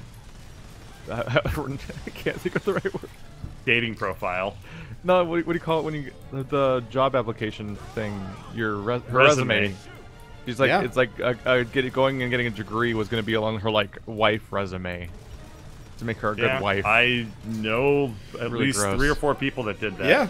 No, I was the art student on the computer science frat, and so one day it was kind of a party my freshman year, and being the art student, I wasn't dating material for the people that were like looking to score Yeah. like a high paid programmer. So at one point I ended up talking to a bunch of kind of women that were a satellite group to this, and one of them straight up said like, yeah, I'm here to find a guy that's going to make like a lot of money. And I was just like, that's kind of a really bad thing to do. Don't you have like goals in life? And she's like, kids. And I was like, oh, okay, have fun with that, I guess. Rangers can equip This Yeah, I was know rough because it people wasn't that her legitimately- it wasn't her self-determined goal. It was literally like her parents treating her like she had no intrinsic value aside from her ability to get a husband. I do know people that is the case too. Yeah, where it was like you're a woman, your goal is to be a mother. It's a sad. Blah. Yeah. I also You're a knew. boy, your goal is to be successful. I also Like, knew a guy. Oh. Yeah, I knew a guy Men from. get to be successful and women get to marry successful people, maybe. There was- Oh, it's sad because it's true. Like, not that. No. Let me rephrase that. It's sad. It's sad that it's true that people really do that. Yeah, it's sad that it's true that people are raised to be that way. So I was Not in sad that it's true that only men can be successful. No. That is not what I meant to imply. We don't want to let that one slip, huh, Mr. Amazon? I was in a cultural anthropology class, and we had to talk to our we had to talk to our classmates because they would have, you know, kind of a different culture in and of themselves and stuff like that, which is neat. And the guy's goal in life was to more or less work himself to death. He's like, yep, I'm going to work 80 hours, make a ton of money, get married, you know, have her work at home, and more or less just be working the rest of my life. And I'm like, you realize, like, you're going to die doing that. Like, that there is... Yeah. Like... I know one of the smartest people I know. She said that her goal in life was to be an office drone. She literally said that. She was like, I want somebody to just, like, tell me what to do and, like, leave me alone all day, and I just, like, do tasks for that person. It's like, oh, what the hell is wrong with you? So while I was working my office job, I was looking up. I was like, instead of working at sometimes, I was looking up information about like depression and office cubicles and stuff like that, and found articles about how like office cubicles are tied directly to depression. And literally, the guy who invented cubicles, who originally thought he was inventing something really clever and interesting, like thinks he made a mistake by making them. Yeah, that he thinks it's he's okay. If he didn't invest, other lives. People would have made it. Jesus Christ, this red ant will not let me go. That sucks. Hey, but I killed the hole. Because for him, it was like a cubicle was like the Swiss Army knife of the office. Like it was like a crazy useful tool for organizing stuff. But instead, they're used as like a giant farm that takes up the entire area, which is where I work too. It was just everyone was in their own little cubicle in this giant room, and there was hallways of cubicles inside of the cubicles. My dad worked at a drug research company for a while, and he had his own office, and it was great. He had his own like employees, and they were doing like a bunch of restructuring, including like switching everybody over to like a cubicle, like a mainly cubicle system. And my dad, being a senior employee, kind of got not a choice, but he had a voice in this. He was like, you know, no, don't do this. Like, this is going to be terrible. And they're like, well, your two options are deal with it or leave. And he's like, all right, I'll take my severance package. And then he left. That was it. I don't work in cubicles. I work in... I literally have a desk. Yeah. And that actually works really well because I have to talk to my coworkers all the fucking time. So, well, I think it also depends on what you're doing. He was doing, like, a lot of, like, quiet programming by himself and stuff like that. Yeah, because... Yeah. it wasn't like a large team. I'm on a pretty small team, but like it's super duper tight knit, like all the work that we do. So having walls and stuff would be really annoying. When what I can do instead is literally stand up and go, "Hey," and then it works fine. Mirror. Yeah, it was weird. Like I was watching like Agent Carter, and it's like an old timey police station, and they're just in a bunch of big wood desks in a singular room, all facing the same actually direction, where I work, in just open like, air. It seemed like it was gonna be like a lot weirder and a lot less cool than it ended up being, but Except in we were like conditioned a to lot accept that kind of setting for the first like 15 years of our lives. Oh yeah, true. That's what all school classes are. That's all classrooms is. Yeah, but you don't do any collaborative work in school. Like not in situations where you have desks like that, you know. I think it also like largely depends on who you are and what you're doing. Yeah, absolutely. And how much you hate people. All of the managers, they well, not all of them. A lot of managers do get like their own little offices because they often have to place phone calls. And practically speaking, if you're in an open office setting and you have to make a phone call, it's probably one of the most annoying activities you can do. So, giving them their own little space that they can talk privately, especially about confidential things, totally makes sense. But that also doesn't preclude the fact that my office really fucking sucks. It's the worst building. It's so bad. My first office had a golf course on it. My current office has nothing. They gave They gave you a golf course only so they could take it away. It's bullshit, man. So Bullshit. my first like real job was working at a lab doing monkey brains stuff. Data entry. It had well, I was brains. 3D modeling the brains and animating them for international conferences. So my boss was apparently like one of the world's top researchers on OCD. Like that's what she was working on. And so, being one of the world's top researchers on OCD, she was going all over the world, like, all the time. So she was around for literally 3 days of my entire, like, 4 months there. Huh. Which was fine. 4 months and No 3 boss. days of having a boss. Yeah. Wow. Otherwise, it was just like, where's this video? And I'm like, it takes, like, a week to render because you gave me a 7-year-old Mac. I got through half of the Wheel of Time series at that job because I had nothing else I could do. Because they're like, well, can you do stuff on the computer? I'm like, no. Give me another computer and I can, like, totally do stuff for you. I'm more than willing. They're like, guys, I well, can't you kill do it the on that nests computer? very well, and all I'm we've killing done them. this entire mission is fuck around. I I've been am ignoring most of the enemies and grabbing all the armor drops. Yeah, I've been killing the nests. I've already killed like half of I've them. mostly been grabbing loot because Don't I'm behind worry. on health. I've got you. I've got you covered. That reminds Just- me of my last. It wasn't a job. It was volunteer work I was doing while I was trying to get a job because it was such a pain to get the shitty job I hated. Was that Jeez. I was. Capitalism. The job market's bullshit and ruins lives. Hooray! Yes.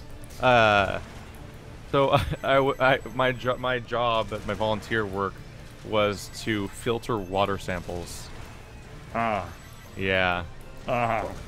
I wanted We were measuring the sediment content of water samples, like how much is carried by it. So they took water samples in jars. Then I would filter out all the water through this machine that would create a pressure differential on the other side of the filter to help the water filter through. Then when all the water was gone, you would cook the samples.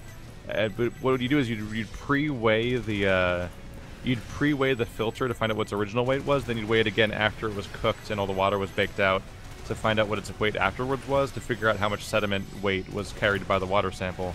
And each water sample took like 15 minutes to just to filter. So I was literally standing up in a lab listening to podcasts for like 6 hours straight each time. So, I just want to finish my story. So we had 3 rooms in the hospital dedicated to this, like, you know, kind of sub-lab or whatever you want to call it. One was the lady that was only there for 3 days office. One was a workroom filled with computers that had, I want to say, about 1 foot of space that was not covered in desk or chair, occupied by people. And one lab that was the same way. It was torturous, and they're like, can we just, like, use your office while you're gone? And she's like, no, I need it. And it's like, okay. It sounds like kind of a shitty boss. No, she was a shitty boss. I was glad she was never around because she was not a nice person. Unfortunately, the sub-boss was, like, equally mean because she very clearly did not understand technology. So, like, she's like, well, can't you just make the computer run faster? And I'm like, lady! So I learned something about me. Funny as shit. What I learned the hard way is that cubicle work makes me jumpy. Oh, because you're afraid So- somebody's going to come around behind you? No, so I had super bad interactions with my boss the entire time I worked there for had lived there, which is accurate. Wow. I had super bad interactions with my boss, and it's his fault really. It's just that it's super quiet and silent and lonely for like 8 hours a day. Then once every other day, somebody just walks around the corner abruptly and addresses you, and it's so startling because of how little it happens that it would actually be like a jump scare a little bit. And it would make the beginning That's of kind of a every weird social interaction. experience. It'd make the beginning of every social interaction so awkward because I was It's like kind of a weird experience. If I briefly don't deal with startled. that. because you're just constantly talking to people at your job. I know. It's like no, It's I kinda just I had nice, it's super time-consuming. I had super time-consuming data management stuff where I almost never get checked in on or anything. And I was also continually getting more and more downtime because I was getting better and better at automating my own job, which therefore nullifies the reason for it to exist. I was doing it myself. I was automating my own job. That's how it It was works. with Excel, and I'm like, I know how to do this. Eventually, I was just plugging in the data and getting a result. I'm like, what do I do all day now? I mean, I can't So tell don't anyone. tell anybody that you automated it. That's So the my answer. my mother did that, and she was like, "Well, now I've started automating my my coworkers' like jobs, which they were very You thankful definitely don't tell anybody that you're doing that. for. Well, no, like they like originally asked her to, and I think she stopped Son of because a crap. She was too good at it. Well, no, because her Ow. coworkers started to get laid off. Oh, Oh, So- that's some dark shit. Yeah, that is rough. yeah. So she's like, okay, never That's mind. what I do. I'm paid to put people out of work. It sucks. So our job market was so fucked that the job itself that I was doing was so like low effort that it could be automated relatively easily. Even though I don't like when I started that job, I knew almost nothing about how to do tricky things in Excel at all, and I was just self-teaching while I went and easily automating my own job from scratch. Excel's pretty. The job It's itself, a great program. the job itself that was so menial was originally supposed to be an internship for like people that are in the middle of starting college and stuff like that. But they were only hiring college graduates because the job market's so dense with people that's what they hire now. Like that's how Dang. fucked the entire everything is. I have to go to college to get a job that used to be meant for Bleak. people that weren't even done with college yet, and it took me a year to get that job. Ouch. Everything's bullshit. I hate it. All right. forgot- I'm gonna be right back. I'm gonna eat some food. I Okay. forgot how this screen gets like horrifyingly laggy sometimes. Yes. But only sometimes. But only sometimes. Well, I guess we got a short food break. How does this thing decide what to show on these screens anyway? I don't know. Here, you wanna... No, wait, no, Bird didn't ready up. I was gonna say, you wanna quickly launch into it just to see what we're up against? But, never mind. How dare you? I'm trying to... I always want to, like, bring the air raider along, but I'm never sure if it's a good idea. You know what? I think this will be a mission for the air raider. And if I regret it, I will regret it. But when could that ever the hell are happen? those? They are... Weapons and Zerguns are turrets. Like engineered turrets from TF2. Oh, okay. air raiders can equip 2 weapons and 1 vehicle. To defeat the evil warlock Zergun. Yes. We've moved on to being able to use level 12 weapons. Choose This loadout. affects me in no ways. Yeah. Can equip 2 I really wish this game actually had it so that you could, like, level up equipment or something. Instead of, like, You want it having to be kind more of... of a Skinner box? Or you no, just but pick a also weapon yes. And it would just scale with the level. Yeah, see, that would be nice. I'd be okay with that. Like, oh, you want to use a level 14 weapon? Well, there's a level 12 mission, so that's a level 12 weapon now. Yeah. No, that would be Like great, Guild actually. Wars 2. Yeah, Guild Wars 2's freaking scaling system was actually really, really, like, well handled. Unfortunately, the rest of the game got kind of boring, but hey. The dynamic event system was actually kind of satisfying too. It was really enjoyable.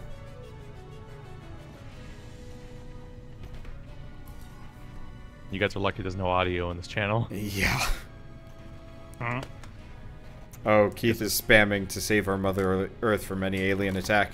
I mean, you could quickly go record that audio clip, loop it through TeamSpeak, Oh god. and then play it like a billion times. It'd be way easier to sing it. But can you sing it 11 times layered over itself? If I link up my headset with my microphone. Oh yeah, that would do it. Okay, I'm gonna go It get some just chocolate starts milk soon as infinitely we're waiting for looping. Bert. Deploy. Save our Mother Earth from any alien attack.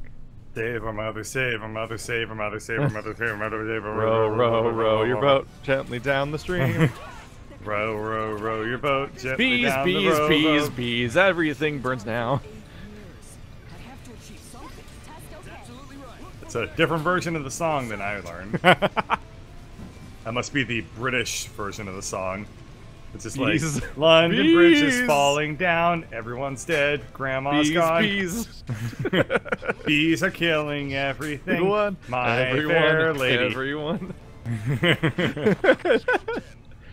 I like how the Mother Earth song keeps getting more and more depressing as it goes on until eventually, why are we even singing this? And like, fine, something about a hero or something. Mm-hmm. Now the lyrics are very grim. Funny. They get really dark, like talking about burying their friends and stuff. Mm-hmm. But it still sounds It's like cheerful. 6 verses. It doesn't going. end. It's an interesting video to look up because it's hard to get that in game so far. Yeah. I don't even But know if you how listen to make it the keep audio by going. itself, it's really annoying because it's super processed and it sounds horrendous. Because they tried it, they clearly had like 3 people singing it from just around the office, and they applied like a chorus effect to make it way more people, and it sounds so bad. Oh, I did not. Listen, I they're guess I they're a should not have company been that readied up here. optimizes Japanese games into English. What do you expect from them? Wait, did you guys already nuke down one of the damn bird? Not optimizes, localizes. Shit. So. Oh. What? Oh. I was gonna say, did Bird already take down one of the transport ships, and then the Yes. honeycomb decided to show up? Oh my god, it is a honeycomb. The bees are a separate alien entirely. No. Are they really? Like, there's so many. Oh, my god. That's a new airship, yeah. Wow. Well, I'm going on a road trip. See you guys later. We're gonna get turbo fucked. We seem to have enraged Dr. Bees.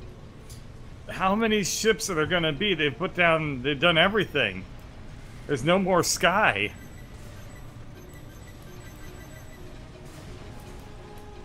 Oh wow, they are like locking in with each other. That's terrifying. Yeah. Some of them have spikes.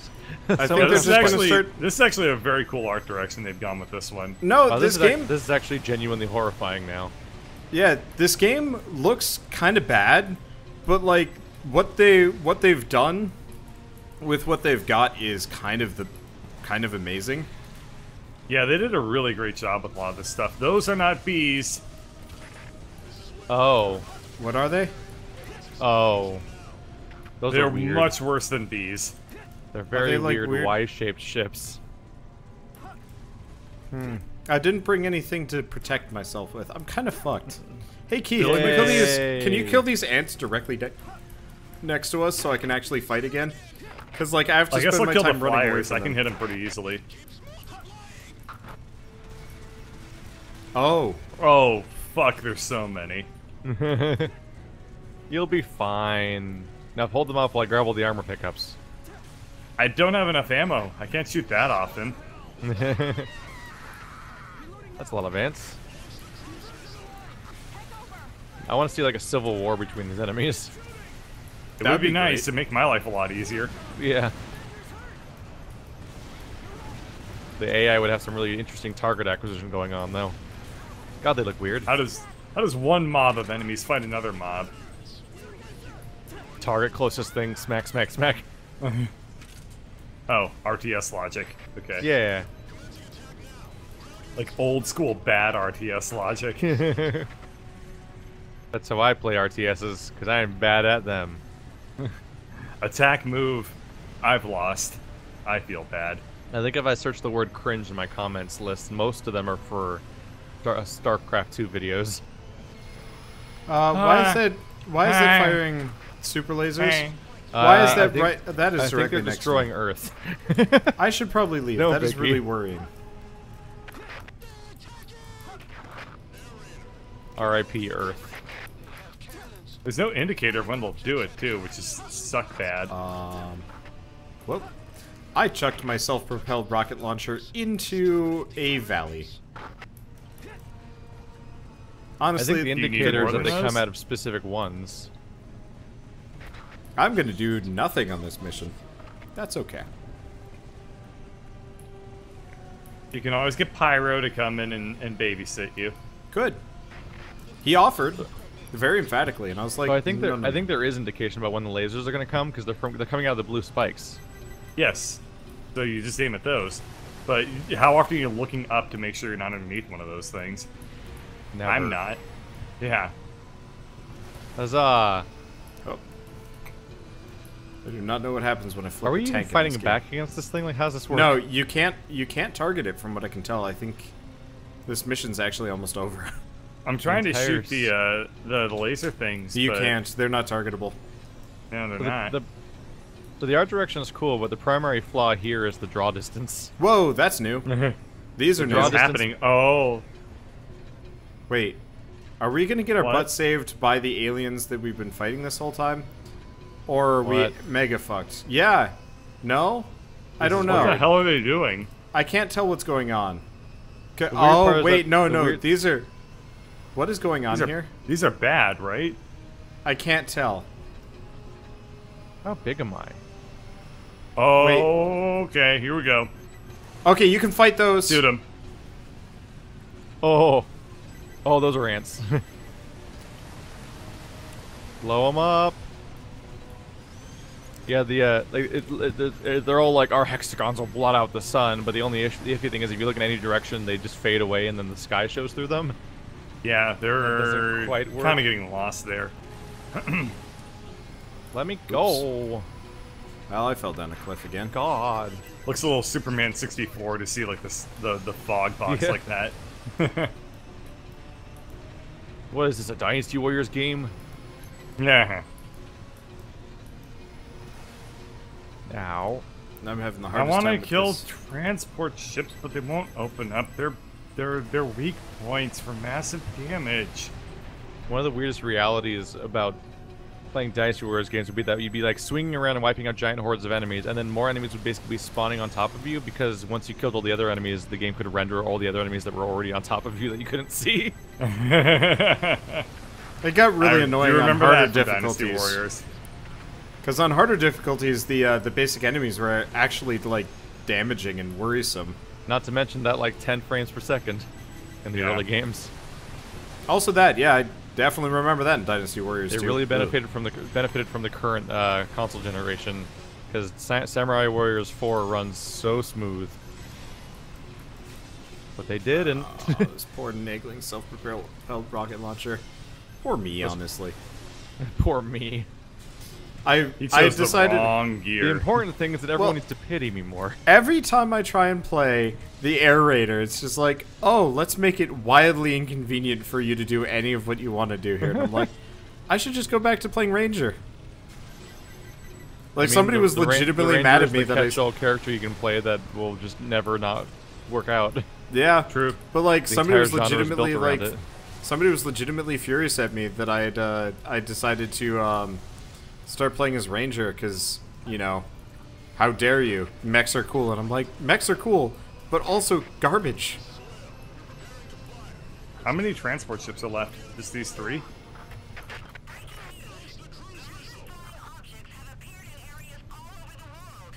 Guess so. I don't know. It's Wander's job to read the objective every time we pick a new level. I don't know.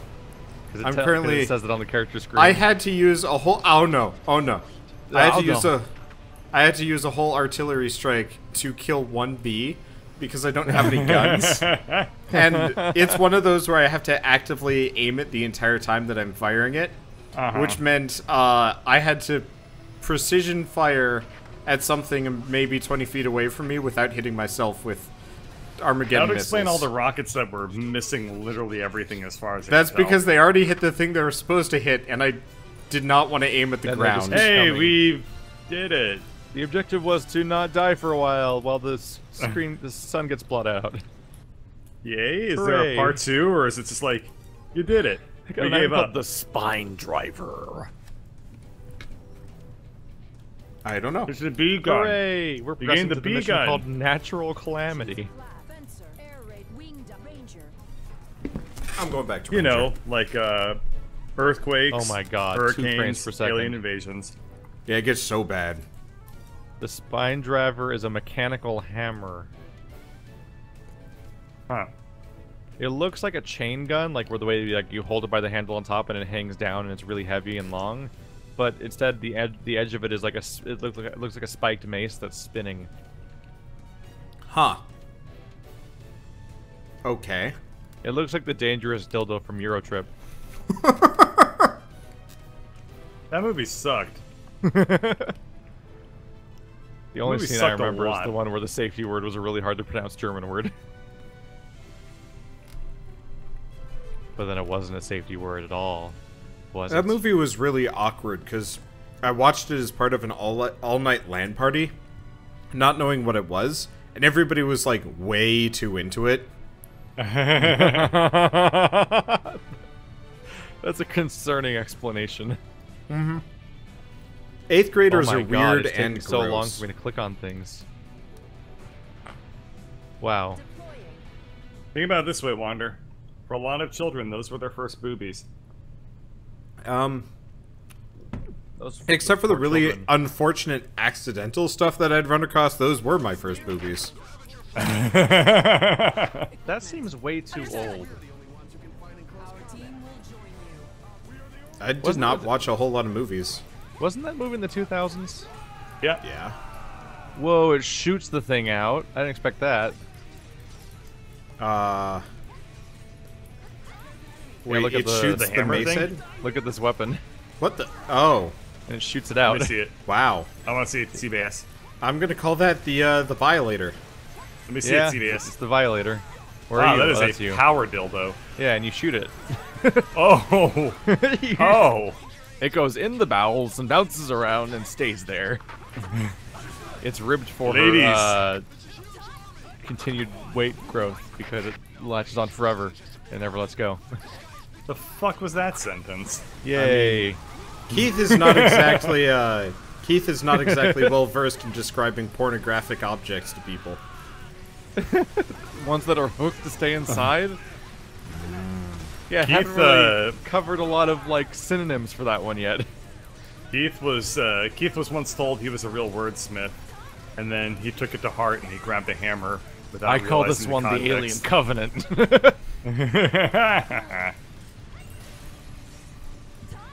Alright, we did it. Mission over. Yeah, Good job, that everybody. is Yeah, a and movie then full of people making very panicked decisions that don't make sense. So, you know, I've got a legitimate question, and I wish maybe we were listening so we could pay attention to this. How did we get from the last mission to here? Yes. The honeycomb teleported us. Because, like, Like my we're here assumption is our previous characters just straight up died. I They didn't. Like that you is got a a Call of fair Duty. headcanon. Actually, fair you know, headcanon. that would almost be like kind of perfect storytelling for this game. Every mission ends with your character getting horribly killed, or at least like half of them, and then like you almost have to like make a new character every single time or something ridiculous. I mean, have like we that. ever established that we're actually playing the same person between missions? I don't think they even have No. names. No, we haven't. I mean, presumably because we're called like they actually do call us something specific on the radio, I believe. Captain Anime. He is our hero. Something, something, Gonna something. Kotaku. Everyone's gonna die. Hopefully, EDF 5 actually has subtitles so we can Yeah. see. It's Yeah. like Captain Anime. that was always- Fedoras. That was always like this is basically like Alien Gun Dynasty Warriors, and Dynasty Warriors you basically can only process what's happening because there's constant subtitles on the screen. yeah. Remember when Hey. we tried playing The Legend of Arslan? That was Yeah, we made weird. it the whole game. It was that company's become the Telltale Games of anime adaptations. I will admit, Dragon Quest Heroes 2 was actually like really good. Like they did a good job with that one, which was super surprising to me. Yeah, they're really all over the place. Like really all over the place. One of their like I played a lot of Dynasty Warriors Gundam 2, and wow, it mashed all the different Gundam casts together into one continuity. Yeah, I And, like, played I it think was- about it 2 was just minutes of that baffling. before I got bored. And like I don't know how anyone could experience that version of the game and not come away with wow, Gundam Seed was the worst idea. It was? Dude, I tried watching Gundam Seed and I was like, so this is the Final It's just Fantasy. teenagers crying constantly. It's Evangelion, dude. It's literally it. But then when But, you like- play the game, like the game, it only uses sound clips from the actual show for all the characters' quotes. and like you're having all this fun with like people like Miranado or something like that, and Hero, and all these other people from the original stuff that are just like tropey hero and villain characters, and then you get ambushed in the middle of a patrol by this offensive group of Gundam Seed characters, and they're all like, "Why do we have to fight? All you're doing is hurting everybody." I'm like, "You're ambushing us. What the fuck? You're the one attacking us in this situation." But like, they don't have any audio to use besides them complaining about conflict. So every time they ambush you, they sound like they have no idea what's happening. Why are child soldiers always so sad?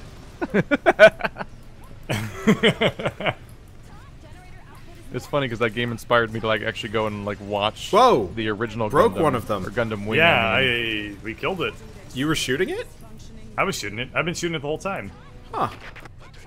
Oh, which are the ones when it exposed its red parts to me. I didn't know what I'm saying. It had me interested in watching Gundam Wing, and 0% interested in watching Gundam Seed. Gundam Wing was great, but the main character was way too interested in self-destructing his mech at any given opportunity. Like, I'm kind of surprised. Gundam Wing was cool because it made no sense, but it was really colorful, and there were giant robots. Yeah. The Dynasty Warriors Gundam was interesting because it led to the innovation of letting the players dash. Because like, we have thrusters, they should be able to like dash around like in Gundam. And then they just put that in all of the Dynasty Warriors games. It's like now almost everything has a dash or some sort of fast movement option. Which came first? The ridiculous Dynasty Warriors where they looked like Gundams, or the Gundam ones? I'm pretty sure that I don't know which one came first. That's Dynasty Warriors Strike Force. Yeah. Where they turn into like it's like Super Sentai Dynasty Warriors where everyone starts turning into like transformation forms. It exists. It's awful. Yeah, it's most comparable to call it Dynasty Warriors Dragon Ball Z. Because everyone gets like spiky hair and that gets weirdly colorful, and they can start basically flying when they're fighting. You start comboing each other in midair like you're playing Budokai.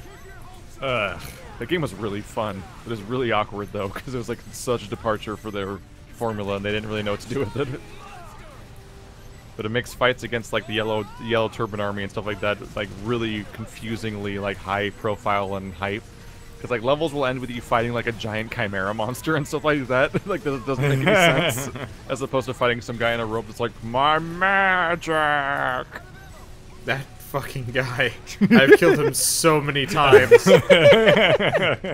I had the PSP version, and for whatever reason, like, half the time he was the first boss. PSP Dynasty Warriors was the worst. Oh no. It was really bad, yeah. It was really bad. I watched somebody play it and was like, I'm glad I'm not you right now. Yeah. As a kid, I didn't have much of a choice, and it had procedural generation, so like everything kind of felt fresh.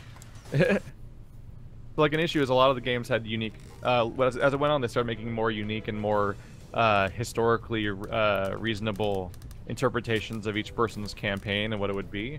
But in the original, in the very first Dynasty Warriors, for almost every single character, the first mission was Yellow Turban Army, and the second mission was Hulao Gate every single time.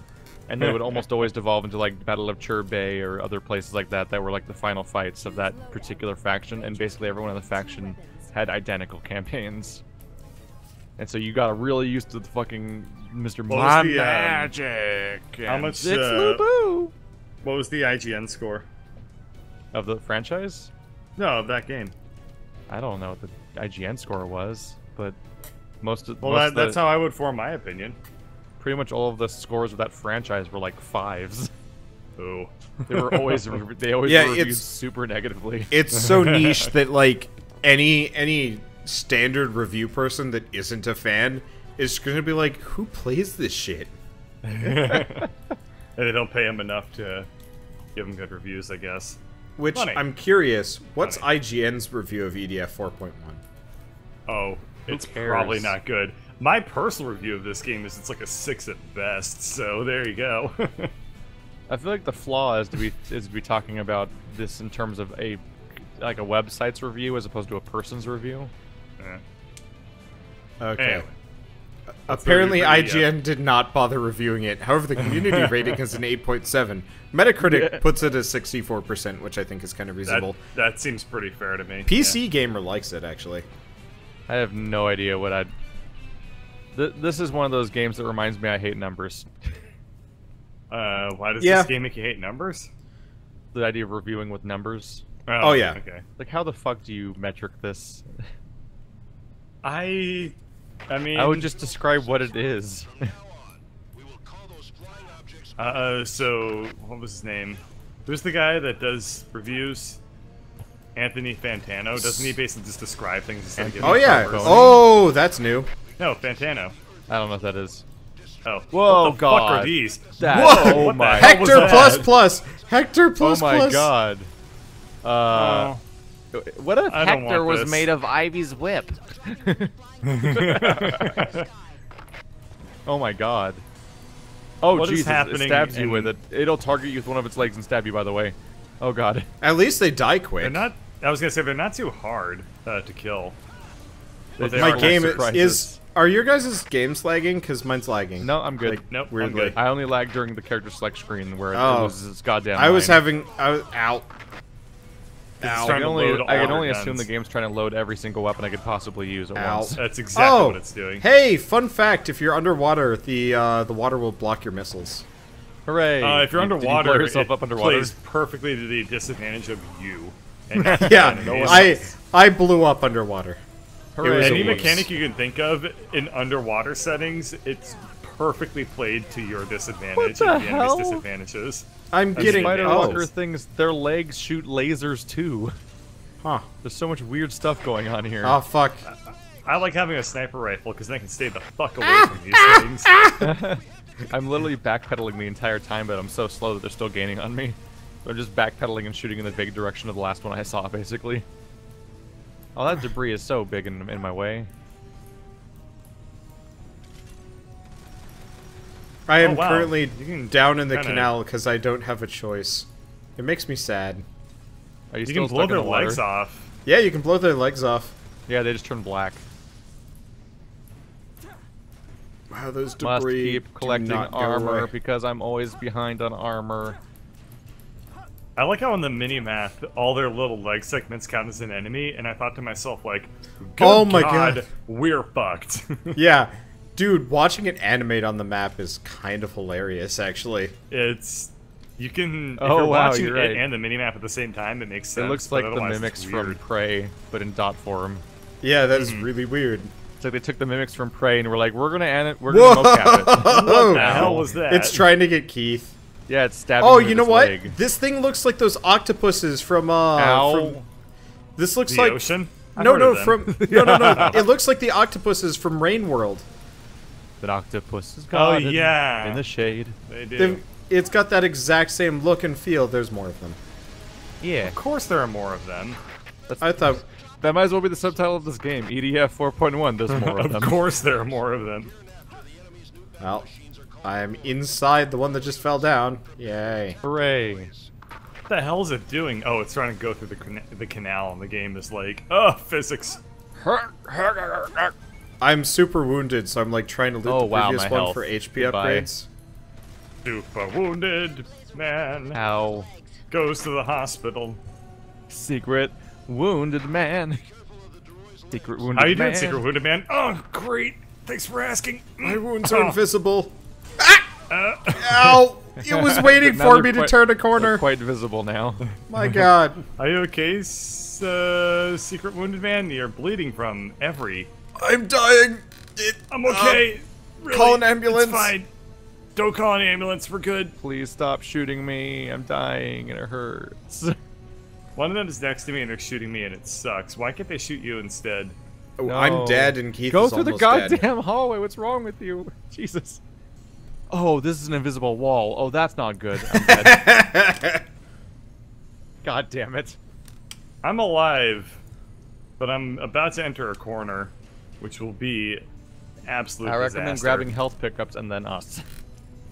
Okay, let me just do that with my 97 health. Oh, this is the It's invisible okay. wall. There's green dots everywhere, and you have a jetpack. You're literally the most equipped to do this. I'm dead. Oh. Well, you can do that. Well, you Mission can't fault failed. the enemies for not being interesting. Obviously, wounded man. Obviously, man. He's bleeding on your wall. Let's see if I can- Two weapons. Do I have a gun that has like a lock-on radius that is I only know the longer? Devo version of the song in my head. What? I have a weapon called the Arcane 6-barrel launcher. Ah, yes. A Mesoamerican rocket launcher. That seems really cool. I bet I can't use it. Let's see. They But dug can't- these up from Tenochtitlan. Tenochtitlan. Choose loadout. From the Tenochtitlan. Mesopotamia. 2 weapons. Something greenbelt. The hell are you saying? Am I allowed to use this or not? Let's see. I think I can. I'm gonna use 2 of them. Fuck it. We might have to restart if it turns out that this needs Wander, but I don't think it does. I can dual wield 6-barrel homing launchers, Wing diver. and that sounds fun. So I impressed my teachers in elementary school because I knew words like Mesopotamia and Tenochtitlan because of Age of Empires. I was gonna say, do you have any clue what the hell, like, the context of those words is? Not anymore, but I sure did when I was like 8. You know what Tenochtitlan is? It's a setting that shows up in Age of Empires and therefore real life at some point. Yay! History. Tisk, Keith. You don't know anything about Tenochtitlan. Does it have anything to do with the green belt? I don't know what the hell you made that joke twice. I didn't get it the first time. Not getting it this time. He wants to Stop know if singing. you took karate as a kid. Something to do with Stop singing. Mesopotamia.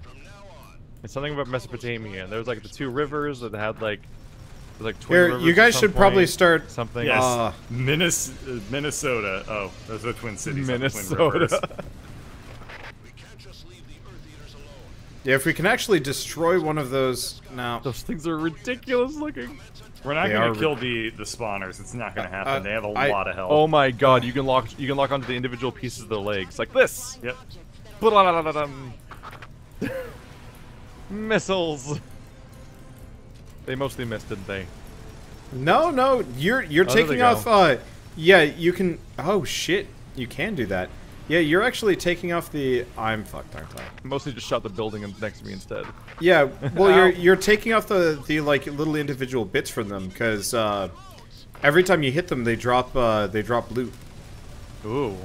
Yeah. Yeah, That's why if there's you like target their legs, you get drops, and it That's why does there's a damage to billion their... green things over there. Yeah. Yep. It does damage to their, like, whole corpus if you hit their legs, so it's probably worth I targeting just watched the it. legs. What? more I than just watched anything else. armor despawn. What the hell? Oh, That's really? not nice. Maybe there's Yeah. a maximum amount of crates that can be on the map at a given time. Nah, there's not. Also, this would not be the mission to find that out. Yeah, there's not that much. That's what's weird about it. But I watched Yeah. I just watched an armor despawn in front of me. I'm like, what? The fuck? I need those. I need those to leave. I wish your armor went up in real time, just so you could like notice how much progress you're making. Hey, if there's a place called Mesopotamia, where the hell is Potamia? Yes. It's like Windows 95 in Vista. It got upgraded. Well then. Okay. At this point, I'm Homing super fucked. shots. So I'm actively Dark Soulsing these dudes. I'm like sitting there, You dodging the individual Yeah, strikes. dodging their goddamn tentacle Ow. strikes. I'm here to help you, Ooh. Captain Anime. Passion. I Wow, they can't- did a pretty decent job. Oh wow, this store is really nice looking. Up. God damn it! I got stuck in a tree and then I Instead shot of dodging the tree. attacks, I mostly just get hit in the face. This reflection looks really stupid though, because it's not. It's clearly baked into What the is window. wrong with you, bird? What? Like, what? Why are you investigating a building? Because I was doing that earlier when we were in the hills with the cabins everywhere. I looked at the cabin's window and I was looking at the baked-in terrain reflections. yeah, it's actually really interesting looking because it catches your eye, the baked-in terrain reflections and how wrong they are. Ow. It actually, like, you know, what game did a pretty good job with their reflections was Borderlands 2. Did the enemy? Oh, Surely in the interesting. scopes of the guns. So apparently, by the way, if you kill an enemy that has left the bounds, all of the loot comes flying back onto the map. So I That's just got funny. hit in the face by a bunch of weapon drops. You just got decked by him. Yeah. Oh no. Oh no. People. There are Oh, more yeah. craps. I don't think we're actually... I think we're just supposed to kill a couple waves of these guys, by the way. Oh yeah, we're not supposed to kill the things that spawn because they're not open long enough. Well, no, they've also got shields. I was hitting one and it was going... Pew, pew, pew, pew, pew, pew, pew, pew, pew, pew. Oh. I was like, well, I Interesting. guess that's not to be. Also, we'd be in trouble if safest... they all found out about shields. Safest place about this, these tripod guys is actually directly below them. They can't figure it out. And they're very, very vulnerable from there. Emotionally or Both. oh, okay, I can identify with that. I mean, you hit them in that like that little crotch dome thing. So you're sad and and squishy? They just start crying, and by that I mean Hey, they like if explode somebody into shot pieces. me or like hit me in the crotch dome thing, I'd be pretty Crotch damn sad dome too. thing. I feel like, man, There's a bunch of health pickups over here, Bird. You should probably I go only get them. have 2 crotch dome things. Why are you hitting them? I mean, if you count the wangle when it's like, you know, not The wangle. when it's not in like full mass, that's kind of Oh. Well, domey, especially in your underwear. I can only imagine the look that Shell is giving you right now. She is in the other room. I don't know if she can hear me. That's it's good. probably the basis for him saying stuff like that. Probably. Yes. Because otherwise he'd just hear like, Carl! No, it's okay. We've. So, I've, I don't know if you guys noticed, but in order to get out of these canals, you have to make a 180-degree turn going up the stairs. Oh, that's Yes. interesting. I fly out of them. It's very hard for you to do as a fencer, which has like heavy inertia. Yeah, I can break. interesting. I go I'll straight. go How halfway up many the of these stairs, and guys then are there? Holy shit! I'll go halfway up the stairs, Ow. and I'll bust through the railing halfway through and fly off. and on the back Anyway. of the canal. As you were saying, Wander, I have noticed that you have pretty much successfully corrupted Shell at this point. Oh yeah. Good job. Yeah. She said penis once. A lot. She didn't have much of a Yep. choice. It was great. It was great. It was great. I still need It to get was that up great, on though. YouTube though. I feel bad that I haven't managed to do that yet. it was great, Ow, but dying. unironically. Just upload every podcast in Oh one my day. god. Oh my god. Yeah, they are butt swarming you right now. Yeah, I got destroyed. Oh shit, they're coming for me now. This is not funny. No. Well, it's all you guys. It's not I funny believe- when it happens to me. I'm attracting unwanted attention at the moment. Which is most attention. I don't like people. Please don't choose a wall. Okay, thank God. Keith kind of never grew out of that middle school phase Ow. where you're like, please don't acknowledge my existence. I Yeah. have negative People are 5,000 terrifying. They have self-confidence. eyes and can see Yes. you. They want It's like a things from wall me and that can expect me to observe do your homework, presence. and it's scary. So did you guys hear about the PUBG stream sniping issue or nah? I have heard a I mean, little I bit just about assumed it. from the It's get-go very that would be a stupid. constant problem. So, a couple of streamers specifically got a guy banned this past week for stream How is that sniping. the developer's problem? It's totally beyond me, Because but they whatever.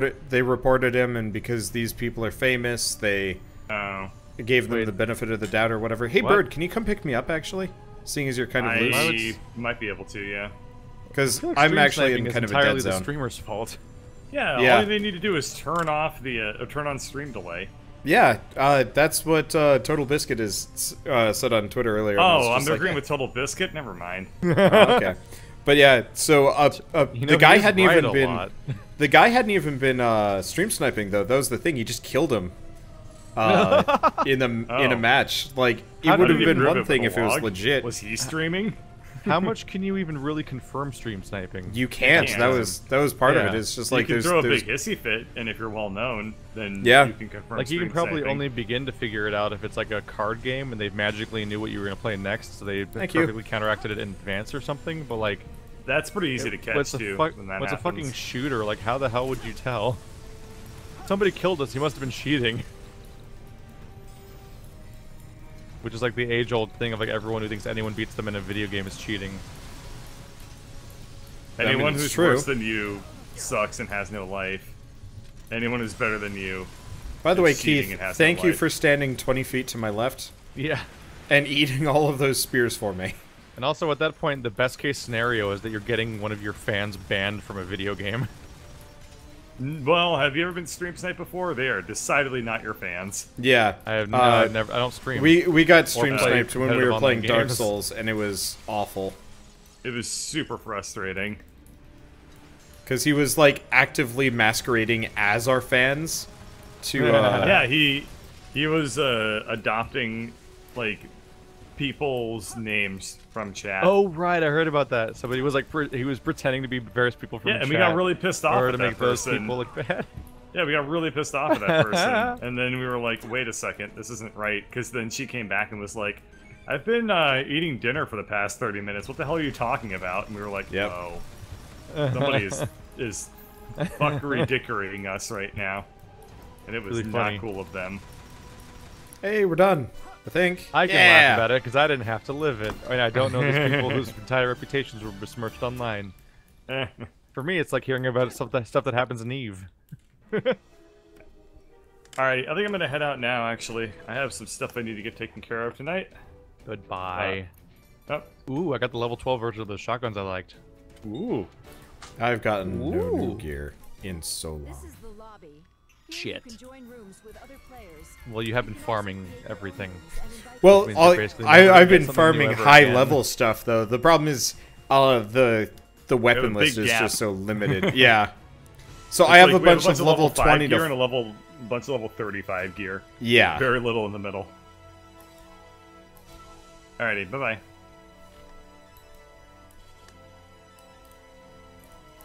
Now what do I stream?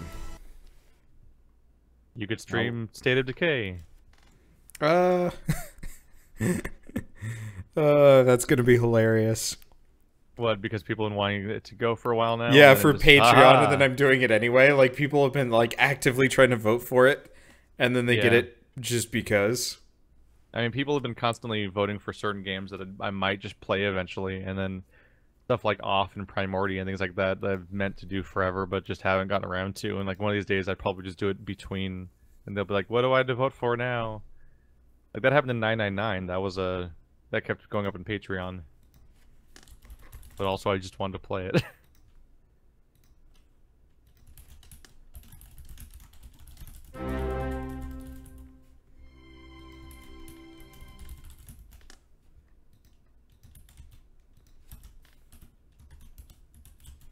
Okay. Oh, I'm getting off. Thanks for EDF. No, it's mine. Get out of here. No. Let's see. What won the vote, by the way? Metro Last Light, which I should be playing sometime this week. I'm clearing most of my, I'm clearing out most of my schedule, so hopefully I can have the, time for it. Yeah, so I think we're gonna finish the night off with a little bit of Yonder. Hopefully I can just beat this game. One of these days I have to do the Patreon thing so you can vote for Okami. I would say wait on Okami until I get a PS3 or have access to one. Bad vote is bad. No?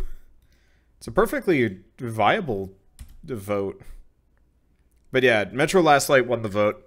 I should be playing it soon. I'd play it tonight, but I don't have it downloaded, and honestly, I'm probably going to end soon. Let's see, how do you support my channel? I've got like Patreon and stuff like that, but as a Twitch subscriber, actually, you already are, more or less.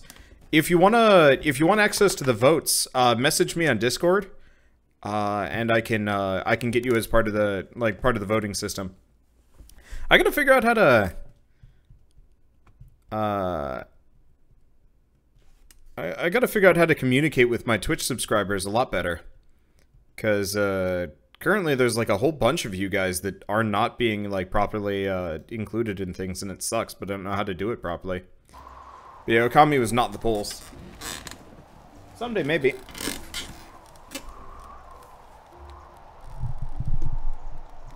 Let's see. Discord channel. Pyro, you should have access to it. It's the minion bot thing.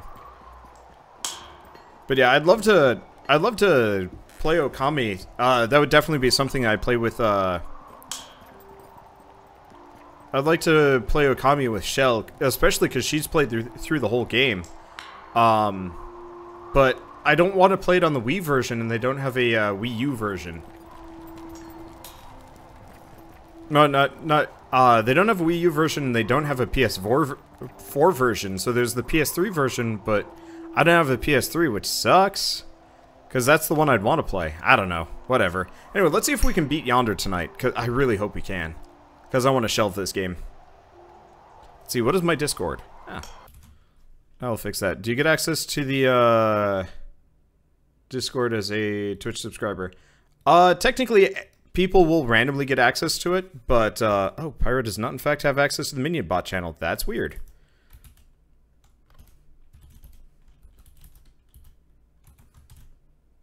There we go. Yeah, if you subscribe on Twitch, or like Patreon support or a bunch of other things, you get access to Discord. I'll have to figure out the roles in a second, because it's supposed to automatically add people, but if it doesn't actually work that way, I don't know. Managing these things is impossible. But yeah, I can, supposedly anybody, that is Twitch sub to me gets auto-added, but apparently it doesn't work. I don't know. Whatever. Anyway, let's see if I can beat this game. Should you just drop in a 24-hour Discord link? Yeah, go for it. Why not? Oh, you have to link the Twitch and Discord. That's unfortunate. Like, I already have, but I guess other people have to too. I don't know. It's dumb. Dark Cloud would be a fun game to play also. Yeah, no, I think I might actually, after Last Light, seeing as I'm doing Metro Last Light and State of Decay probably starting this week, I might actually do one retro, or not retro, but like old-ass game thing. So Dark Cloud, maybe Okami, Dark Cloud, Okami, Xenoblade, I don't know, a couple different things. I'll have to, I might even open that one up to suggestions too, just because I don't actually know that many old games. Anyway, like I keep trying to do, let's beat this game. Okay, so it's time for some late night Yonder relaxing time. Specifically, we want to do tasks. Nope, that's not tasks, that's the map. What do we got? We're looking for something. We don't care about this. Deliver moss silk to the tailor. Finding Arcadia, that's the one we gotta work on.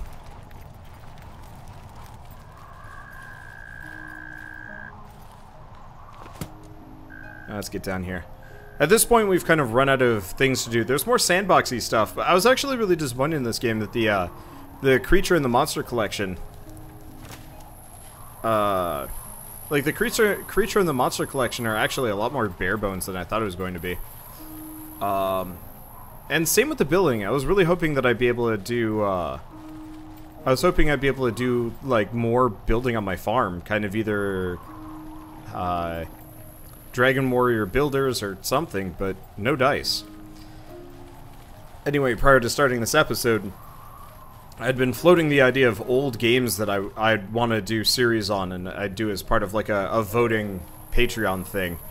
Demon Souls was a suggestion. I've actually played through Demon Souls. If you're curious about that, search it on my channel. I've already played Demon Souls. It's fun. Played it with Keith, actually. What is with this? Oh, I see. So we're going from these like weird things that we'd found earlier. This makes sense. But yeah, honestly, if I were to play like a bunch of old games, it would probably be stuff like what's some good examples? Or games to be on the list would be like Legend of the Dragoon, Dark Cloud or Dark Cloud 2. Probably Dark Cloud 2? I don't know. I'm trying to think of other immediately easy examples of like old-ass games that oh right, I can break these. I was confused, like how do I get up this? Because I can't build things. Dark Cloud. Okami was floated, but I'd want to play Okami on the PS3, and I do not have one of those. And I guess it wouldn't be a terrible time to pick up a PS3. Oh! Arcadia! Arcadia is that, like, weird dungeon-y thing we found earlier. I was confused about that. There's a whole bunch of things. I talked about Cthulhu Saves the World the other night when I was playing Sundered. That might show up. I don't know. It's impossible to tell. Let's see. Played Doom 2016. So I've actually played Doom 2016 on my channel. I don't know how far I got, but effectively, what ended up killing Doom 2016 for me was the game stopped running properly. Like, it freaked out and wouldn't run, which was super frustrating because I actually really wanted to play Doom 2016. I thought it was really enjoyable. Ooh, this is pretty. But what ended up happening was the game, every time I'd shoot something or get hit, it would freeze for like a long period of time. And eventually I just had to give up on it.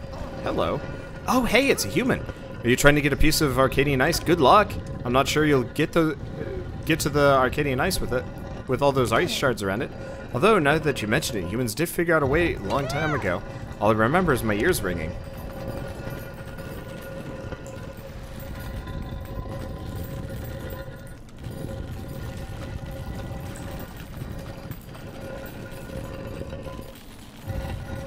What is making that noise? Do I have to, like, hit these? No. Oh, that's saying how you found me. That's how you found my channel. Oh, I'm sorry. Oh, we've got a thing here. Sorry, I can't always read things properly. This grinding noise is driving me a bit nuts. We might have to, like, quit out and stuff like that.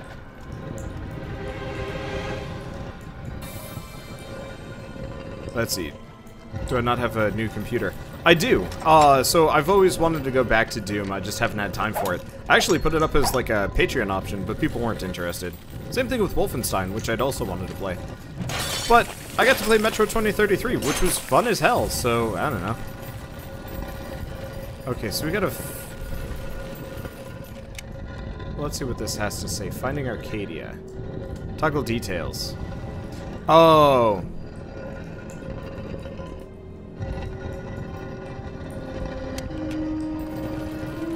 Maybe some more fiery boom water. Continue playing. Is it Y? It's been a little while since we didn't play this. Okay, so we want to craft, brewing, fiery boom water. So we need some oil and a clay pot. I'm gonna see if I can go out and... Actually, maybe I should quit out of this game. Yeah, let's quit to the title screen for a second. It's still going. Jesus. Alright, I gotta start the game over so we don't have that dumb audio glitch just running forever. Let's see, what's Wolfenstein about? Wolfenstein is about Nazis. Literally just taking over the world, which is like, it's kind of an alternate history where everybody lost in World War II, so the Nazis took over, and it's kind of not quite modern day, but close enough. Which is an interesting alternative future and has some kind of fun, fun bits to it.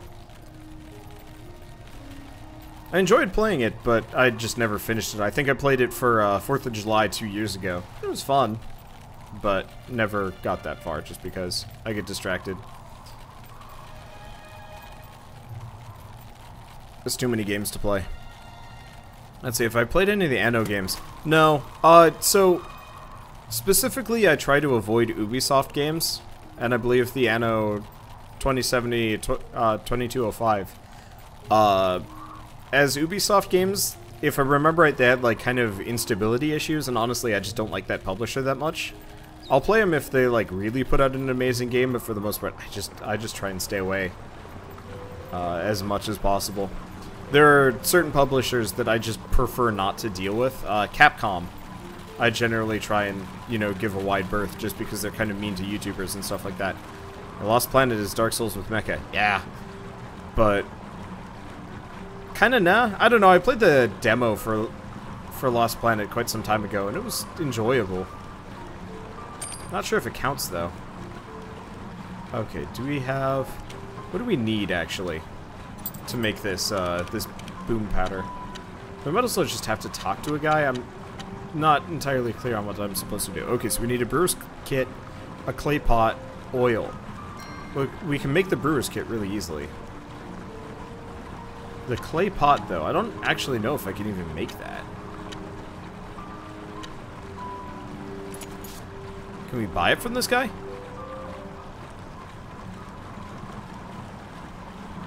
It doesn't look like it.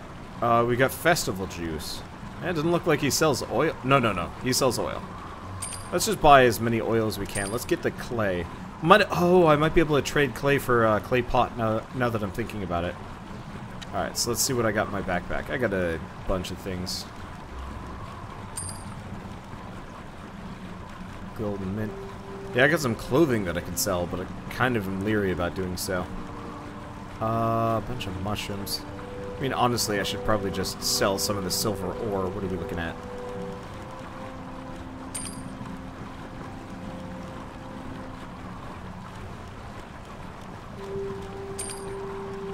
Okay, and then 10 more. 1 bundle of sticks. Okay, there we go. Proper barter. Okay, clay pot is a trade, 1 to 4 clay. I was hoping I'd be able to purchase it. I've got to have... Oh, wait, no, I've got some clay. So that means... If I check my map, we've got... Shivering Plains, Stone Bridge... There's a trader right there, so that's probably what we're looking for. Oh, this is not the way out of here. What am I doing? Can I jump over this? No, I can't. That's a shame. Let's see. Yeah, the Lost Planet games were kind of fun. Unfortunately, I only played the demo, and the plot didn't, like, really grab me. I think I've owned the first one for a while. But again, it always just rolls back into that ever-present issue of finding enough time for anything. Because, like, this past week alone, I started how many new series? And finished how many? I finally finished Regalia, which is super helpful. Because that game's been a thorn in my side. But I started Pyre, Sundered, sort of Immortal Planet. I gotta go back and do some more videos on that. Unfortunately, they seem to have patched it, and maybe they've messed up the balance. Oh, this is not what we're looking for. Oh, it's over to the right. I assume I can't build the bridge for this thing yet. Yeesh. That is way too expensive. I might actually look up to see if there's a trainer for that, just because building specifically stone, like, masonry stuff is almost impossible, which is a pain in the ass.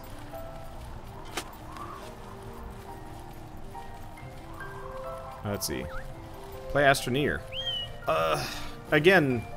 I mean, there's actually a couple of reasons why I don't know if and when I will be playing Astroneer specifically. For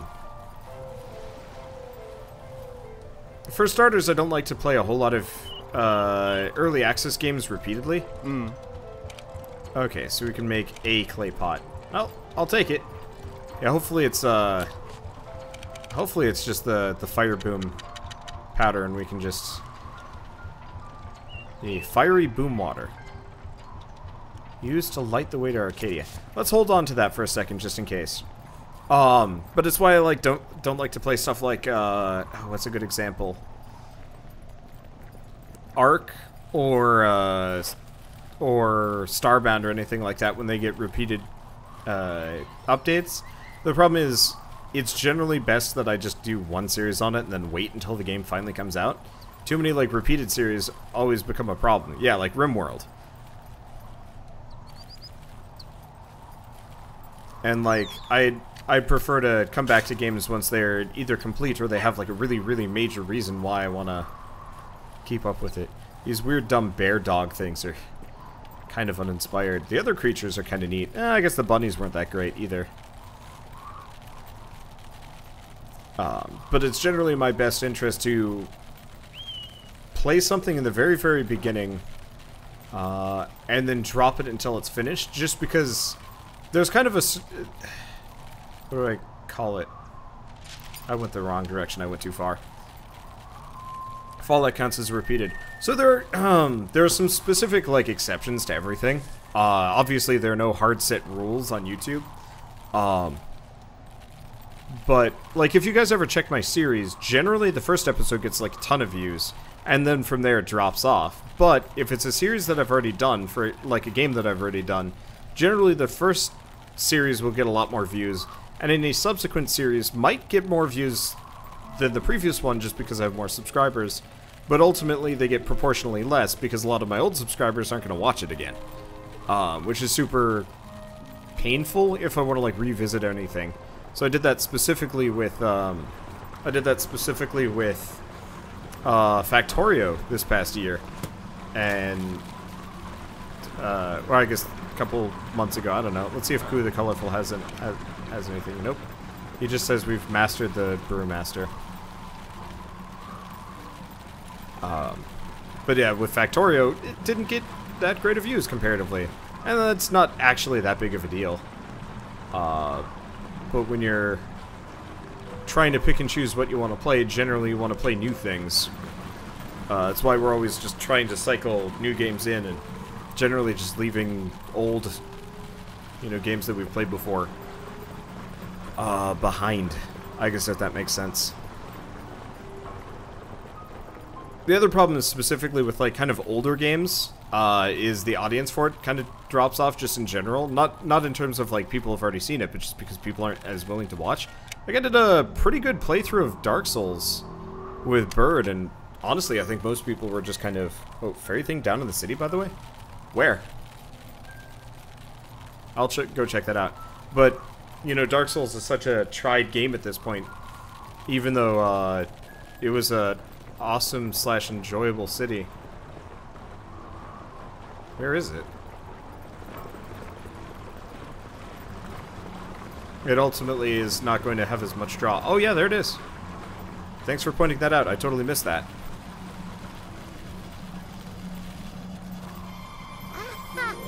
This twinkle light is warm and bright, but with you I will travel, seeker of the sprite.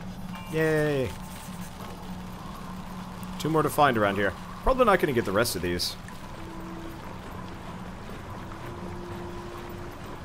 Ark will never be finished like Warframe. Well, the thing is, like, Warframe is technically a finished game. They could just stop development on it now, and it would probably piss a bunch of people. Technically it's a completed game. Ark is very much still in development. Barely even functions in a lot of ways. I was going to say punctures, and I'm like, wait a second, that doesn't even make sense. And yeah, I totally understand why people don't want to watch the Souls games in a lot of cases. It's just... It's an example of like a really popular game that I would like to cover, but it's old, and it's got a lot of people that don't want to watch it, so it's easier for me to just keep covering new things. Because that's how YouTube works, and it sucks. But you'd brought up somebody brought up specifically Fallout. There are notable exceptions. People will like go bananas for stuff, especially if there's like a dearth of content for it. So by me doing Fallout kind of endlessly, I was actually getting quite a number of views.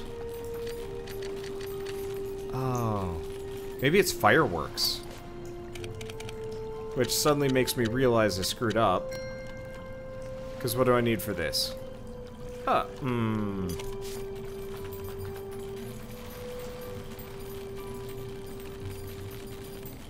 Okay, yeah, so it's not the fire boom water like I was hoping it would be.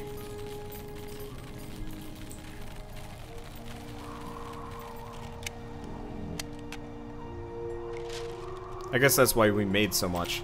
Okay, so the Sage Stone's just over here. When it comes to really cool popular games that have untapped potential with the right mods, I could totally imagine turning No Man's Sky into a new version of Spore. Yeah, that would be incredibly good. I'm lost. Okay, so it's over here on the other side here.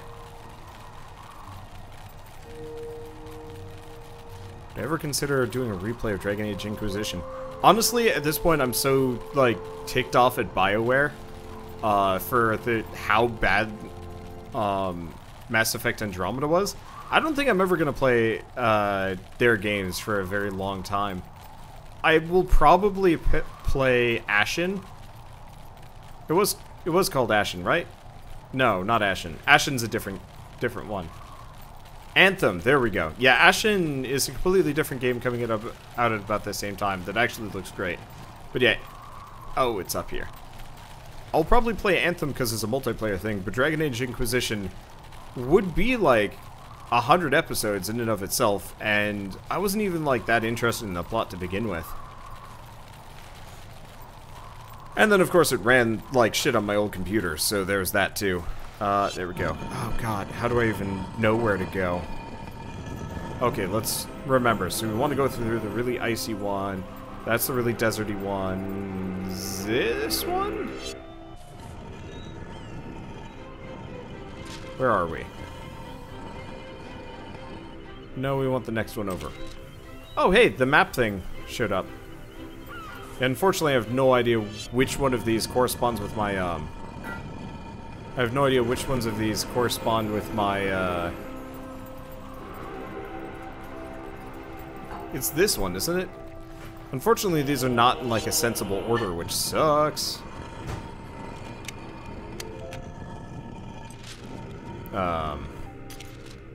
Or maybe it does. I don't know if these are in a sensible order or not. This is really confusing.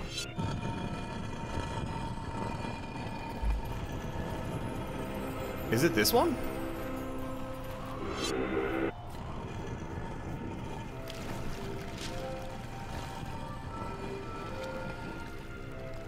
Yeah, it is this one. Okay, cool. Yeah, you'd think this sage stone would actually be the closest to this farm. But no, actually, this sage stone is the closest to my unmarked farm over there on the left, which is kind of weird and confusing.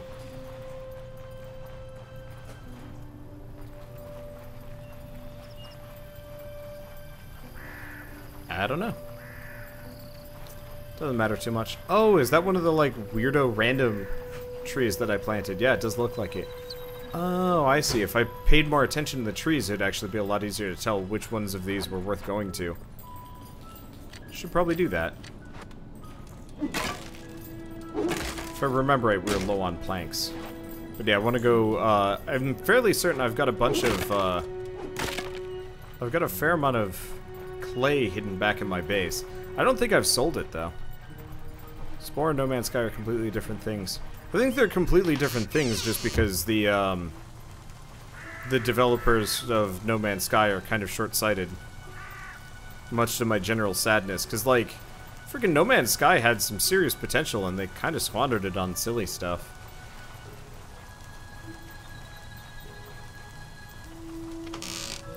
Okay, so where's all that clay I have stowed away? I'm fairly certain I was, like, grabbing tons of it. Yep, there we are. I might have also saved some fireworks. No, it doesn't look like it. I saved a bunch of Groffle totems. That's not really that helpful. We've got, like, a red berry. Yeah, nothing. Oh, I think it's about time. Let's get the Spectrum shampoo.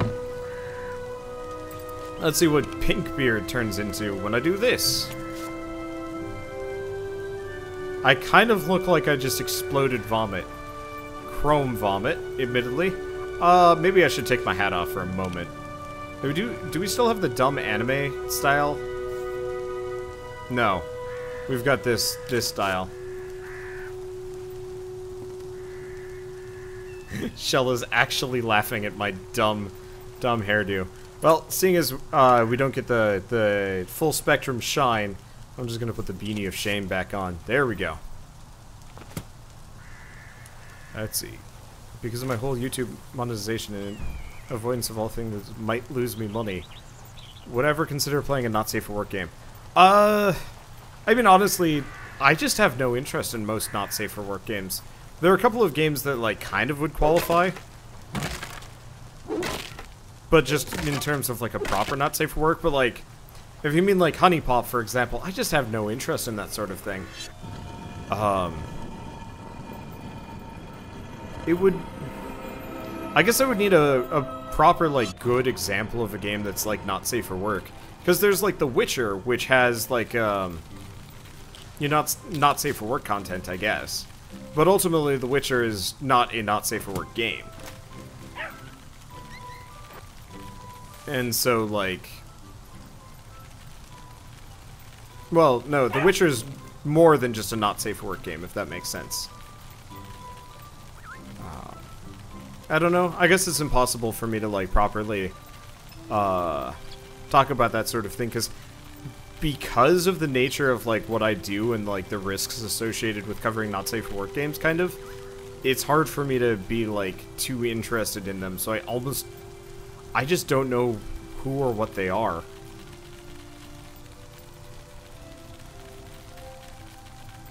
Yeah, Witcher is an actually good game. Yeah. I always feel a bit sad, like, going back to the Dragon Age Inquisition thing, I'm way more likely to play through Witcher 3 than than Dragon Age Inquisition, honestly. Okay. So it looks like I'm going to be able to make, oh, red firework. Awesome. I'm going to grab the dyes, too. I don't know exactly what we're going to need, but yeah, I've got a bunch of... I got a whole spare beanie that I can chuck at this. Actually, let's not even chuck the spare beanie. I've got some shirts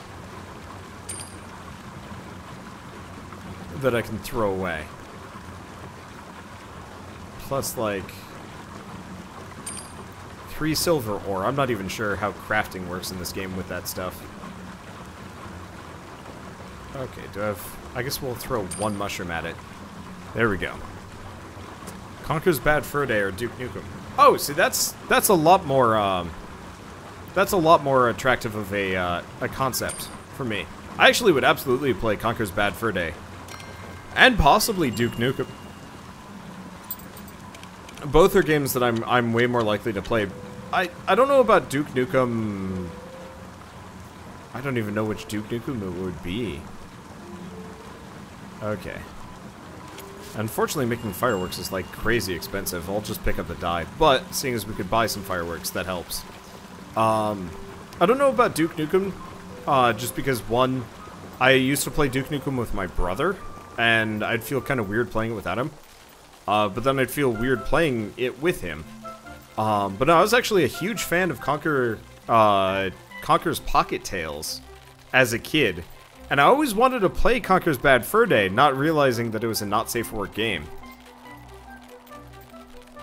But because it was rated mature, my parents wouldn't even let me, like, pick it up at the Blockbuster to rent. And so, I've actually always wanted to pick it up and do a playthrough of it. People in an actual relationship playing Catherine is interesting. After Persona 5, I'm actually halfway interested, though honestly, I think I'm just going to avoid Atlas in the future unless they, have... Like, I don't think I'm going to pick up Atlas games ahead of time. Or just in general, I don't know. Their whole, like, we will screw you out of your living, thing is, like, super scary. Let's try launching fireworks.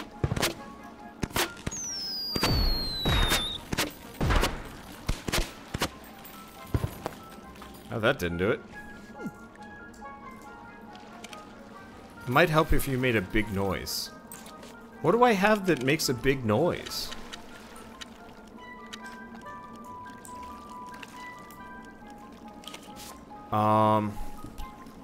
Okay, I gotta look this up.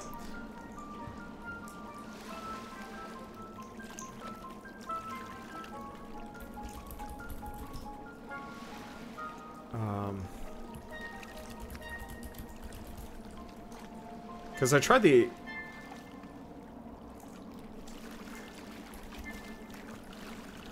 Okay, stupid question.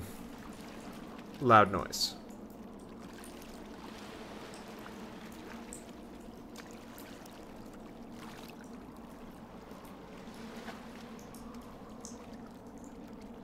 Oh, I see. Apparently it's nearby.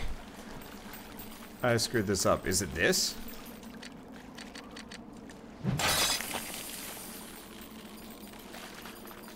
Nope. Wasn't that. This?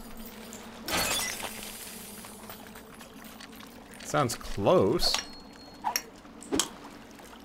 Somebody said, yeah, you need a hammer.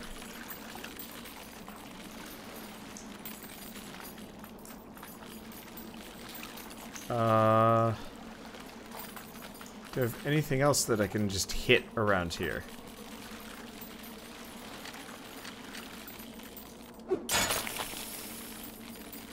Oh, hello. There we go. That is kind of quiet, honestly. I'm also kind of surprised I couldn't just climb those icicle things. Oh, that's fine. Okay, so let's go back and grab this. Now, on the topic of Catherine and Atlas and whatever, it always surprises me that the gap between Persona 4 and Persona 5 was like, what, 10 years? It's ridiculous. I forgot how you humans collected the Arcadian ice, but now it's ringing a bell. Let me tell you a secret, I prefer warmer weather. Do you mind if I travel with you?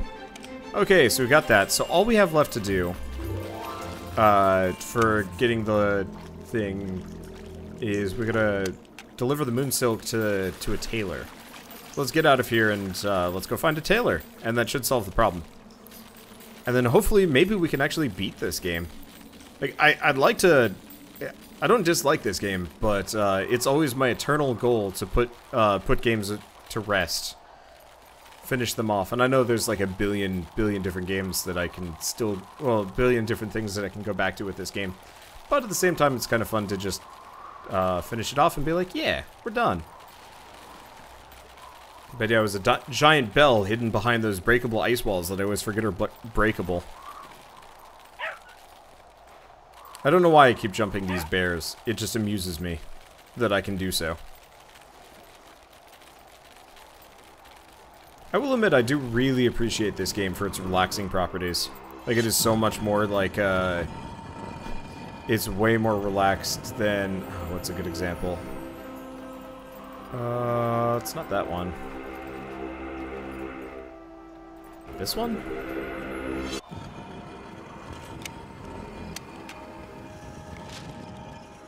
Wait, what?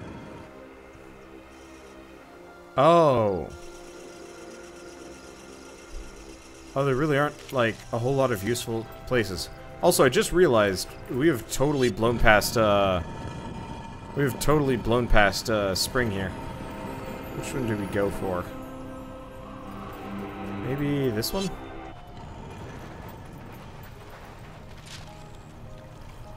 No. Nope, nope, nope, nope. This is the wrong one. This is most definitely the wrong one. It's the other one that looks kind of... yeah, this one.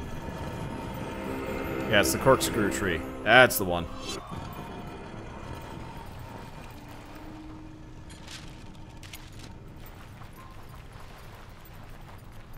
Let's see, did I ever get around to looking up rifts? By rifts, do you mean the free-to-play MMO? Because, yes... I think that was called rifts, right? It's been a long time. Unfortunately, just in general, free-to-play MMOs are not something I try and cover on my channel. I say as I'm currently running a series on Albion Online. Again, something I try and stay away from. Doesn't work. I mean, I'm not going to say I'm like the cheap whore of gaming or something like that, but I will cover almost anything if it strikes my fancy. The main issue is just time. Rifts the tabletop RPG. Oh, I remember Rifts now. I have and I haven't. So part of the problem is since I'm running a Dungeons and Dragons campaign, I haven't had much time to think about any others. I did look at Rifts for long enough to decide that, like, yeah, not going to be able to make much of this. But I did look at it, and I was just like, this is neat. I don't know if I will ever play it, though. Because honestly, I think I'm going to perpetually be playing Dungeons and Dragons. Let's see. So what's he want? Floppy beanie, cardigan, and long trousers. I think I've actually got half of those. Well, I've already got the floppy beanie. I might as well get the other stuff, too. Somewhat salty series on Albion to boot. There's a lot of stuff that Albion could have done to be a lot more player-friendly, and they didn't do it. And I kind of wish they had. I still like it, but, like... I don't know. I don't like MMOs that immediately put you into the grind box. I'd prefer it if they actually made it kind of fun first. So, do we care about Sylvie? Nope, don't care about her.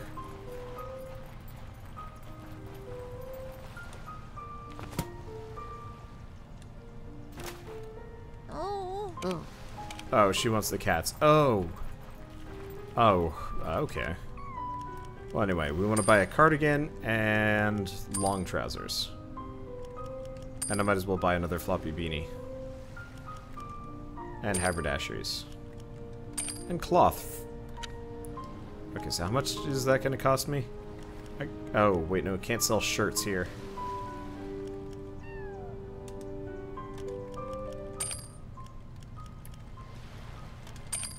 Okay. What else do I have that I can sell for, like, minimal? There we go, fodder. 2. Trade, yes. Oh, it's this guy. Ah. This is the finest silk I've ever seen. It's perfect for making the cloudcatcher sails. It's going to be a big job, though. We'll need to work together to get it done. Yay. Okay, you work 3 days and nights alongside the tailor. Together you weave it into cloudcatcher sails. And some other things. Yeah. Many thanks for your help. There's plenty of silk to make the cloudcatcher sails you needed. And even a little left over for myself. Now I know why Gramps was always so well dressed. That literally was 3 days. Oh crap.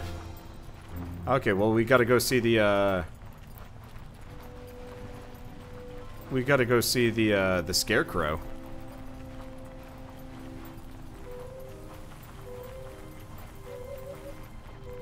Before it goes winter on us. Man, I didn't even realize we blew past summer so quickly. I'm actually not entirely sure how that happened. Well, it's okay. It's not like it really matters too much.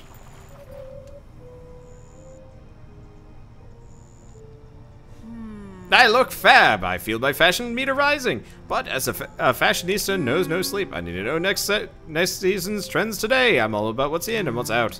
Come by later and I'll let you know what's hot. Okay, later. Unfortunately, yeah, we missed the summer fashion if I remember right. Yeah, we missed summer. Whoopsie. Okay, so what else do we got?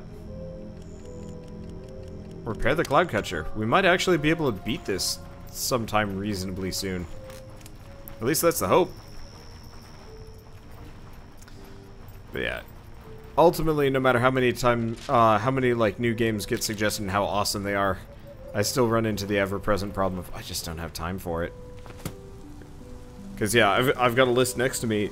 This upcoming week, as far as games coming out, I got Redeemer, which wasn't that great. As does the Hollow Knight DLC, Path of Exile's kind of remake expansion. And I want to say there's like 2 more games that I forgot about on that list, but that's like 4 different things for me to pick up, which is super scary. I don't think I've ever heard this song before. But I don't know, just trying to keep on top of all new game releases is hard. If I could be one of those YouTubers that truly can play literally whatever they want forever, that would be nice. But sadly, it does not actually work that way. I get real jealous when I see somebody that like truly just does not care what they play and can just make it work.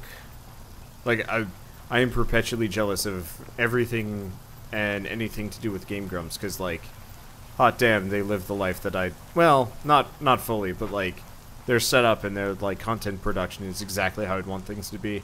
I saw their office tour the other day and I was just like, oh, I want it so bad. Like, my true ultimate goal here is to somehow get Bird, Keith, and myself in the same city so that we can actually like record shit together and whatnot.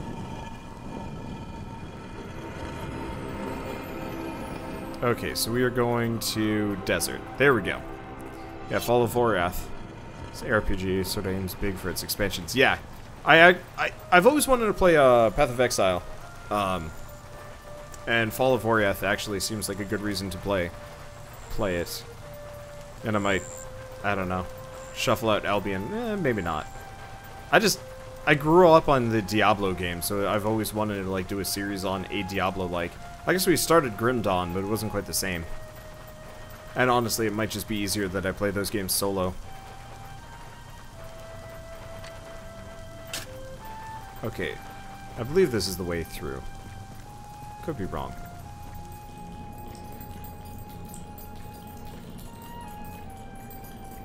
Let's see, Torchlight 1 and 2 are awesome. Yeah, I actually started a series on Torchlight 2, I want to say like 3 years ago. I'd probably start over at this point, because I didn't really like the build that I was running. I'd probably just go melee. Honestly, whenever I try running caster in a ARPG, I just feel kind of meh about it. It feels like Melee is just so much more interesting. Or survivable. It's kind of mixed bag on that. I'm actually supposed to jump over. Didn't realize. Well, I did. I already knew we had to jump over to get this, but that's okay. Grim Dawn and Path of Exile have a lot in common. Yeah, they're both fantastic games. Unfortunately, the last time I tried, we tried streaming Grim Dawn, it generally ended up with a tepid reaction. I mean, it's life. Whatever. Let's see if this person sells seeds. It's unlikely. Okay, none of these.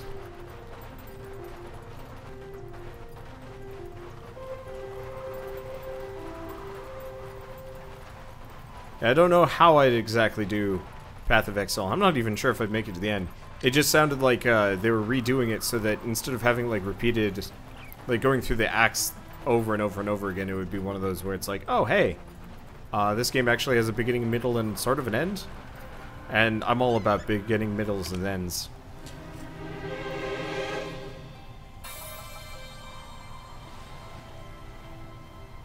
That was bizarre looking. Oh, we're almost done with the Merc here. Nothing excites me more, kind of, than the idea of being able to beat a game. Because I think I was talking about this during the podcast, actually. I grew up not owning a whole lot of games because my parents are super thrifty people, and it's totally understandable, and it's a good thing. Like, it's a good thing that they did do that, but for me, I always wanted to play more and beat more and so on and so forth, and so now that I'm doing this as doing things as a YouTube series, like for YouTube series, I'm like, oh, can I actually beat a game? If I can beat a game, that would be awesome. Also, we can make a farm here. I need more wood though, son of a... Oh, I also just realized we should not have come in here for another reason. Well, I guess let's get out of here. I can always chop down a couple of those trees.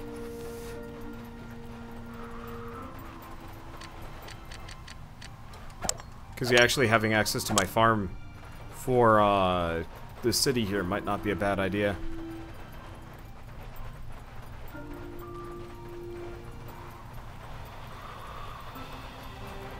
Really adore the world they created for this game. Each, like, town and location is actually, like, a really nice vista. Just, like, looking at this stuff coming through. Like, this town looks nice. You can just, like, stand there. Can I clear the massive Merc thing? That's what I'm off to do. Gotta go get some tree seeds and some wood and stuff, but I can get that as we go by.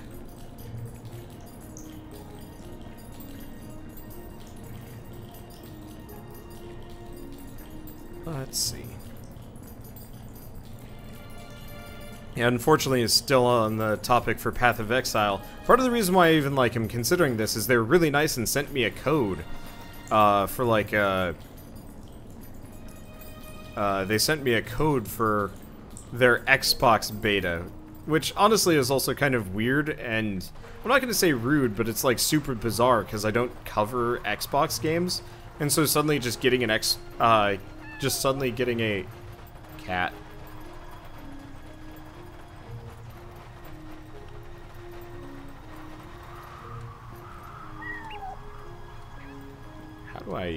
How am I even supposed to get to this sucker?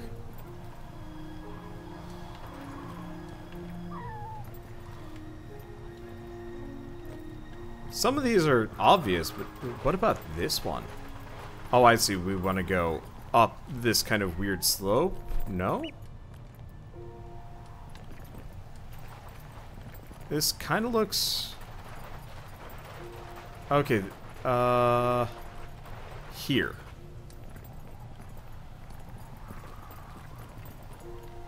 No? How the hell am I supposed to climb up this?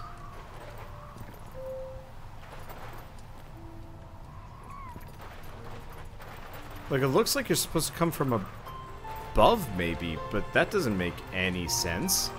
This is not one of those zones that you can do that.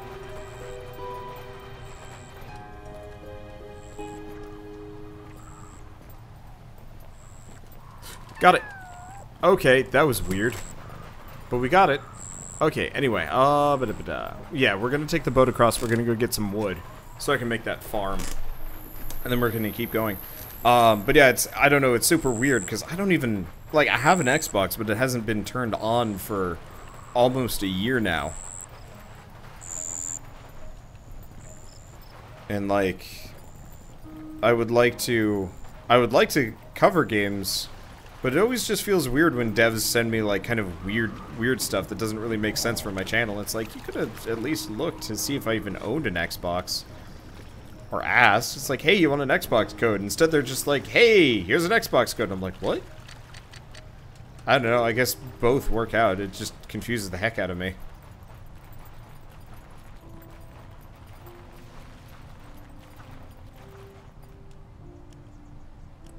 Okay, so we need to specifically pick up wood.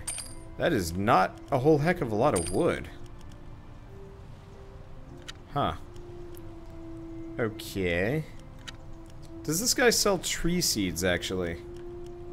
No, he sells potatoes. I really wish I could find a spot that just sold like a crap ton. Okay, so 4. I guess I'll just hand him a vine. This island's barter system makes no sense. I think I'm gonna give up on the whole, like, plant every tree thing. I mean, for the most part, I've given up on most systems. I do wish you'd actually get seeds from trees that you chop down. Kind of weird that you don't. I guess technically all I have to do is go cut down the long grasses out here. But that's not something I'm going to do. I don't care anymore. Yeah, cut more grass, get mystery seeds. This is true, but I am lazy, and I got other things to do. Come to think of it, did the developers, not carpenter, constructor, did they reduce the prices? No, it's still the same freaking... Oh, I can make mortar with clay and fodder. Oh. Okay.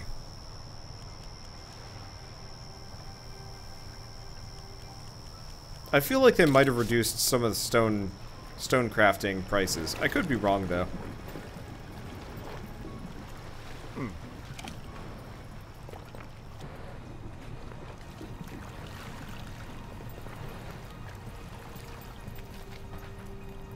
Yeah, I don't know. Like I said, I grew up with ARPGs, and I've always wanted to cover one. It's just hard. This time. I think it's also one of those where I've always wanted to play it with my friends. With Bird and Keith, or Shell, and anybody else. And anytime I try and do that, people just peter out really fast. Might just be one of those where it's best to play it alone.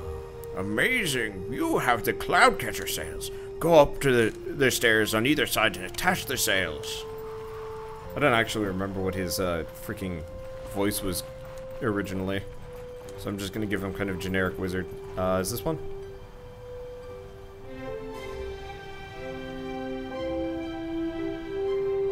Do we see an animation, or...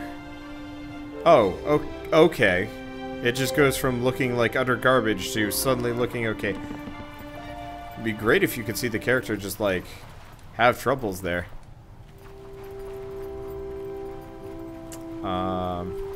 Like, trying to, like, crawl around. But I guess animation would be hard, so no wonder.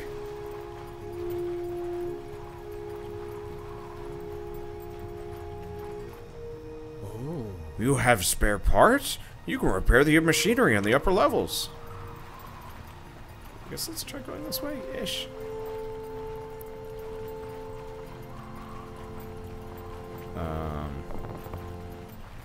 Oh, this.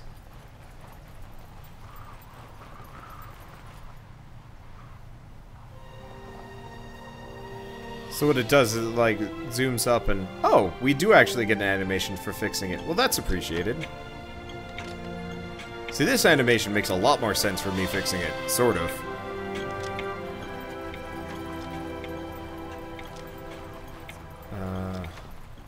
Oh yeah, you can get it down from this direction.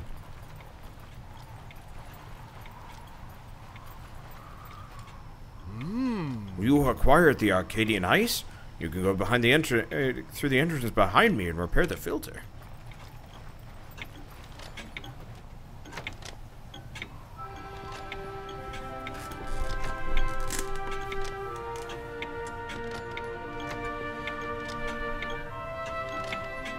Well, we got a disco ball and we just put it in that dude's mouth.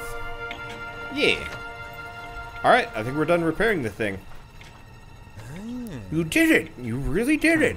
Look, the cloud catcher is starting to turn once more! Does this mean I'm at the end of the game? I have no idea. I kind of hope so. I was really hoping I could beat this game tonight.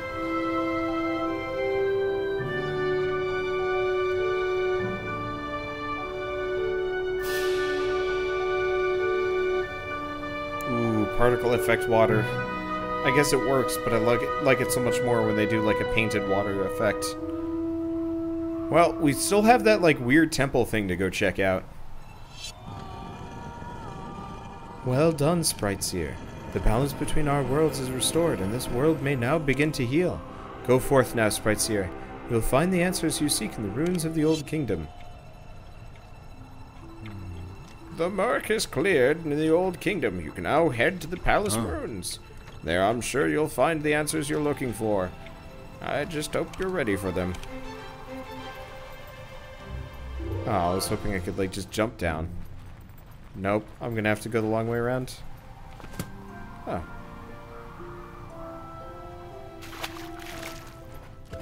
Don't drown? Yeah.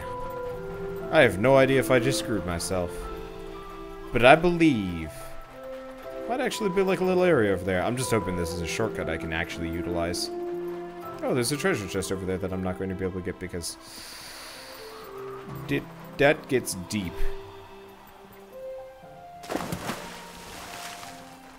And drowning is apparently a problem in this game. You'd think you'd be able to swim or something. Well, it's okay. I don't really care too much about treasure chests. I'm gonna go grab the farm over here. I really wish you could actually warp between farms or something. Discover the truth. Letter fragments 5. Interesting.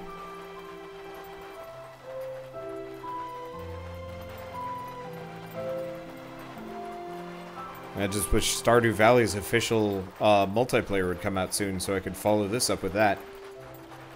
This game would have been absolutely wondrous if they had had more of a Stardew Valley feel to it. But sadly, no. That always makes me sad.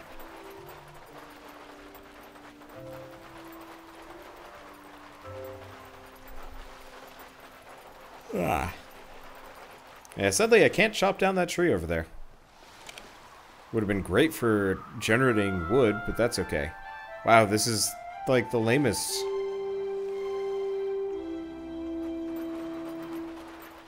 I was expecting a little bit. Whatever. Alright, let's dump off all the clothing in our backpack. And probably a lot of this, like, masonry stuff. I'm just not going to be using it.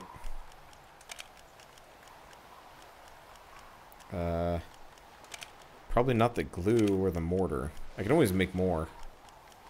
Get rid of the planks, too. Anything else? Herbs. Admittedly, this means I don't have a whole lot I can sell, but I also kind of don't care. I don't know how much I'd have to sell, and if I have to, I've got farms nearby. Let's see, can I make this a Temple of Groffle as well? Sadly, no, I actually have depleted every single, well, all but 40 Groffle statues, so I'm limited on that one. Which is sad, but also understandable. I mean, honestly, we don't need that many Groffle statues.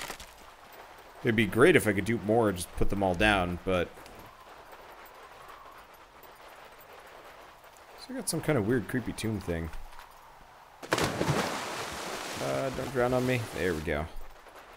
Or, no, this used to be a building that I've now destroyed.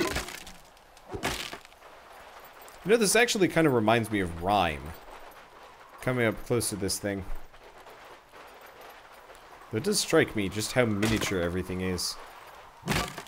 Like, coming up to it, you think, oh, hey, letter fragment.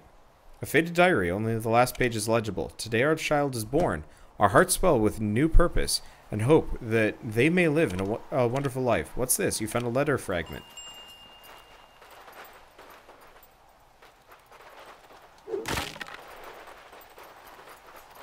So we find that we are actually the true ruler of this kingdom. And this is actually like the halfway point for this game. After this is Despot Simulator. That'd be great. Book on sprites, detailing their names and what foods they like. What's this? You found a letter fragment.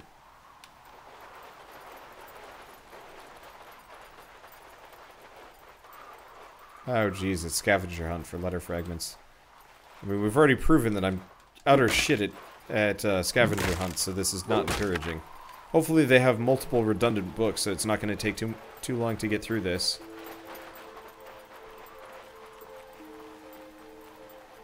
I say hopefully, but we all know I'm totally boned here. Suddenly transitioned into Dragon Quest Builders 2. Dude, if this game actually, like, had... If this game actually had, like, Dragon Quest Builders gameplay, I would be the happiest camper ever. Dragon Quest Builders 2 was... I'd have to think over what games came out in 2016. But it ranked real high up there in terms of, like, favorite game. That game was wonderful.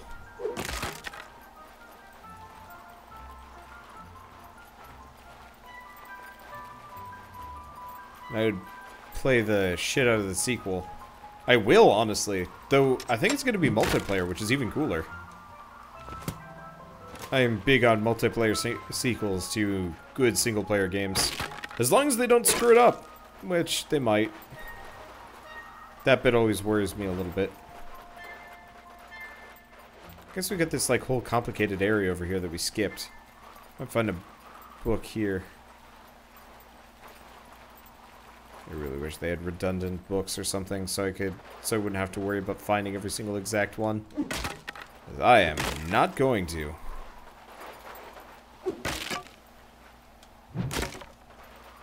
Might actually be able to look up where they are. Well, I guess they're not going to be in here.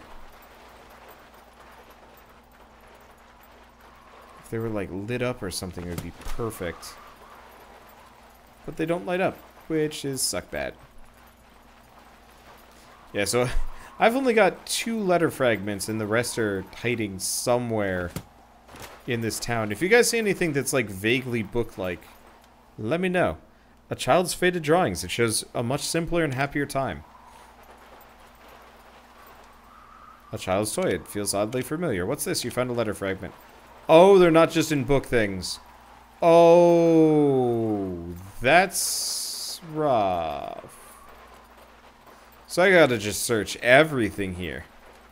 Let's see, is this game any good? The reviews are kind of iffy. It really depends what you're looking for. I really like this game from the perspective of it's, like, the least...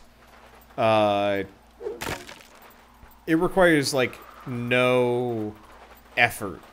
It's just a game you load up and you just go.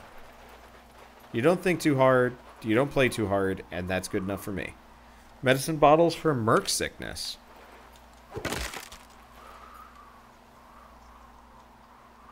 A large collection of books and notes, all dedicated to Merc sickness. What's this? You found a letter fragment. Okay, we gotta find one more. Like, it's honestly a boring game, but it's kind of nice boring.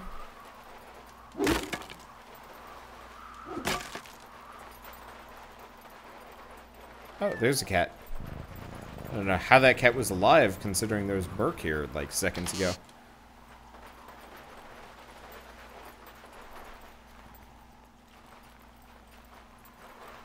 But yeah, I don't know. I guess I just appreciate it because it is...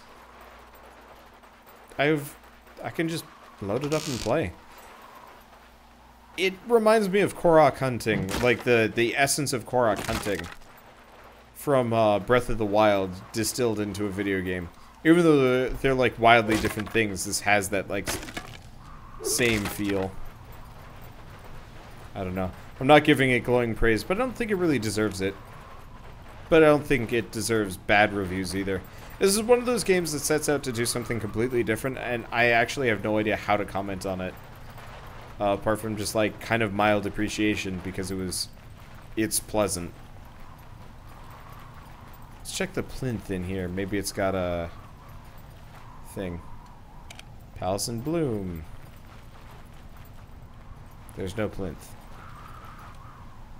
Small family portrait. The parents fawn over their baby. What's this? You found a letter fragment. Oh, I got them all. We are the king and queen of Gamera, and you are our dearest child, born of royalty with the power to see between worlds.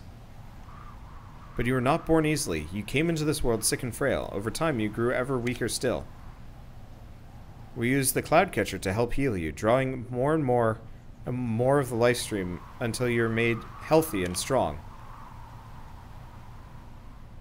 But the cloud catcher was never meant to be used this way. When it broke Gamea as well. Now the sky is torn, the palace is trapped in murk. Aerie has taken you somewhere safe, but we fear it is too late for us.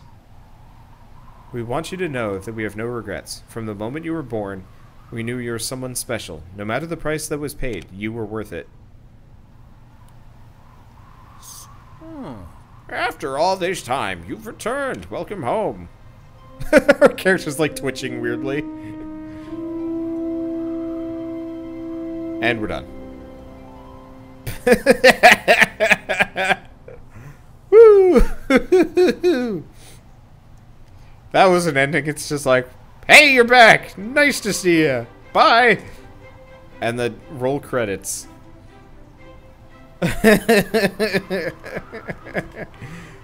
Ooh, boy.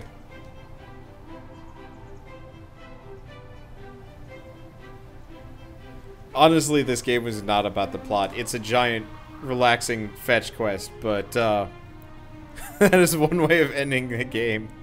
Not a good way, but it is a way. Yeah, so I think overall this game took about 10 hours tops. Would have been faster if I'd actually just focused on it, but I was doing some of the other side quests too. Credits to rewind halfway through, like Nier Automata. Dude, I want a game like that. A game that hoodwinks you. You play through it once, and it's like just this kind of basic thing. And then the second time around, it's just like, by the way, this is like a super intense action RPG or something insane like that.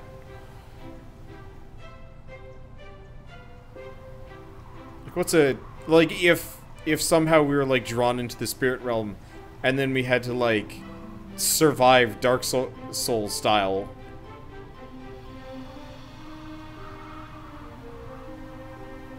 That'd be magic.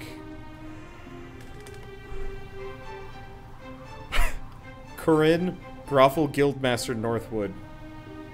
Well, we found the person that invented the Groffle, probably.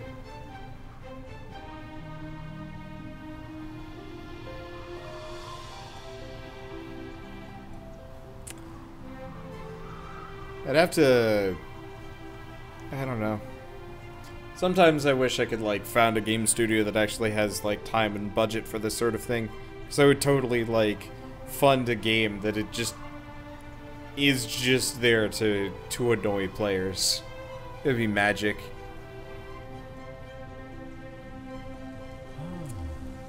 You've learned about your past, but what about your future? There are still places to explore, things to learn, and marvels to find. More importantly, Gamea needs you. You've already done so much, but there's always more to be done. What you do now is up to you. Quest complete. Discover the truth. That was easy.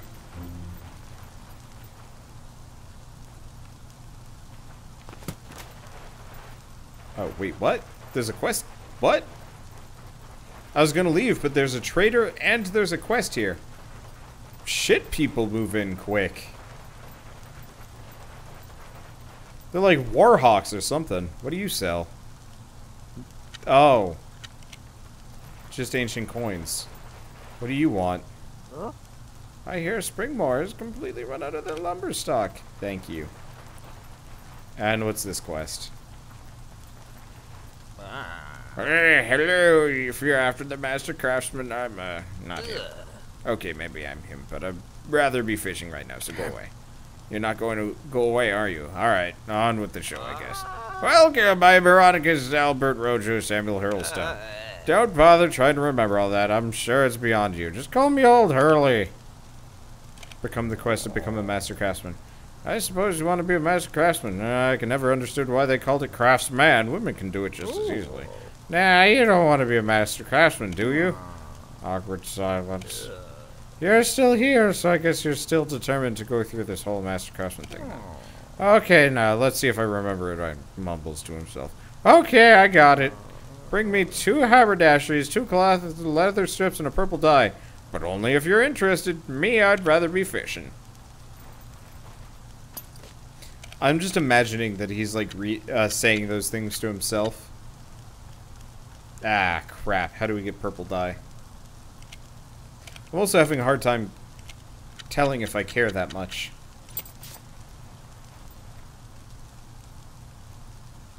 Well, I've got the rest. Let's go on a hunt for purple dye.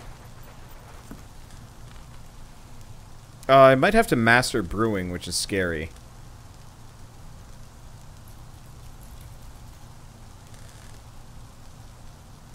Oh, D-Y-E, not D-I-E. Where can I get purple dye?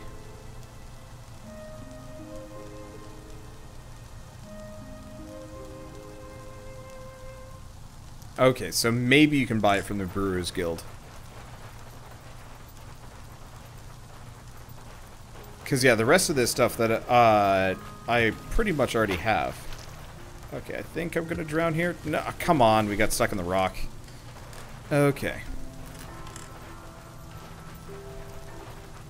I guess we can jump off of this big rock here.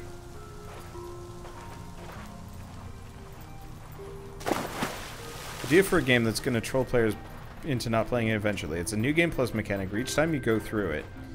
1 second. You go through winning the game. It's a bad ending. Not a very long game. You start over the next time and make different choices, but it turns out worse every time until you realize the only way to win the game is to die to the first enemy and never pick up the game again. That'd be amusing. Yeah. I mean, I definitely would like to play a game where, like, I don't know if you guys have ever played Groundhog's Day. Or not played, seen Groundhog's Day, but I really like the idea of a game where the character himself is on loop, or herself, and she or he knows they're on loop. And they're constantly trying to, like, fix their position, solve their problems, so on and so forth. And it's just kind of the worst.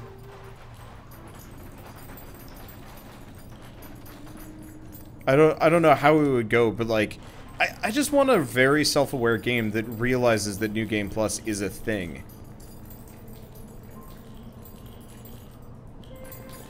What would you say if you played a game as the good guys and then the end you learn the reason the world ended, as in you legit think you're doing good, then suddenly, you know, yeah. It's called Zero Escape. Sort of. See, I want it to be like an actual RPG or something like that. I haven't actually looked into the I haven't actually like looked into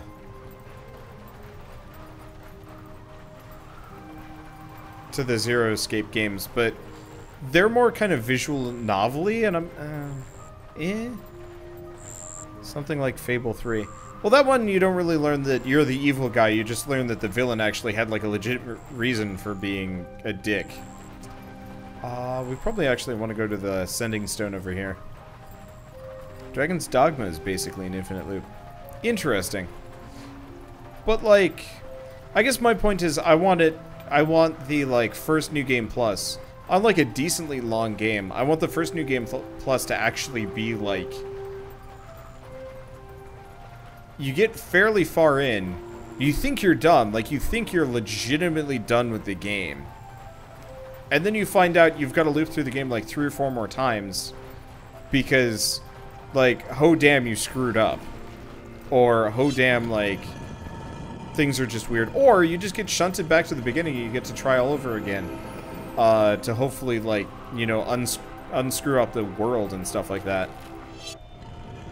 Like, I don't want the core plot to be just like you are on an infinite loop, and I don't want it to like hoodwink you. Because I know Dragon's Dogma is supposed to be an infinite loop, but like, you don't actually ever, like, the character doesn't become self-aware of it. Part of the reason why I like the idea of this so much is I don't know how many times, I don't know how many of you guys have seen Stargate, SG-1, but there's an episode that is Groundhog's Day. And honestly, it is, I believe, my favorite episode from that series, because I don't remember what it is. Oh yeah, there was like some dude that was like messing with time, and somehow the like two of the main characters from the SG-1 series get stuck in an infinite time loop along with the villain. And at first they don't realize it's going on. But, you know, over time they actually figure out it's like, oh shit, we're on loop. And, you know, we need to stop this guy.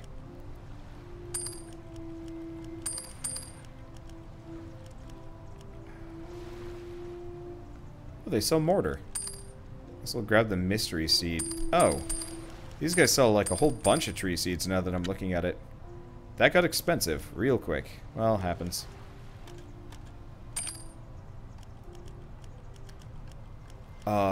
But like, it kind of more or less shows them descending into the depths of madness, which I really liked because it was different. It was weird. Let's see. So we want to do what, 14? Whoops. Too many.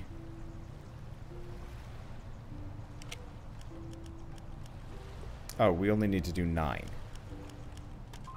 Like, they were going golfing into the Stargate and, like, a bunch of weird stuff. And I really appreciated that, because... Oh, I see. Lead ore actually went down in price here. So we want to do 4? 4. There we go. And I really appreciated it, because I thought it was kind of a cool storytelling mechanic of two characters that realize that they can't escape one day, and they lose their minds, kind of the same way with Bill Murray in Groundhog's Day, but slightly different, because there's actually a plot there.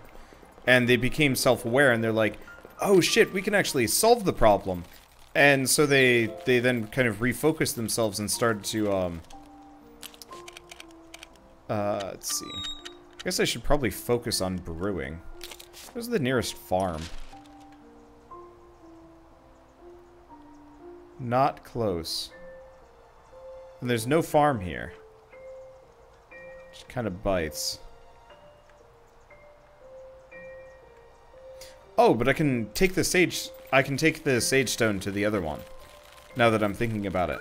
But they actually, like, they sit down and they start, like, studying, like... If I remember it was, like, some pretty intense physics and, like, a bunch of other things. And it was neat watching them kind of go through that process of, like... We can solve this problem, we just have to kind of work our asses off for this. And I would love to see, like, a game attempt that properly. I guess, technically, Chrono Trigger kind of does it, but not really. It wasn't ever particularly self-aware. If ReZero was a game. Yeah, if ReZero did not have, like, weird waifu business. I love anime and manga, but, like, I absolutely despise all of the tropes that get overused. Everybody just becomes weird objects instead of actually anything, like, reasonable. It just kind of annoys me. So we can get up from that side.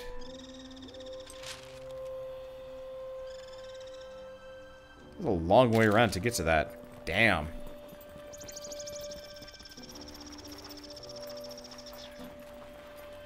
I was actually watching the end of the what was the game series called? Bravely Second, actually, which I thought was rather well handled. I don't know how many of you guys have seen Bravely Second or anything like that, but it's got kind of a neat mechanic to it. Oh, there's... Oh, jeez. I didn't realize this. But apparently our deer thing just leaves some Mad Duke all over the place.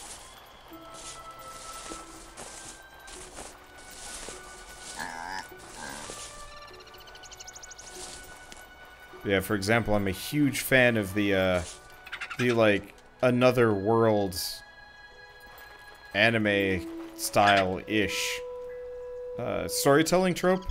But goddamn if nobody does it well. It's always just like, go to another world, get a bunch of waifus, do nothing, no consequences. It's like, no,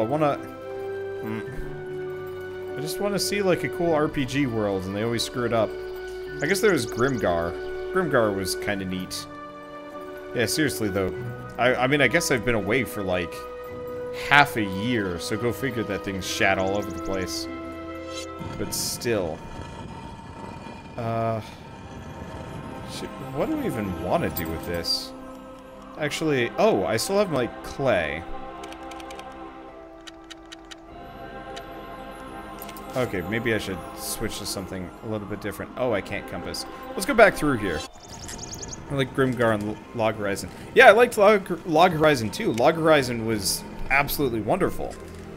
Main issue is Log Horizon's author is a bit of a criminal and decided that tax evasion was more important than writing his book.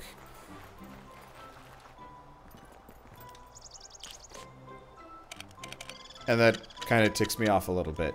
Okay.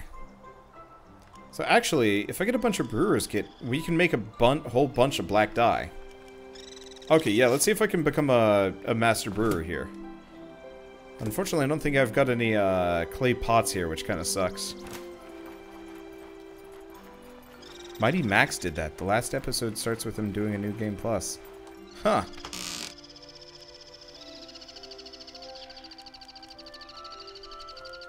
But yes, I don't know. I hate it so much that the guy for Log Horizon specifically decided to not pay his taxes. The weird, crazy part is he got caught for tax evasion like multiple times, and he kept doing it. And it's like, you moron, you're already under suspicion for tax evasion. Don't keep doing it. That is how you just end up actually going to prison. I think originally he was under home arrest, but I have no idea if he's still under home arrest or actually went to prison along the way. Okay, let's see if I can make anything with this. Unfortunately, I think I still need some more clay pots to get this going. Yeah. Okay, let's store some fodder. What else can I store? A bunch of herb seeds, potato seeds. Potatoes? Red berry seeds. Probably don't need the hide. What is this stuff? Pelts. Don't know if I immediately have any need for that. I'm gonna put away all the other seeds. And backpack sizes. Too small for my tastes.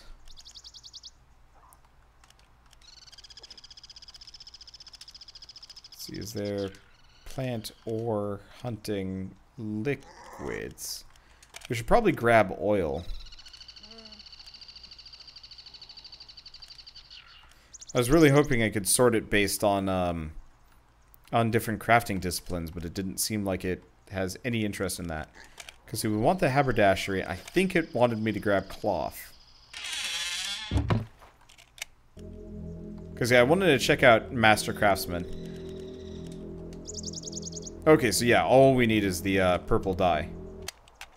And then all I have to do is go get some clay pots. Let's see if I can get some more clay from these riverbanks.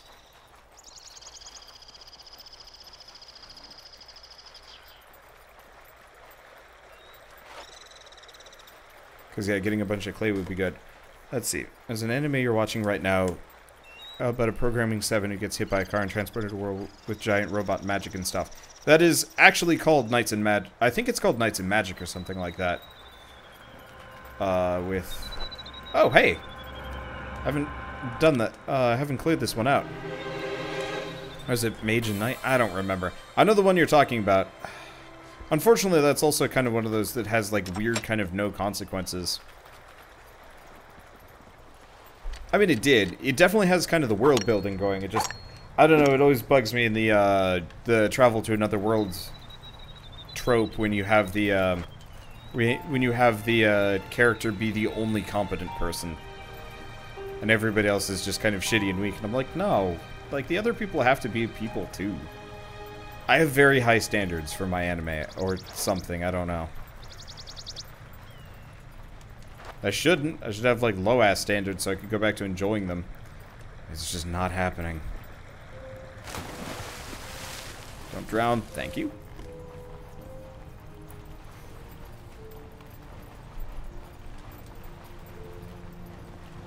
Let's see. We got anything else here? Don't look like it. No, that's a rock. Actually, we do need rocks. And I got rid of all my seeds like a dunce. Well, that's okay.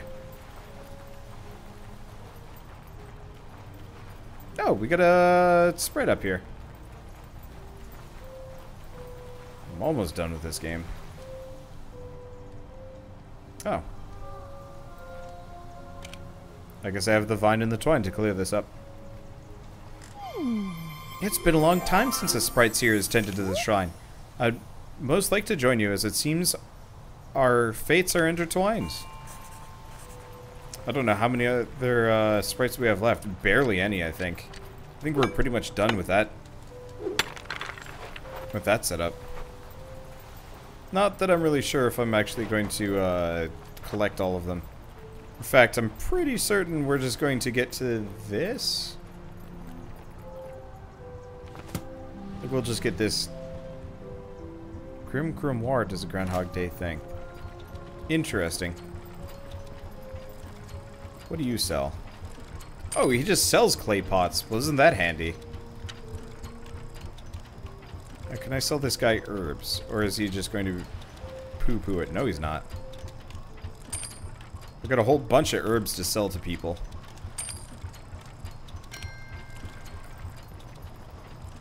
Yeah.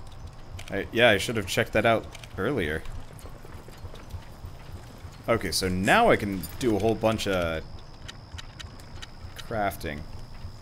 Okay, so we can make some red dye. Brewer's kit. I guess blue dye.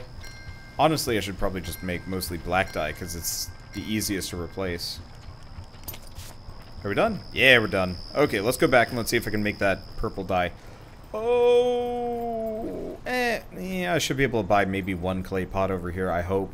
Or at least a little bit of clay, maybe? I could have just screwed up kind of bad.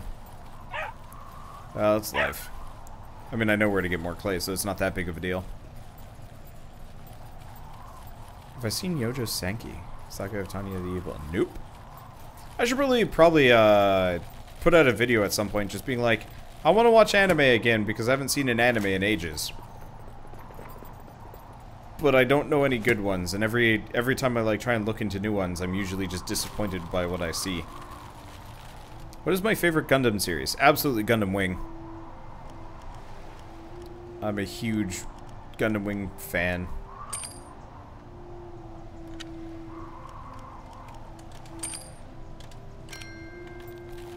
I like Double Zero a decent amount, but it wasn't quite the same. Well done, you've mastered the arts of the brewer! Well, that was short. Okay, so now we've got the master badge for this. Let's see if I can make purple dye. We need a brewer's kit. That's actually all we need. Oh, we got real lucky from that. Should check out Heroic Age. Actually, I've already seen Heroic Age. I thought it was okay. Watched that one in high school. That was a long time ago. That was good stuff. I wish the dyes could be applied to my clothing. Actually, can it be? No. It's such a shame that the dyes cannot be applied. It says it can add blue colored items, but it doesn't actually work out that way.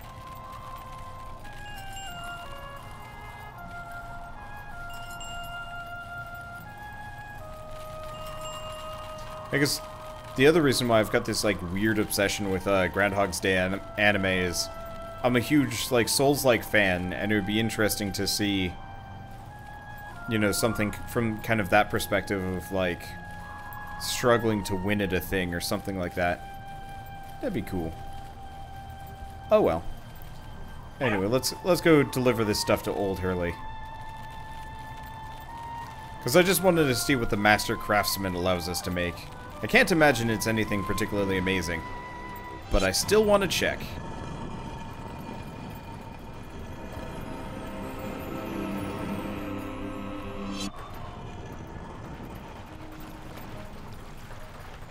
Okay, and I should be able to just climb over the cloud catcher. Though I'm not actually sure if that'd be faster. No, it looks like just taking the regular way through might... No. Alright, I forgot that those dudes. These, like, weird unicorn dog fox things.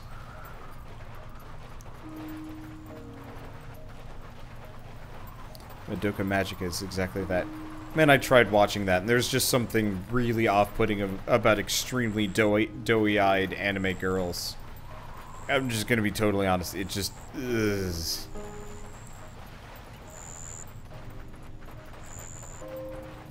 I've tried. I get so weirded out whenever anybody has, like, overly large eyes. Like, it's been kind of a small struggle on my end with, It's been a small struggle on my end with, Can I not go over this edge? No, I can't. I can't. Stupid invisible walls.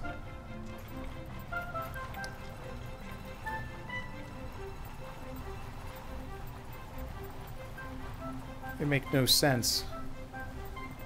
So we can go over here, which is confusing. Is that like the laser we can hear? That's confusing. I want to go check this out. Don't drown, don't drown, don't drown. No, you idiot! Your head is above water! You goddamn fool.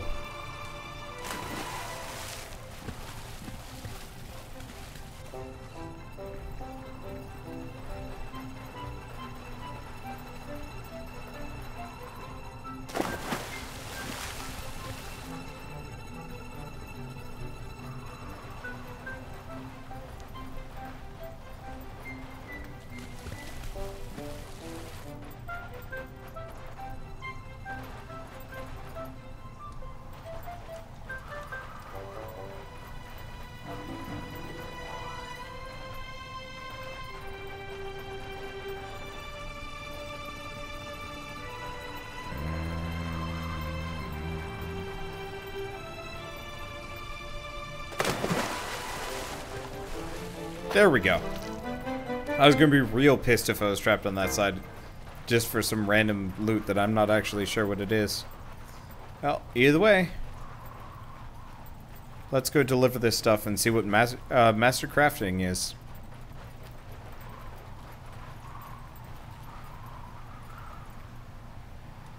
Can't imagine it's much of anything, but I got it.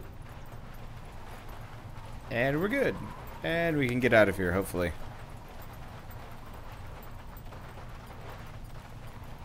Because, yeah, I don't know. This is a really peaceful game. I really enjoy how it is.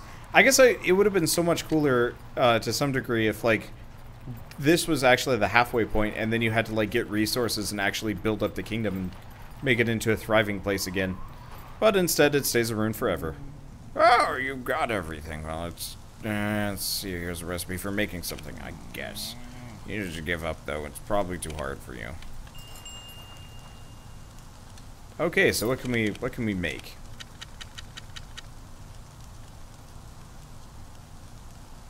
Oh, you complete ass butt.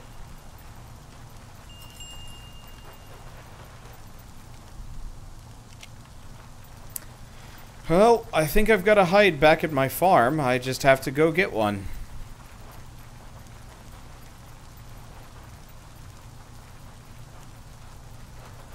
Stupid tutorial. I'm almost there.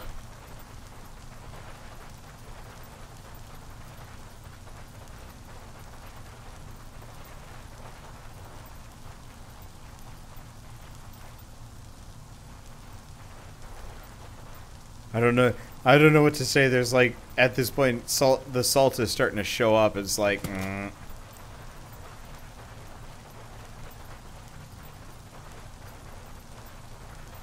But that's, I mean, I'm also just kind of like zoning out at this point because it's just like, this is a relaxing game.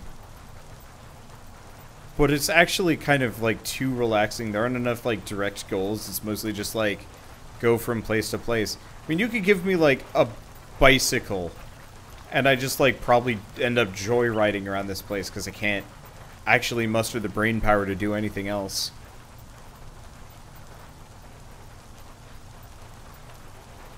That's okay too.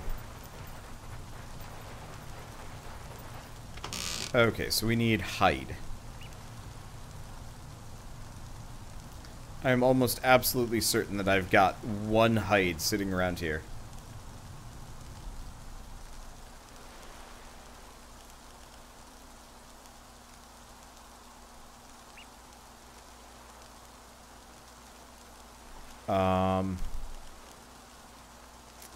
That's a negatory.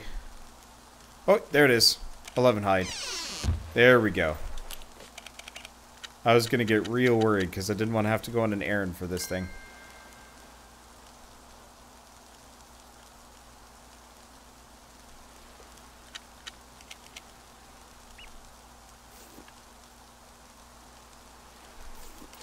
Groffle backpack is way better. Okay, so let's go back to this dude. Let's see what he teaches me. I mean, he definitely does teach me some cool stuff.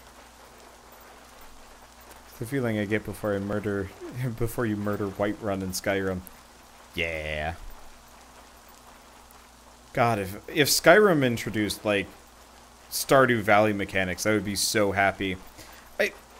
I always actually rather like, I really like the settlement system in Fallout 4, but I always kind of wish it was more of one of those where you didn't like have to recruit other people to get shit done. Like, it was all actually just there so that you could farm resources and mine shit and, like, you know, just kind of your own personal support system as opposed to, like, this kind of half-baked town simulator.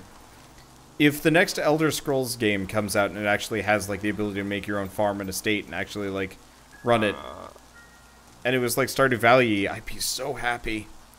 I guess you've made what I asked for, at least. Okay, you're now a master craftsman. Yay, whoopee, blah, blah. I suppose you're expecting some sort of reward. Oh, look at me, I'm a fancy pants master craftsman. I deserve a reward. Sigh. Okay, here you go. Go make something.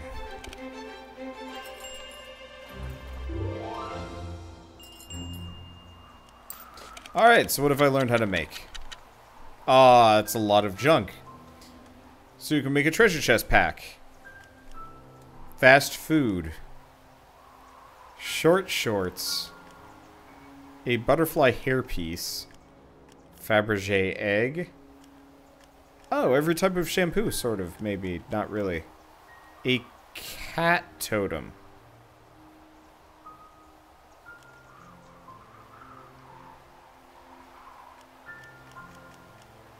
A fancy water trough. Fancy feeding trough. Okay. We have one last goal here. One last minute goal. I've got the yarn and the glue back home. Oh, did I mess up? Yeah, I kind of did. See if there's just a rock I can... Yeah, there's... I think a rock that I can hop across it for this one. I hope. Actually, that's a little sandbar. I should be able to walk past.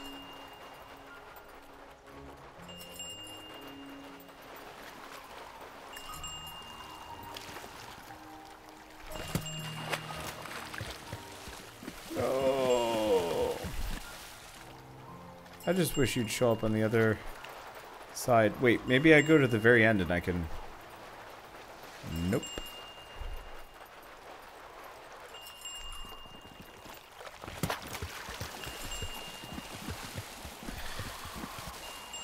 Sad thing is this actually takes up more of my time than if I just walked this normally. Because apparently this guy can't handle getting mildly damp. Seriously though, I actually think of all of my complaints for this game, most of them center on the fact that traversing water is like utter garbage.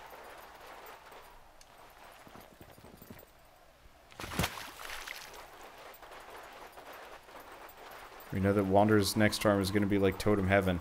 I think I'm just going to build one cat totem and I'm going to go worship it. I have appreciated this game as far as it can possibly be appreciated as part of this series, and I think that's okay. But I want to go play other games. I want to have some fun with things, but I also want to see what this weird cat totem looks like. If I could reliably farm the materials to make the cat totem without running out incredibly quickly, like if I could dupe it for free or that kind of stuff, hell yeah, I'd do it. I'd make some kind of whacked out cat totem farm nonsense again, just because it's actually enjoyable. I could build cat totems everywhere. I'll show you why I can't, actually. There's a very distinct reason why. So let's grab the yarn and the glue. 'Cause, yep, I was smart and I hoard resources like a crazy man. Okay. So the reason why I can't make the cat totems themselves aren't so bad, but the Master Craftsman kit requires, I mean, honestly, I guess it's not impossible to farm, but it requires hide, mushroom, golden mint, bundles of sticks, and twine. That takes some serious effort to make, and I apparently, oh, no, I can make that. Cool. I was worried about that for a second. It would take some serious effort to farm 250, give or take, of that resource. So instead, we're just going to make one. There might actually be a cat on my farm now that I'm thinking about it. Or something? What is... Is there just a cat? There's just a cat here. Oh. Does this totem do what I think it does? Where it just summons cats.